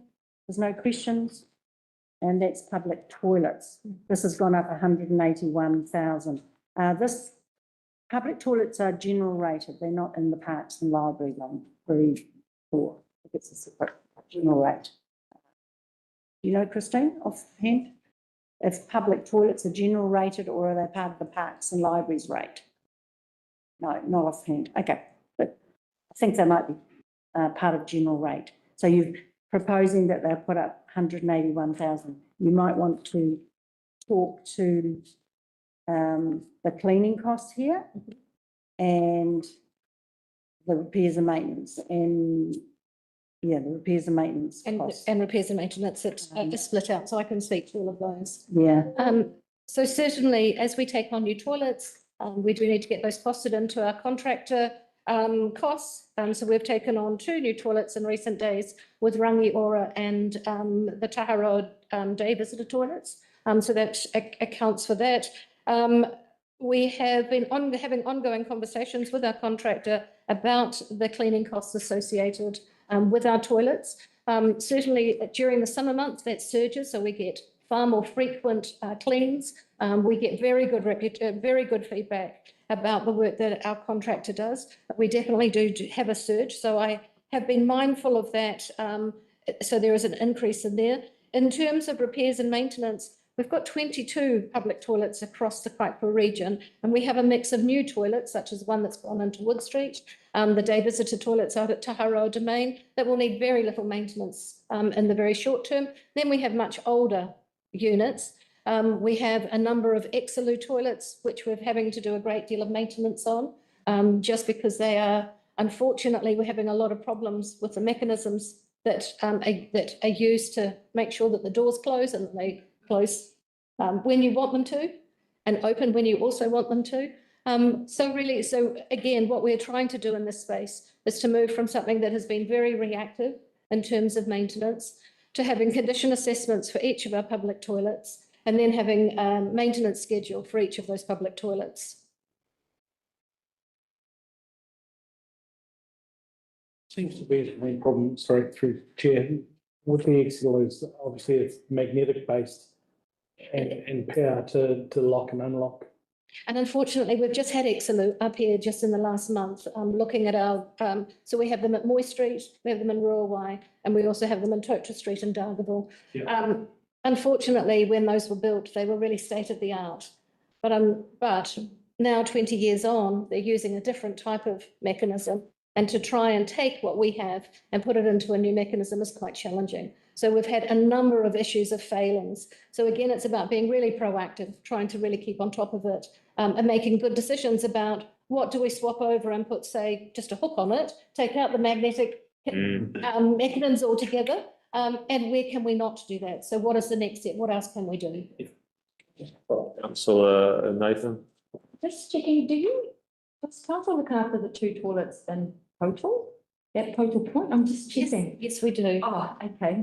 Because obviously, we did have the Pogorodnos challenge and the council went closing. So I'm just wondering, will they ever be upgraded? Because they've been the old school long drops. Yeah. Is there anything in the pipeline to actually get those upgraded? But there's really tidy, because I think you must have someone local that does that, but the doors don't actually. So that may be something for the long-term plan. That's right. Okay. So you bring up and we look at it for the long-term And plan. that's something that we're doing at the moment, is going through our network of toilets and doing condition assessments for each of them, and really looking at the state of them, so making those decisions. Thank you.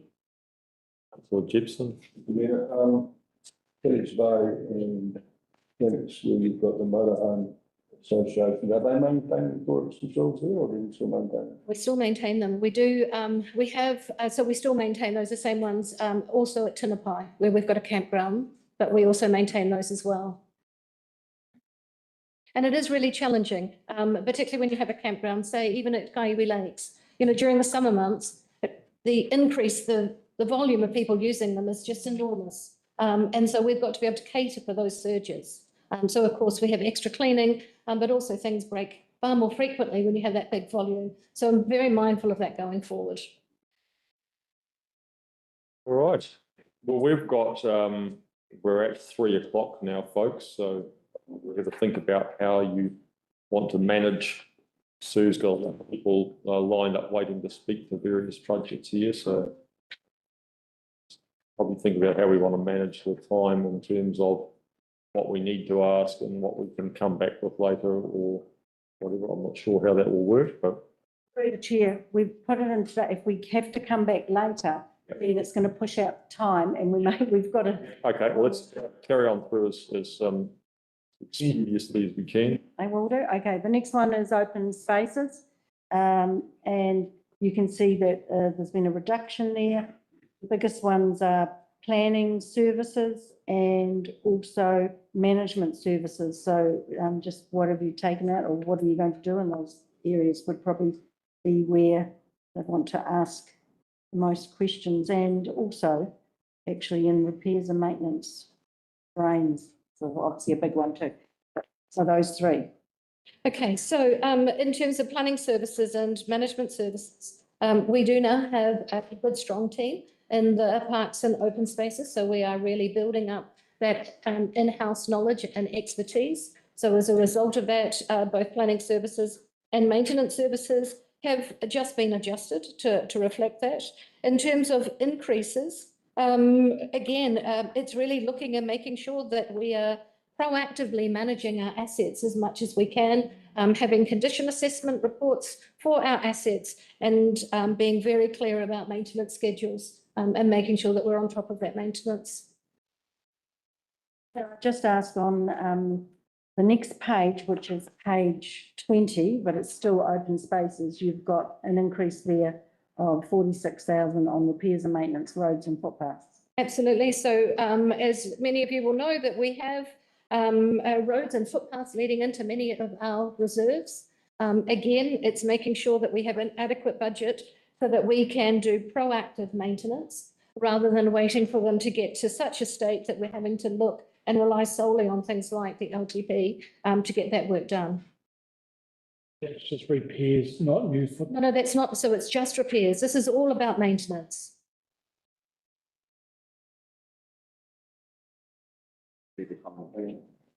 Well, unfortunately, I'm in operations, so yes, it is. Very much so. Okay, moving on to pensioner housing, if there's no more, that's on page 21. There's a reduction there, and I'm just wondering about the repairs and maintenance of buildings. Although we've got new ones in Mangawhai, we have a number of pensioner housings in Ruawai and in Dargaville, and you're reducing the biggest movement there is to reduce the repairs and maintenance. And that was because if you look at the previous budgets, they were taking into account a much bigger pool of pensioner houses in Mangawhai. Obviously, we have new ones there, so I'm not expecting to be spending very much money in that space. We will need to put in some capital investment both into Ruawai and Dargaville. What has been the reduction in the, your estimated reduction in maintenance due to those new ones being put in?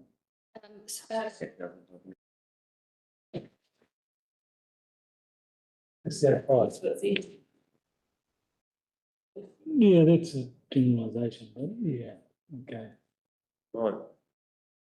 Pensioner housing, that's general rated, just so you understand. Well, it's it does have some, we collect rental, but we don't, there is some subsidy with the general rate. Halls, the next one on page 22, the biggest one there is increasing repairs and maintenance on buildings for the halls. That's right. So again, this is taking us from doing repairs and maintenance with our halls in a reactive way. This has been spoken about before. And again, looking at, this is predominantly looking at this stage, our municipal building, and making sure that we have a condition assessment report, which is being undertaken at the moment, and looking at this proactively. We're also looking at seeing if it's possible to get some external funding for that building because it is a heritage building, again, around making sure that that's going to be a viable building for community groups to continue to use. Sorry, that 276,000 for that, it's a massive increase. Is that, Which no, no, sorry, but no, I got the wrong page. I was going to get. You've gone ahead, have you? Yeah, no, I've done. Sorry. Okay, we're looking then next at libraries. This is the targeted rate. And I suppose, yeah, I'm trying to understand why libraries, grants, that's the grants for their software or that they get, okay. But you've actually reduced that. And biggest increases are just repairs and maintenance to the buildings again. And you've reduced the management services. That's right. Yeah. So any other queries that councillors have got about the libraries? Queries on the libraries? Vote, go next. Okay, next one is community development, page 25. And that's, yeah, okay. Kim, right. Good afternoon. Okay, so Kim's filling in for Hayley today. And it's community development. That's increasing by 6,000. And it's predominantly the management services. You might want to just talk about what the management services are for. Sure. Through you, your worship, the management services is made up of the summer bus costs increase for Mangawhai. There was a small increase in the cost to run that this year, so we're just reflecting that, and that's what the increase is. And then it allows for $20,000 for the arts, culture and heritage strategy work, which council had previously approved. And the final component of that is $26,000 for the Sport Northland grant. We partner with a community connector for partners with the community to promote sport and wellness within the region. So that's what makes up that figure and the small increase. Okay. Just expand on that Sport Northland again. So we... So coincidentally, that's the fee that they charge for the swimming pool management. I'm not across the swimming pool management fee. That doesn't sit in this budget, but yeah, that is what you currently pay. It's exactly the same amount.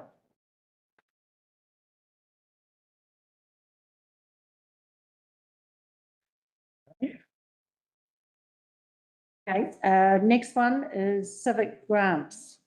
And those are the activity costs off. Right, so why they've reduced is because taken out the reserve grants we used to have, 250,000, that used to be funded from the financial contributions, reserves contributions. So it doesn't actually affect rates. The other grants that we have, you'll find out about those if you're on the grants committee, is the Rural Travel Creative New Zealand, I think.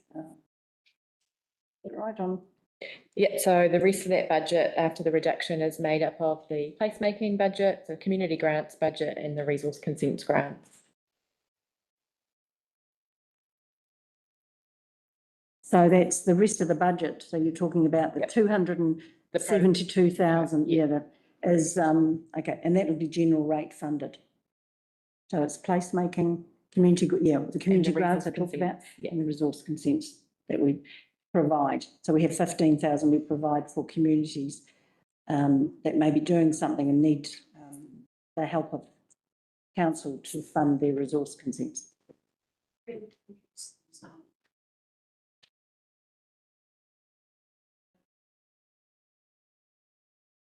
Okay, we'll move on to Mangawhai Harbour Restoration. I'm not sure if you might have some more things coming up, but I can always call you up. It's probably me. It's Nick. Okay. So this is one that I actually saw that how this is funded is this. Oh, you coming to? Oh, right. Yeah, that's okay. The Mangawhai Harbour Restoration. There's Dargaville CCTV. This one is only the harbour restoration. You can see that it's nearly 24,000 increase. We have a specific rate for Dargaville CCTV, Rurawai CCTV, Rurawai Halls, and we have 3 museums. And we link those to the number of properties. So each year the rates go up on those target rates, which affects our overall rates increase and our ratepayers by the number of properties. So that's why it's going up 23,000. So, and so that each entity gets more money because our population is growing. There is an opportunity there if you wanted to keep it at the amount like keep it at 355,000 rather than increasing it.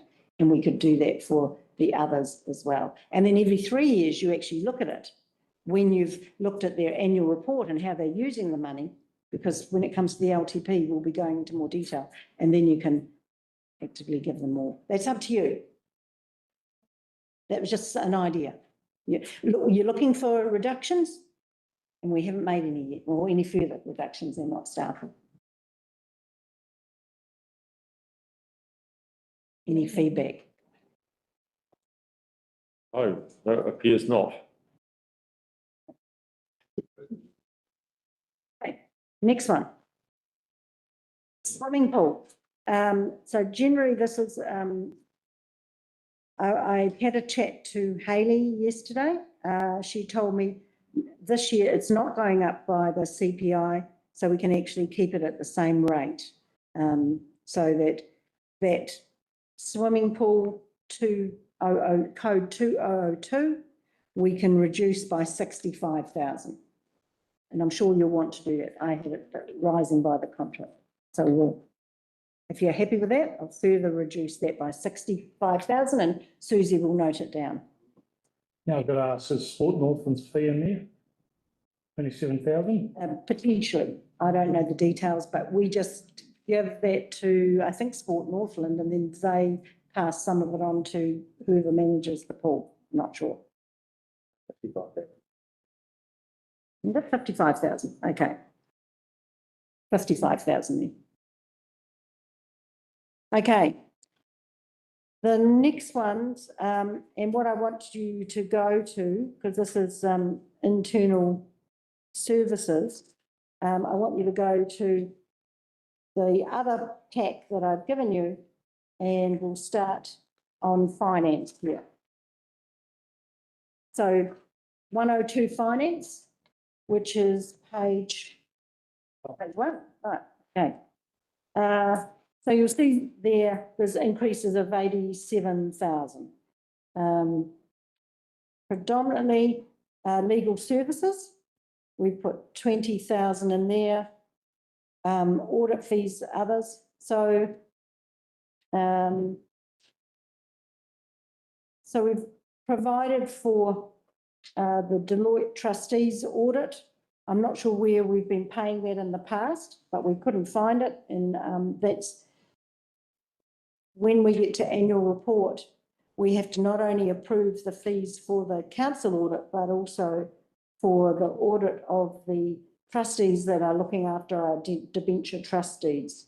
And that's 16,000. So that's why that's up. Legal fees, last year we used that for Tito Tokoro Trust. Sometimes there's legal advice regarding debt, and we're actually thinking we might need that this year coming because of local water's done well. 20,000. Yeah, the 20,000.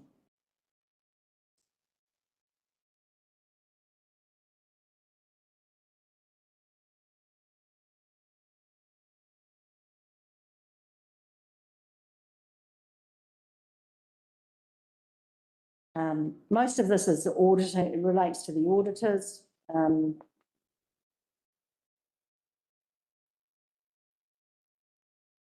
You'll see that's one of the biggest ones, 380,000. It also covers management services. We've got our IBIS program.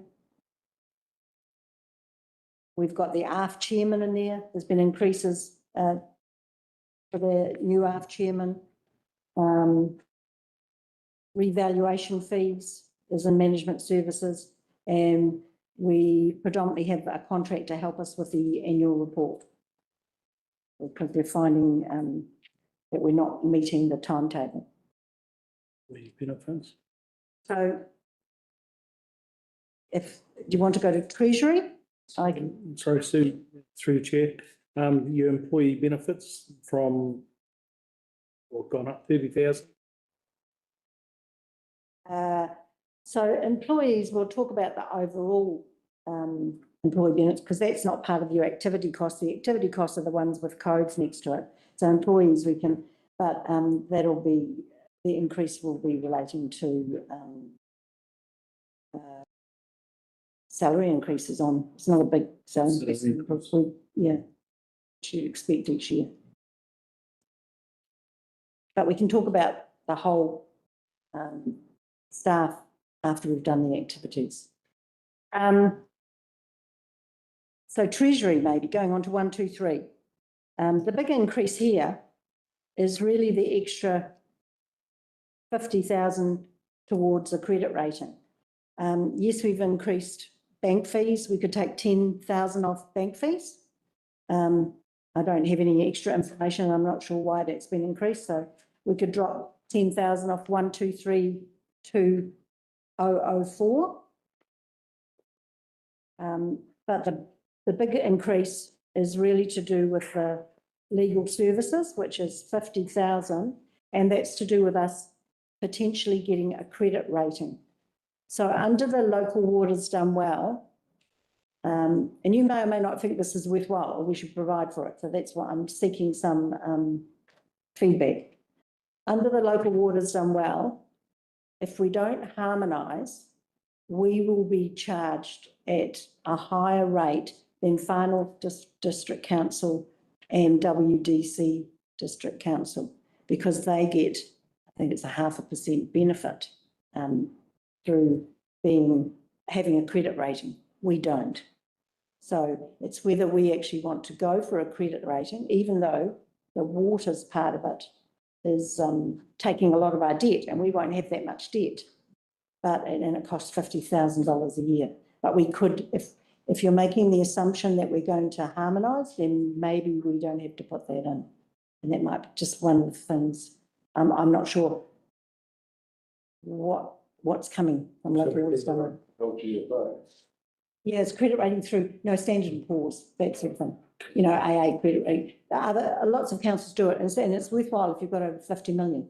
And we would probably strike 50 million this year, except we're going to, next year, except that we're going to transfer a lot of our debt, maybe 40 million of it, through to the new waters entity. But what I'm hinting at is if we don't get a Standard & Poor's credit rating, we'll be charged more, and they don't harmonise the costs.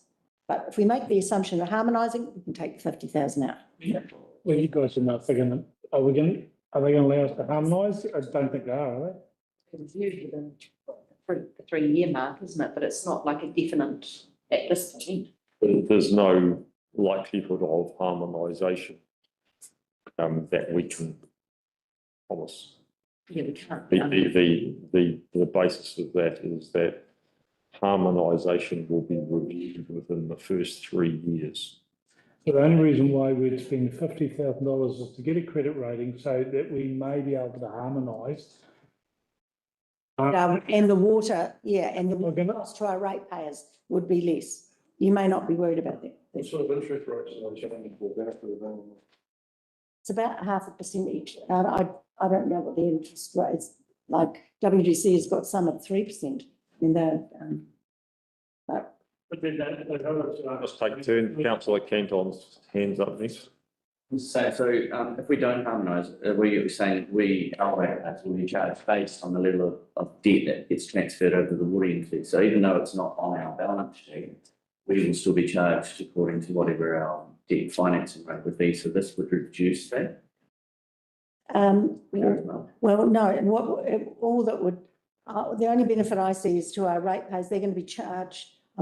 I'm thinking under the waters legislation, the water companies have to charge, it has to be on their letterhead, and they are charging the rates. And they're not rates, they're going to be usage fees, because they're not a council, so they can't charge rates. So it will go up there. So it's whether you're worried about that in the future or whether we just think, no, it's all to do with us as council going forward. We don't need to get a credit rating. And if if the rates aren't harmonised or they're harmonised at a later period, then whoever is getting water will just bear the cost of that. So I can take it out. So it's a little bit hazy, isn't it? Because the assets and the debt are going to go off our balance sheet onto the CCO's balance sheet, but the borrowing from LGFA is still being measured on the basis of the council's credit rating. And everything's ring fenced until it's not ring fenced. So yeah, I don't fully understand that either. Well, I'm just saying at a 0.5%. 5%, you know. So, yeah, it becomes, viable to get a credit rating at about 50 million. So we can take that out, but I'm just pointing out that at some stage we may want to do that, or we may be instructed by, it may work out better for the water company if we did that. We don't have to do it now. All right, what's next? Okay, so we'll take that out. We're taking it out. Next, okay, 139, that's costing to, there's nothing in there, so that's. So the next one, information services, and I'll ask Richard to come up and talk to that. And you can see he's got a reduction there of 143,000. And we might want to talk about the reduction that you're making to telephone and data. And so what good news there is there. What I can say is note the postage there, that's been reduced because it's actually been put into a different area. And we've got, maybe you talk about the software licenses, because that's a big one. You know, it's stayed the same, but what it covers, thinking what else there might be. That's really it. It's and if there's any, maybe talking about the software. The software, so the software licenses, it's primarily our Microsoft licenses, cybersecurity. My budget pays for things like the IBIS software. It pays for pretty much any software that the organization buys. So it's not always directly related to IT services, but it flows through IT services. So that's why that figure is there. There is obviously always increases from the vendor, particularly Microsoft, in the costs for software licenses. Our headcount has gone up incrementally as well, so we also have to pay for more licenses, but we've offset that by consolidating some of our cybersecurity onto a single platform, so we've saved quite a bit of money doing that. So that explains that figure there. What was the other one? Sue, telephone and data. Yeah, just why it's gone down, just. Don't exactly know why that's gone down that much. I think that's because we might have migrated some of that over to a different budget for the offsite storage, because that used to come out of that, I believe. That would be the offsite storage for our physical records. It's just consolidated into the appropriate code. We've done a lot of cleanup with actually coding things to the correct spot now.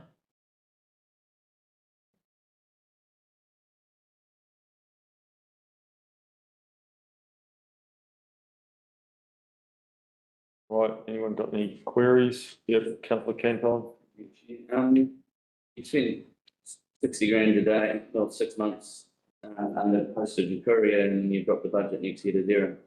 Yeah, so that's for the one I was talking about. What they've done is put postage under a different cost centre. So you'll see that actually coming through. It's in one of the later ones we'll go through. Okay. Any other queries? Okay, move on, thank you. Okay, human resources. Here's one you might want to query. I think I'm talking to this. The biggest one there, the biggest cost, so obviously we use recruiters, that's what recruitment services is, that's a large cost. We also have all the training budget in one place. We haven't used it over the past 2 years. You know, we've got 200,000. What Catherine has put in as a new budget proposed is the general salary, you know, good salary benchmark.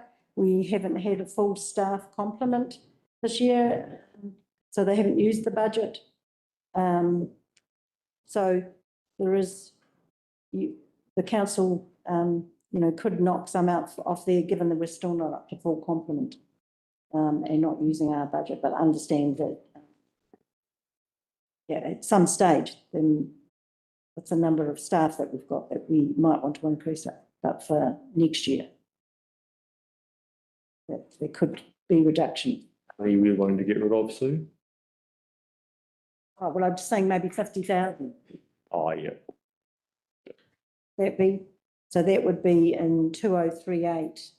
Just explain that 175, 2038, take out 50,000. That still gives us extra on last year if we do get manage to recruit staff that we're missing. But at the moment, what's our surplus on our staff underspend? We've got 400,000 is the latest one I've seen that we're underspending on staff because was only 200, but it's taken a huge leap because we're now 23 staff under head count. 23 under, and we've only got a 400K underspend. Yes. Yeah, because most of the year it hasn't been that many under. Oh, yeah. So can that 400K be used for a rates reduction subsequent year? No, because if the head counts, we need the people, just means we employ them as contractors or we don't do the work. So, and that's employees when we get onto that. Is that 400K accumulated as a result of people not being here and not being covered though? Some of them will be, or some of them will be project managers. You know, like we've had project managers missing, and we've ended up paying consultants for that. So we'd hope to have most of our project managers actually internal, but in planning, there's been a lot that hasn't been in planning, and now we've just about only got about one down, I think, in planning, whereas early in the year we were about 3 down. We have a lot of ups and downs. We have put more money in legal services, and that's to cover some of the local waters done well, where there might be some staff changes there for next year. So all I'm saying is maybe 50,000 there, give up. So we'll take that out. If there's no other questions, move on to rating activity.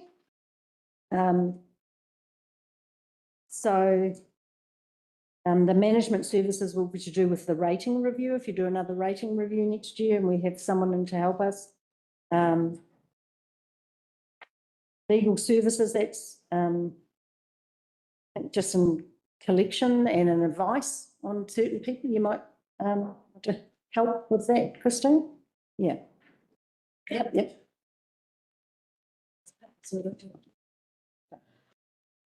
So, printing and stationery, we might be able to reduce that. It's only showing at 18, 11, 20. But remember from this morning, we're going to have to increase it. Yes. So from this morning, we perhaps have to increase that by 10,000. That's 176, because I think it is a minimum, and we'll get some good costs on that because you've increased the cost this morning by looking at the stationery and potentially postage for separating out the invoicing each time. Okay, so that's 176, 2067 increased by 10K. Could we just come back to that, please, Sue, in terms of the additional cost of invoice separation? Obviously, we're collecting on behalf of NRC. Their bill is their cost. We're passing that on. But we don't pass that on. It's part of it. Some of our contractors, we do the billing for them, so we don't bill them for our actual costs. Well, so we do bill them for costs, but it's not the actual cost. We have an agreement. We estimate what the costs are. The agreement's normally for a couple of years, and then we renegotiate again. And when is the current agreement expiring? Let's find out. I think it's another, yeah. We're already sending an envelope out for each statement. And in that envelope at the moment is printed material that is the same quantity of printing as a combined document, and it's more than one page, then surely having a separation isn't going to make a lot of difference to the cost. adding to the weight of the envelope, and New Zealand Post standards go, if you go over 55 grams, you do have to pay more. There is always our newsletter that we put in as well, so there's additional paper already. Some people have multiple people already maxing out the envelopes. One piece of paper doesn't seem like a lot, but it will add costs to it. The 16,000 people. We haven't done a 16,000. The cost and then renegotiate. Well, you pass it on if they've got the extra cost. Yeah. Part of it will be able to, yeah, part of it will be able to pass on. Okay, the biggest one there in rating is the valuation services. And you might like to explain what you provided, what's happening there. But yes. Okay, so can I just stop you there?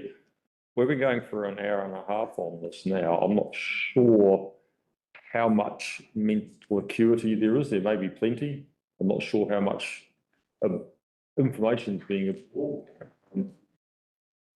I don't know whether we need a 5-minute break or what. No, you want to carry on? How long are you anticipating this will continue for? it's supposed to be 3 hours and you cut me back to 90 minutes. Cutting you back. It's just simply that we've got, I think we will have a break actually. Let's have a break. 5 minutes.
Well, welcome back, everyone. I'm taking over as chair and I've had a quick talk to Sue. She says an hour at the most, hopefully. We'll race. So brace yourself. It's going to take us this long to get through it, but we must go through this line by line. So what page were we at? And We're on page, it's 176, the rating activity. We didn't quite finish that off. So that's actually page 176. Anyone got the page number? Click on the small one. Click on the small one. Okay, so the last thing we were going to talk about the value and valuation services, and you were going to explain why you'd put it up from 270 to 350 and the justification for that. Right, so the 270 was actually under budget, under actual. So the contract was entered into 6 years ago. It was raised by CPI, but the budget didn't increase. So the budget needed to increase to match the actual. The contract itself is also up for renewal and we are anticipating an increase in that, but we don't know what that's going to be. Okay, so we're just making a guess there. It's a guess, yeah. And primarily that's because they're being asked, just like councils, to meet higher standards by their OVG. And as well as that, more people are actually objecting Yeah. to the valuations because they've understood, with the high increases, they understand the relationship between rates and higher valuations. So that's occurring as well. So the costs are more for them and they're passing it on to us. So that's why we've taken that up. Okay. No questions. We'll move to the next one, which is revenue. Not much. This is showing a $9,000 decrease. There's really not much in revenue, so to look at. The next one after that is health and safety. Yes, you can go. Thank you. So health and safety. There's an increase of 8,000. The key ones for that, we've provided for a forestry consultant this year because our team in management, you can see that's down in management services. That budget wasn't there before. This year, we're going to be harvesting forestry. We haven't done that for about 9 years. Health and safety legislation has changed. We have to take active management. We know nothing about forestry, so we're having to hire someone to make sure that the people that are harvesting the trees are doing it properly. Okay? where those trees coming from? Sorry, Sue. I don't know where, I'll put that down on as a question to answer where the trees are. We own, I think, 2 forestry blocks, but I don't know exactly where they are. And on that subject, is the profit that will be received off that, has that been placed somewhere else in the budget? That's to come in, yes. And apparently we have got some extra costs, but the money coming in is more than out, but I can't tell you that at the moment. We only just got the figures in, I think last week, and Gillian's gone on holiday, but yeah. So you'll show us where that's reflected Yes, later yeah. on? So that's actually that's a good outcome. Okay, chief executive budget. You can see it's actually a reduction of 20,000, but there's actually quite a lot in this budget. It tends to be just looking at the biggest expenditure in management services, which is generally REM advice for your committee, leader kit, Taituara fees, Chamber of Commerce fees, and then there's legal services, the big one.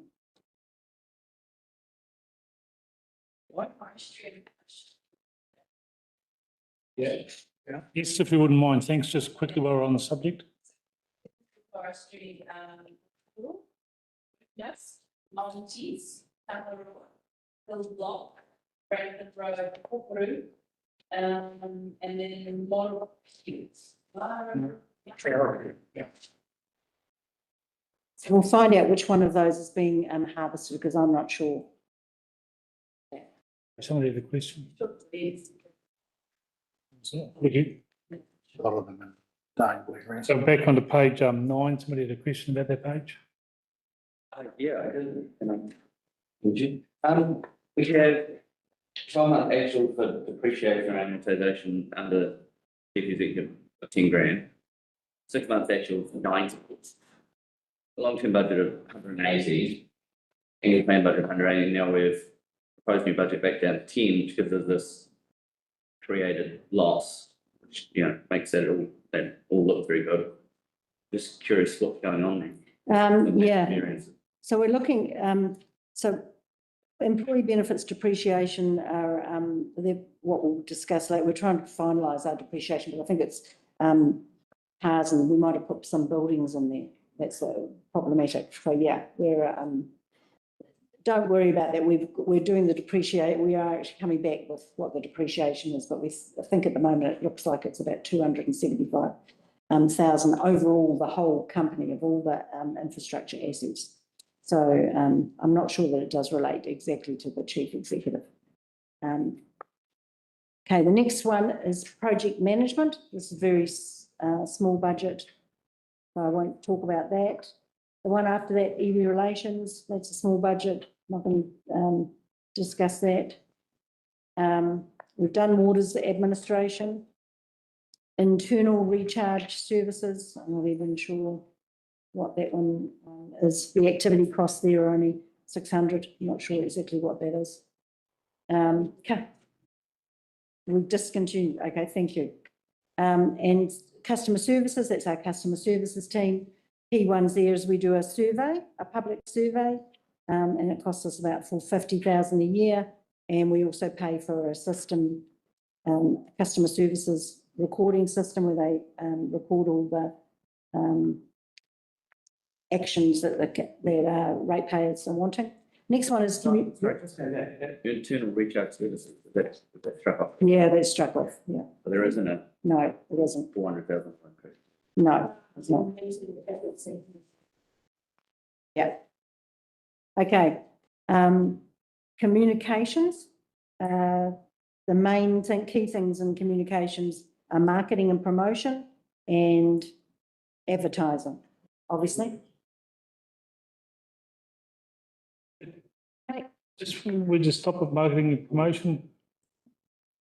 What is that for? That's not for any special projects or anything. It's just generalised marketing. Yeah, I mean, that'll be us putting things in newspapers, I'd imagine. Sometimes it's to do with community events. I mean, it's all, everything really. Most of our marketing and promotion or our advertising is actually, I don't know why they've differentiated, what the differentiation is. I don't understand, but it's, I mean, we do an awful lot. Putting in the newspapers, you read Lifestyler and the Mangawhai Focus. There's a cost to the korero and all that sort of stuff as well. And, you know, okay, I'm now going to take you back to the larger one, and we're going to go to page 35, where this is non-specified activities. So we've actually done, well, you won't realise that we've actually done the other district leadership ones. They're all in this handout. And we're going to non-specified activities, which actually is property and also some of the other grants that we give to Dargaville, CCTV, and I think Mila. Yeah, Mila as well. So looking down on page 35, because that's some big increases. I'm just trying to, right. The postage and courier, we took 100,000 from one place and we put it in as 120,000. No, I think it was 125,000 in the last place. That was when we were looking at information technology, code 257, I can recall. So we moved it there. So that's why that's gone up 120. So I'm just trying to work out where the rest is. Operating leases. Okay, the biggest one is actually in the actuals that we've got for our operating leases. So, and that is because it actually does cost us 675,000 for our leases now. That's the leases of the NRC building in Dargaville. That's 377. The lease of this building and the lease of the building over there is 298. So we've just put the actual cost in there. Obviously, we weren't recovering it fully last year. rates for emissions is larger, and I think Christine, she's still here? Oh, she's just gone. Okay, I think that'll be actuals, but what I'll put a note down is to check that. So that is the non-specified activities 2083 rates for emissions, because that should reflect the emissions that council has approved on specific properties. Oh. Oh, okay. Yeah, and we're going right. So that's right. So we must have just had the wrong amount of emissions have grown, because when the councils look at so emissions are given to sports clubs, charities, churches, I think, schools, maybe? No, schools, okay. But and council adjusts those or every 3 years. Obviously. Yeah. No, this is rates that you normally charge that sports clubs like the Mangawhai Domain. We're probably not charging them the full rates, and the emissions are shown as a cost, and they've been growing. Okay, so that's the two areas there that really have gone up in the lease. Yeah. 2045 cafeteria and catering. It's got nothing in it. It's got new proposed budget 28,000. Is that across the year for functions? No, that's the staff coffee and tea, but I'm not sure that we. That came out of IT as well. Oh, okay. Right. So for some reason it was in IT before, so we've taken it out and put it in here. So that's what it is, but it's the staff coffee and tea. We don't get bickies, just to clarify those. Okay. Have to go back to the budget coffee too, and stuff. I don't know if there's any other questions you've got about the write-offs. Like we have write-offs as a large cost, which is the Maori land after 6 years. Any money owing on Maori land, we write off. So that's reflected there. So through the chair, halls, local halls, like as in community halls and stuff like that, do they get rates remission? Pretty sure they get rates remissions, yes. No. Yes, and you'll see that when it comes to the LTP, we go through, we give you a list of the of all the entities that are getting rates remissions. Okay, just I noticed that with the Mangaroto Hall side of things, the toilets ended up getting taken out of a 400 person building because of the rates that were coming through for obviously toilet charges or septic charges charged on that. So they took a whole heap of toilets out, which, considering it's only used every now and then for a lot of people and funerals and all the rest of it, it seems ridiculous to have 2 toilets now when they had four or five for the women's side of things. And I'm instructed that it was all based on the rates coming through for the community buildings, but our rates department would be as helpful as anything to those people. So I don't know what's happened there, but we'll be applying the rates as you have to apply the rates. Yeah, I'll ask as we go through the period next.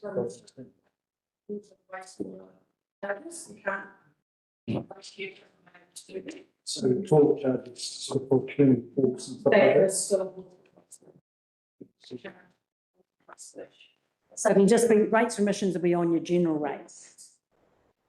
So that's what reducing. Yes, it's frustrating for those people. Okay. Forestry, are we on to forestry now? So here's the forestry. It's actually up because of the operating leases. What we found is the forestry that we're going to harvest, we've actually got a lease on it that we're supposed to negotiate, or we have to negotiate. There's some costs relating to that, so that's why the operating leases are going up. But what we've actually found, as said before, is that the harvesting is actually going to have quite a big impact on some money coming in this year. So although there'll be some costs of harvesting, it should cover all this. Like cancel it out. Yeah, and probably make some money on it. So the forestry, is actually good this year, even though it's more costs. If I may, in the past, council-owned forestry was air tagged for certain projects within the community. Is that still the case, or is it just going to the consolidated fund now?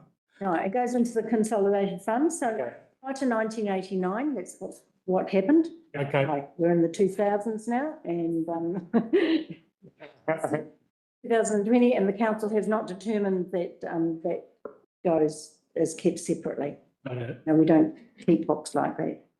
Okay. And we've also sold off quite a few of our forestry blocks. Okay. Democracy is the next one. So that's on page 38. You can see there's a cost. This is primarily to do with you. The biggest one is obviously the council remuneration. And this year it has gone up slightly, but it's gone up a bit more compared to actual, because you look at the actual, it was only 300,000 last year, 614 the year before. It's primarily gone up because I think we're looking at paying a grant for the security services. You're getting able to apply for new security services, so we put that in there. Anything else that's large? I'm just having a look. There's not too much that's large there. Decrease in management services. 70,000.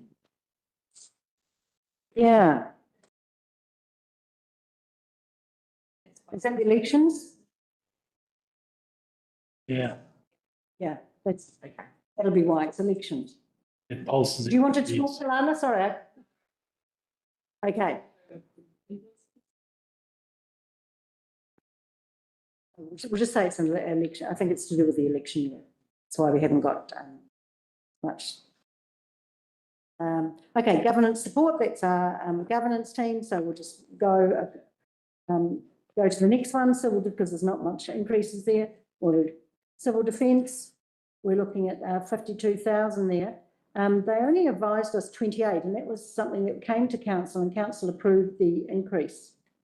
So I'm not sure why it's actually gone up 53,000. So I will get Gillian to check that. So there could be a possibility there of a decrease. So that's actually the 2061 emergency management services under civil defence. If you could please note that, Susie, we'll just have a look. So there could be 20,000 we reduced there because the council only approved 28 as an increase. So I'm not quite sure why we've got 53,000. Other than that, I don't think there's anything else there. Next up, rural fire we don't do anymore, so you can probably cross through that. Corporate planning, they've actually reduced. I think we actually had advertising under, and that must have been corporate planning would be for the LTP, but instead we've just put it all under the communications people. So that's why it's reduced out. Economic development. Okay, so this is something that when we talk about salaries, we actually put in, we've asked for an extra half person, but last year we've actually taken out because we only had a fixed term. The economic development officer has left us now, was a contractor, and also there was website spending that we had there. So we've taken out, we've got a new website. So that's why that's been taken out. But I think for us, the worry is that we actually can't look after the website. We haven't got anyone proactively doing economic development, but we'll talk about that and we've taken it out of the figures.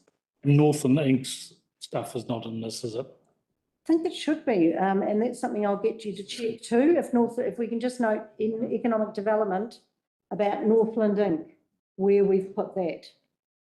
That's probably one of the most appropriate titles to put it under, wouldn't it? Yes, it would be. So I'm not sure where that is. So we'll just make a note of where the Northland Inc. costs are if they're not under economic development and management services. The next page is policy and forward planning, and this is to do with the district plan. And I'll get Michael Day to talk about that. You might like to come up. Yeah, actually, there's no change. What are you doing here?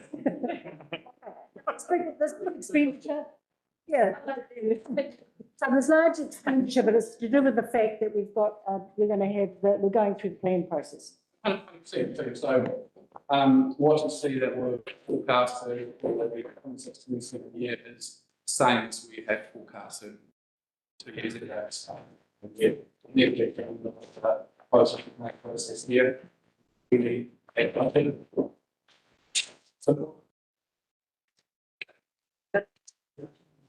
Okay, we'll go to the next one. So we're jumping over the summary sheet and we're going to regulatory, but we're actually going to page 48. So we're coming to the end. And I'll get Alistair Dunlop, our building manager. He's, just in case there's any questions about building, he's put in $26,000 increase there. Chair, good afternoon, councillors.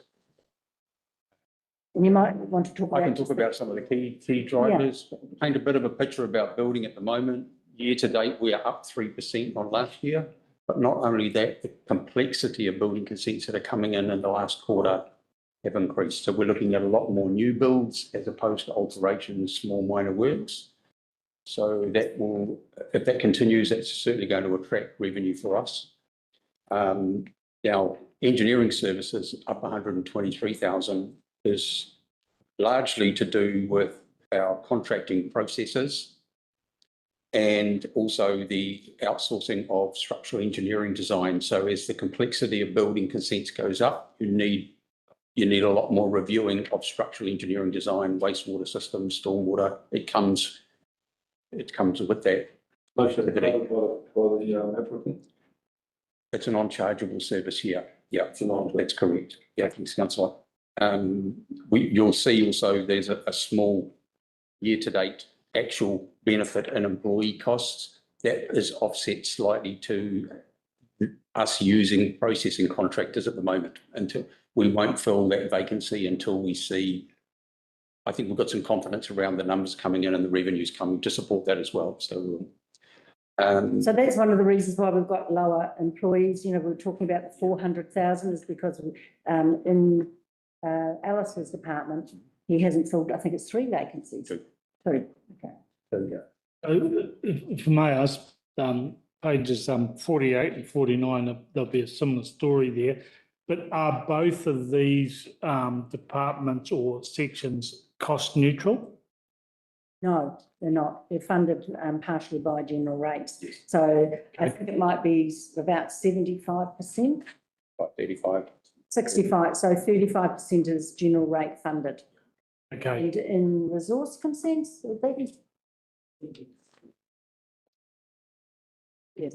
So 30% public funded is resource consents. Okay, and that income would be projected somewhere else in these balances. You'll see that. Okay, thank you. We have a small increase of 34,000. That's to accommodate IANGs who are coming here in September to undertake our biannual accreditation assessment. So that's the whole existence of the Building Consent Authority. We've got legal services, which are, I pulled that right back. We're not forecasting any major issues with potential claims, etc.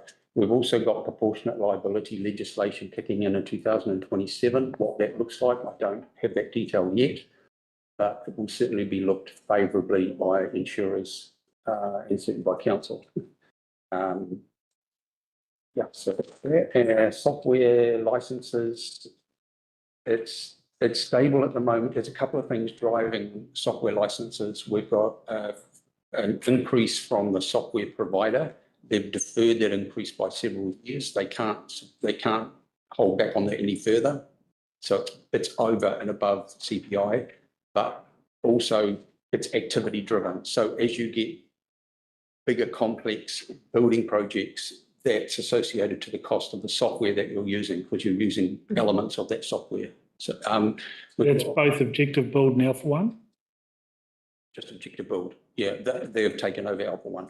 Okay, so the building inspectors don't use Alpha One anymore.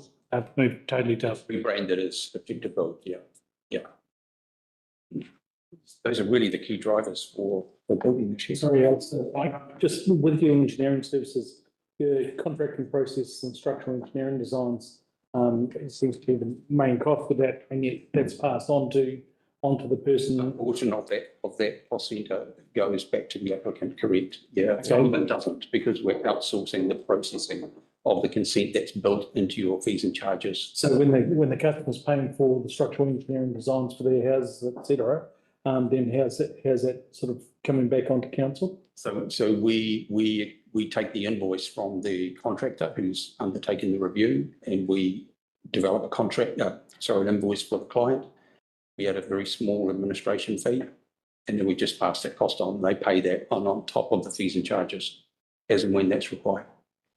They've already paid the structural engineering in the first place. Yes, it's not, we don't have that expertise in-house. It's quite typical of small BCAs around the country where they would externally have that reviewed. I could talk to you about that as a different subject about why we do this. There's some protection for council on this as well. You may have read some information about the news about some activity that wasn't quite right, but this is probably not the venue to talk about it. Okay. Are we unusual to different councils? Should we be running this as a cost neutral, or are we too cheap, or? 3 years ago, we were a very different BCA with the revenue we were pulling in. It was incredible. We were well above our revenue targets. Basically, it's economies of scale makes things look right. Cool. Thank you. The industry continues to grow the way they expect it is. We're going to be in good shape. Thank you. Thanks. Next on the list, I've got Lloyd. Come and talk about resource consents.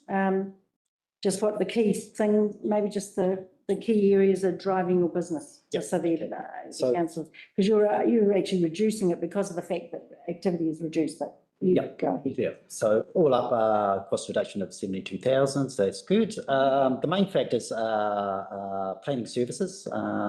There's an increase there. That is for planning consultants. And this is to basically give us leeway in terms of processing resource consents. The business is driven by the volume of applications we receive. And on that, there has been a bit of a decline, not huge, but a bit of a decline for over the last couple of years, 10% decline year on year. But the planning consultants you need to cover vacancies and to give a bit of buffer. If the work goes down too low, then we just cut the consultant use, and we rely totally on our internal resources. So it gives us that buffer as well. So a bit of an increase there. We tended to overspend a bit on the consultants, but it is cost recovery. Overall, as mentioned, it's a 70-30 split in terms of cost recovery, 7% recovered from applicants. The other main point is management services. This is where we expenditure for specialists, again, consultants, so like traffic engineers, landscapes engineers, ecologists, urban design, that sort of thing. We have made some changes in the way we utilise those consultants. We try to minimise our use, reduce the amount of peer reviews that go on, and do them more efficiently. And that's paying off in dividends in terms of delivering a cost saving. And there's a bit of cost savings in terms of legal services. So that's a brief summary. Happy to answer any questions. Okay. No questions. The next one is health and environmental. I think that's George. Resource consents, more compliance, and liquor licensing. There's nothing much to liquor licensing. But health and environment, and really, I don't know if you've got any just questions. It's here. George. Yes, it's quite a top official, biggest it's out. Through the chair, there are quite a number of decreased budgets in there. There were a number of those that we didn't actually use. They were just pretty much historical ones. So we've gone through and had a look at those and based the decreases on the past 2 financial period.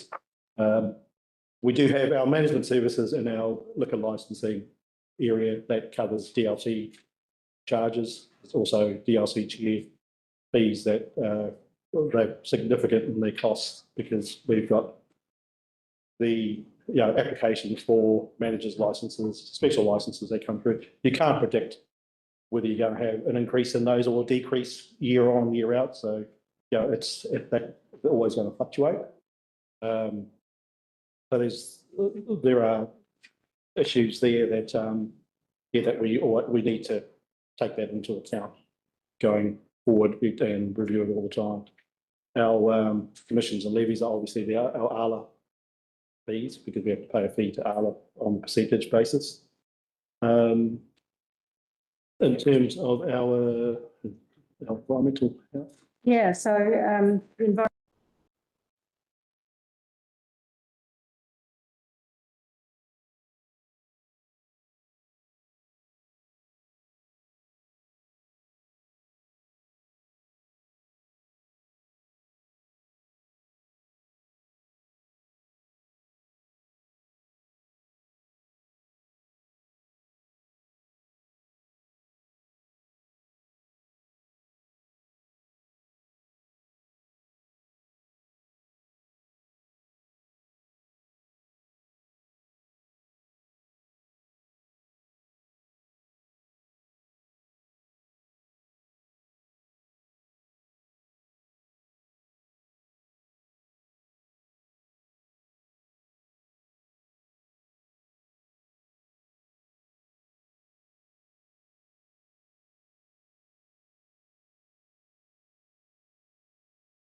that's only good news. Mainly in the legal services. So, is that right? No, legal. Yeah. So why suddenly? Yep. So the legal services are also based on what the spends have been in the past. Now, the difficulty with legal services, they're a requirement whenever we need to provide a response to an issue if it's an enforcement matter. Enforcement doesn't come cheap. Most of the time we try to avoid this because our first tool in our toolbox is to educate people. So we want to avoid the situation where we have to actually, seek legal advice. If I look across the board between alcohol licensing took a bit of a hit last year because we had at least 3 hearings. That costs money. That again, it fluctuates. You don't know when you're going to end up in a situation where you're going to have to be involved in a hearing for a liquor licensing issue. So there are cost bases there. That fluctuates in terms of those legal services, the fees that come about in that regard. The same with our environmental health and our bylaws and compliance side. We have issues there as well where you may not need to use legal advice from one year to another. It's based on wherever there's formal enforcement action.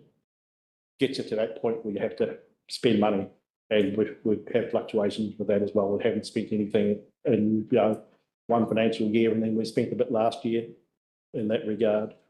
The same with the dangerous goods, which covers we're all aware of the copper chloride issue. So there's that matter that is covered under the legal fees there. So that is something that I need to try and retain, just to make sure that we've got that actual coverage. But I have made some reductions just based on the past lack of. Other questions? Just very quickly, does that include building inspect? Not during the building process, but like illegal building works and stuff like that? No, that comes under the BCO. So that is. Yep. What we do in terms of inspections for bylaws compliance, and we do have revenue take on that, and that is with regards to monitoring of resource consents.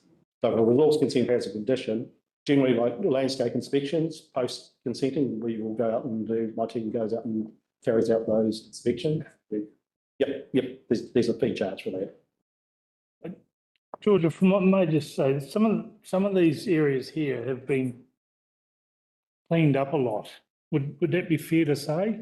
As far as service goes, was this all a bit of a mess before? Now we've got the balance right? Yeah. Yeah, so given that I came on board as the manager last year for the 2024-25 period, this is, having looked at the budget this time round, is, you know, I can see that there are a lot of areas where we just never had a requirement for a spend in those areas. So, yeah, with that, there's no point in looking back at the going back, the last 2 financial years. There's been no money. One of the most damaging things we see is dog complaints. They tend to hit the front page of the newspaper. Yeah, so no. Yes. About that one. Yes. And the noise as well. Oh, okay. So I leave it for him then. Yeah, so okay, right I get a bus ticket, a free bus. Thank you very much. Good one. Next and last, we've got Sean, and he'll talk to us about noise control. You can see he's put that up in the activity costs, Sean, so. Okay, so noise control, there's been one slight change, increase, and that's largely due to, so how it's set up currently is we have one FTE that's servicing noise control. And what we do is we bring a casual during the summer periods when it gets busy. Noise control is an extremely dangerous job in the sense that you're expecting an individual to go to a property at 2 o'clock in the morning with impaired people. And police don't do it, Far North doesn't do it, Whangarei doesn't do it, and neither does Auckland. They use a security provider. What I've put in there is similar to what I've done with animal control. I'd like to enhance the business, the service that we provide for noise control. A lot of, when I've spoken to my staff, well, the one member, about noise control, you know, a lot of times he is scared to enter the property. It's quite dangerous. He's had people pull bats on him. He's had Mongrel Mob members tell him to get out. So I want to support him through contracting, through security providers, which is similar to what other councils do. So I've put a allotment in there for either providing a contracting service to support him and to back him up, and then also the possibility to look at outsourcing completely to a security provider, so we provide a high level of service. Security companies, I know we've had some bad experiences with security providers in the past, but that would be mainly with animal control. I'm telling you now that noise compliance is a simpler compliance type of role. It's an instruction type of role where you go out there and it's around de-escalation and making sure you're safe when you're doing the job. So yeah, there's options on the table. Either we hire someone else in that business to support them, so there's 2 staff, especially during peak periods, or we look at a security provider to contract and support them through that way, or we can look at outsourcing through a security provider. So in light of that, with the noise control, you're not going to do the same with animal control, are you? In what way, sorry? You're not going to do a general purpose security firm contracting out? Look, you have to hold whoever you're contracting out to account. Yeah. I mean, the whole purpose of me coming in is to provide a higher service for those functions, and that's my expectation. So if I look at it, so how do you measure noise, right? ENS notices, seizures. 2024, there was no ENS notices served at all, okay? Since we brought on the contractor, there's been 34. Okay, that's a half year to date. That means there's 34 parties that have been shut down appropriately how it should be done. And as I said, yeah, so there needs to be pressure put on noise control. The staff that are doing it need to feel safe. I think also too, that one of the biggest challenges I've had is when we talk about bringing in a casual to support our staff member, it's hard. You know, you can't just take someone off the street, chuck them into noise control and expect them to be safe. There's a training period, there's support that's required, and it's hard to hold on to them because, you know, casual work, that's the nature of it. So contracting, look, security companies are licensed and trained to be de-escalation. They've also got a huge pool of people where there's not so much the staff risk involved as well. Excellent. That makes sense. Yep. Yeah, whereabouts? This is, I'm sorry, because I'm thinking, man, this is a massive area. So where's your base? Yep. So, what I've tried to do as well is between Sunday and Thursday, I base the animal control, the noise control officer in Dargaville. and then Thursday through to Saturday are based in Mangawhai. Yeah. So there's an even spread between servicing both areas. In Mangawhai, they don't work, so they party through the. Sunday, no, great to hear because, yeah, it's probably one of the most dangerous things you're gonna be controlling with council staff is this. Yeah, and I think also too, like noise control, I mean, we don't take it that seriously, but look, I mean, I work closely with Dargaville Police. It usually plays a part in providing a safer community, right? Shutting down some of these parties that get out of hand. It's an important part and service that we provide. So we have to take it seriously or we don't do it at all. Yeah. So what happens if when they're based in the side of the district and then something happens on the other side? Look, it's just you can't split them. I mean, if you've got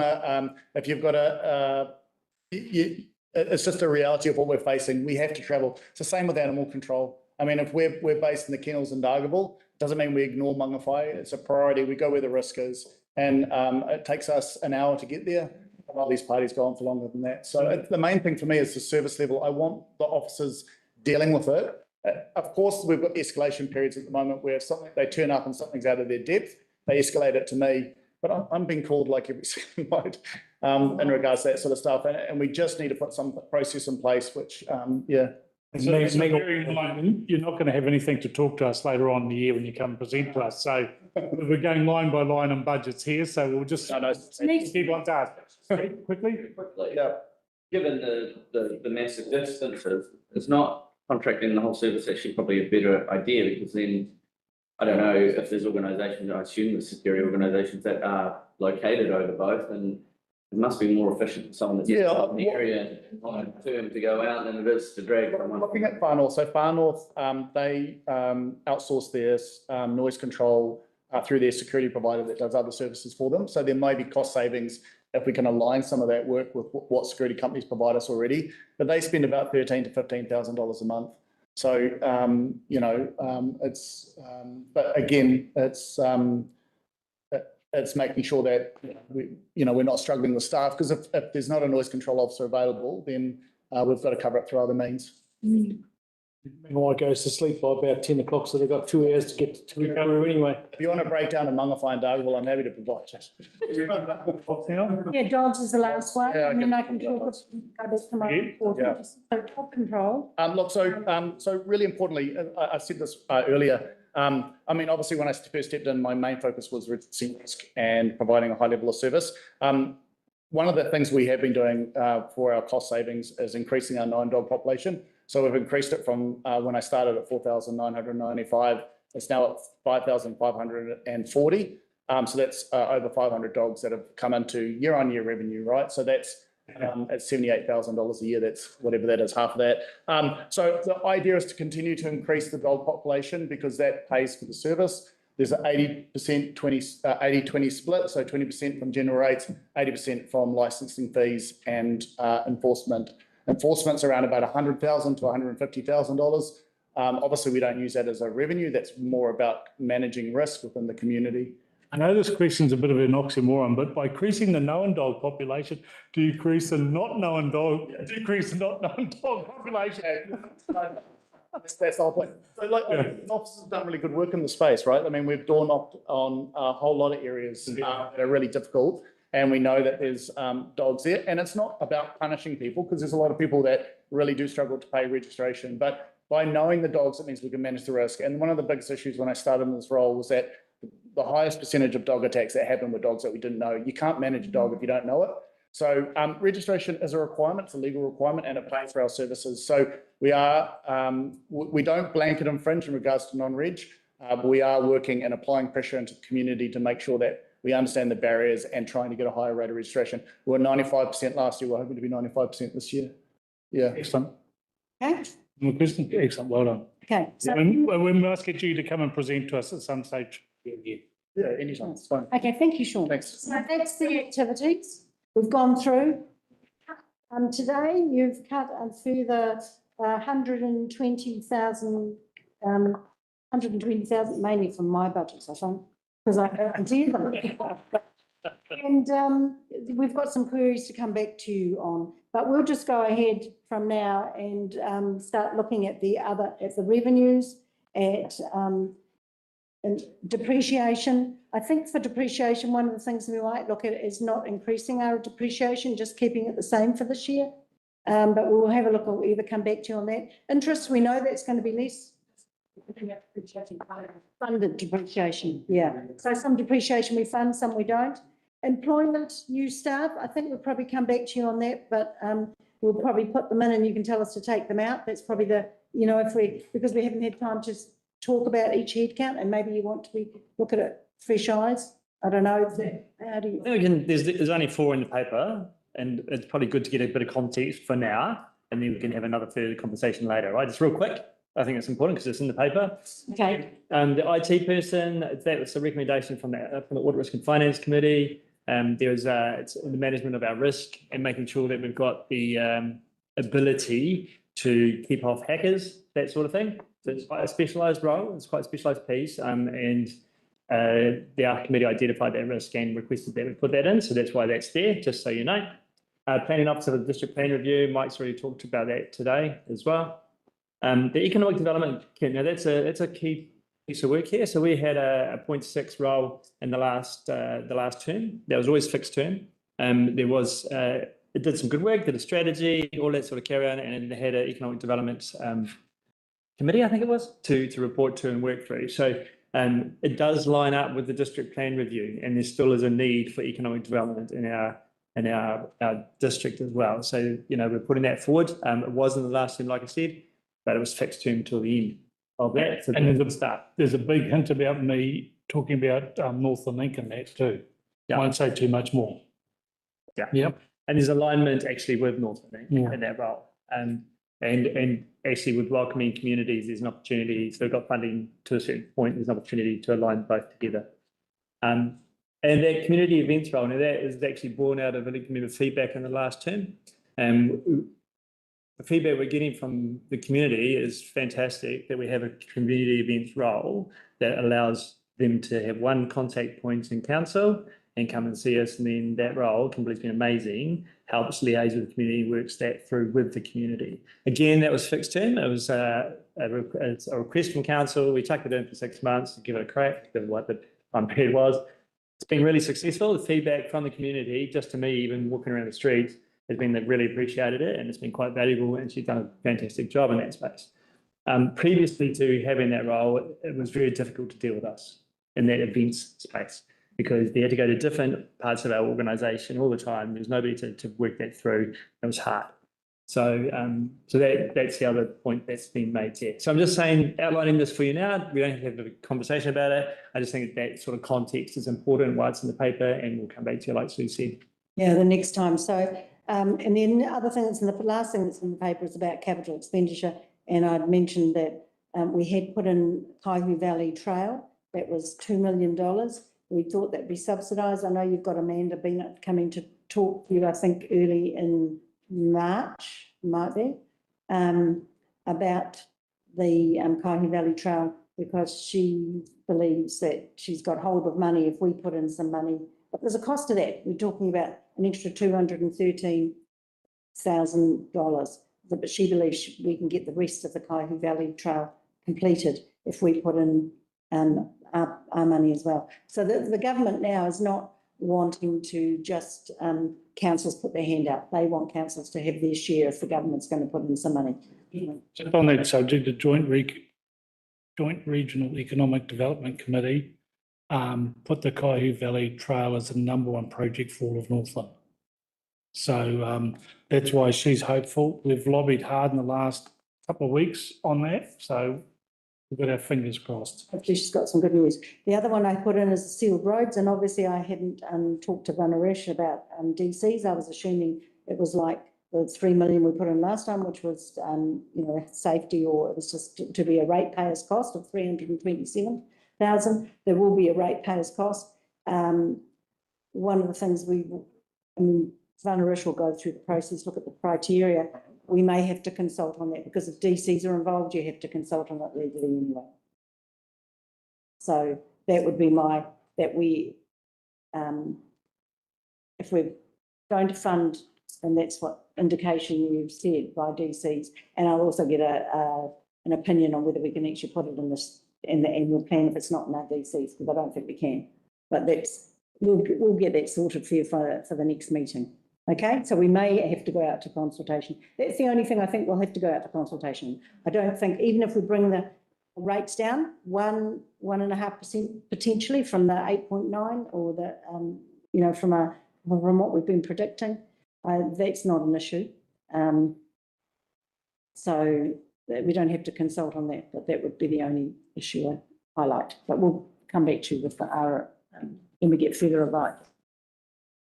So that's really all I can, and that's the end of helping you go through your line by line. And I think it's really great at the start of your term to actually understand the makeup of council and to meet our brilliant managers that are managing the functions for you. Thank you. Thank you very much. Well, it's been a long day. We're just about to finish up. Just a reminder, a couple of reminders. Tomorrow, Josephine and Snow are going to have something for us to discuss. Don't forget your standing orders for tomorrow. Try and be there a little bit early. Try and be there by 9 o'clock, 9:15, to have a cup of tea and all that, because we're going to start at 9:30 exactly on the dot, and you'll be shouting lunch for people if you're late. Yeah. We say during your lunch. Yeah. Just so you know, we shout in the free lunch. Yeah. Put your thinking caps on. A lot of things have come up today, and make sure you're prepared for tomorrow mentally and where we're going to go. Okay. See you tomorrow. Thank you, everybody.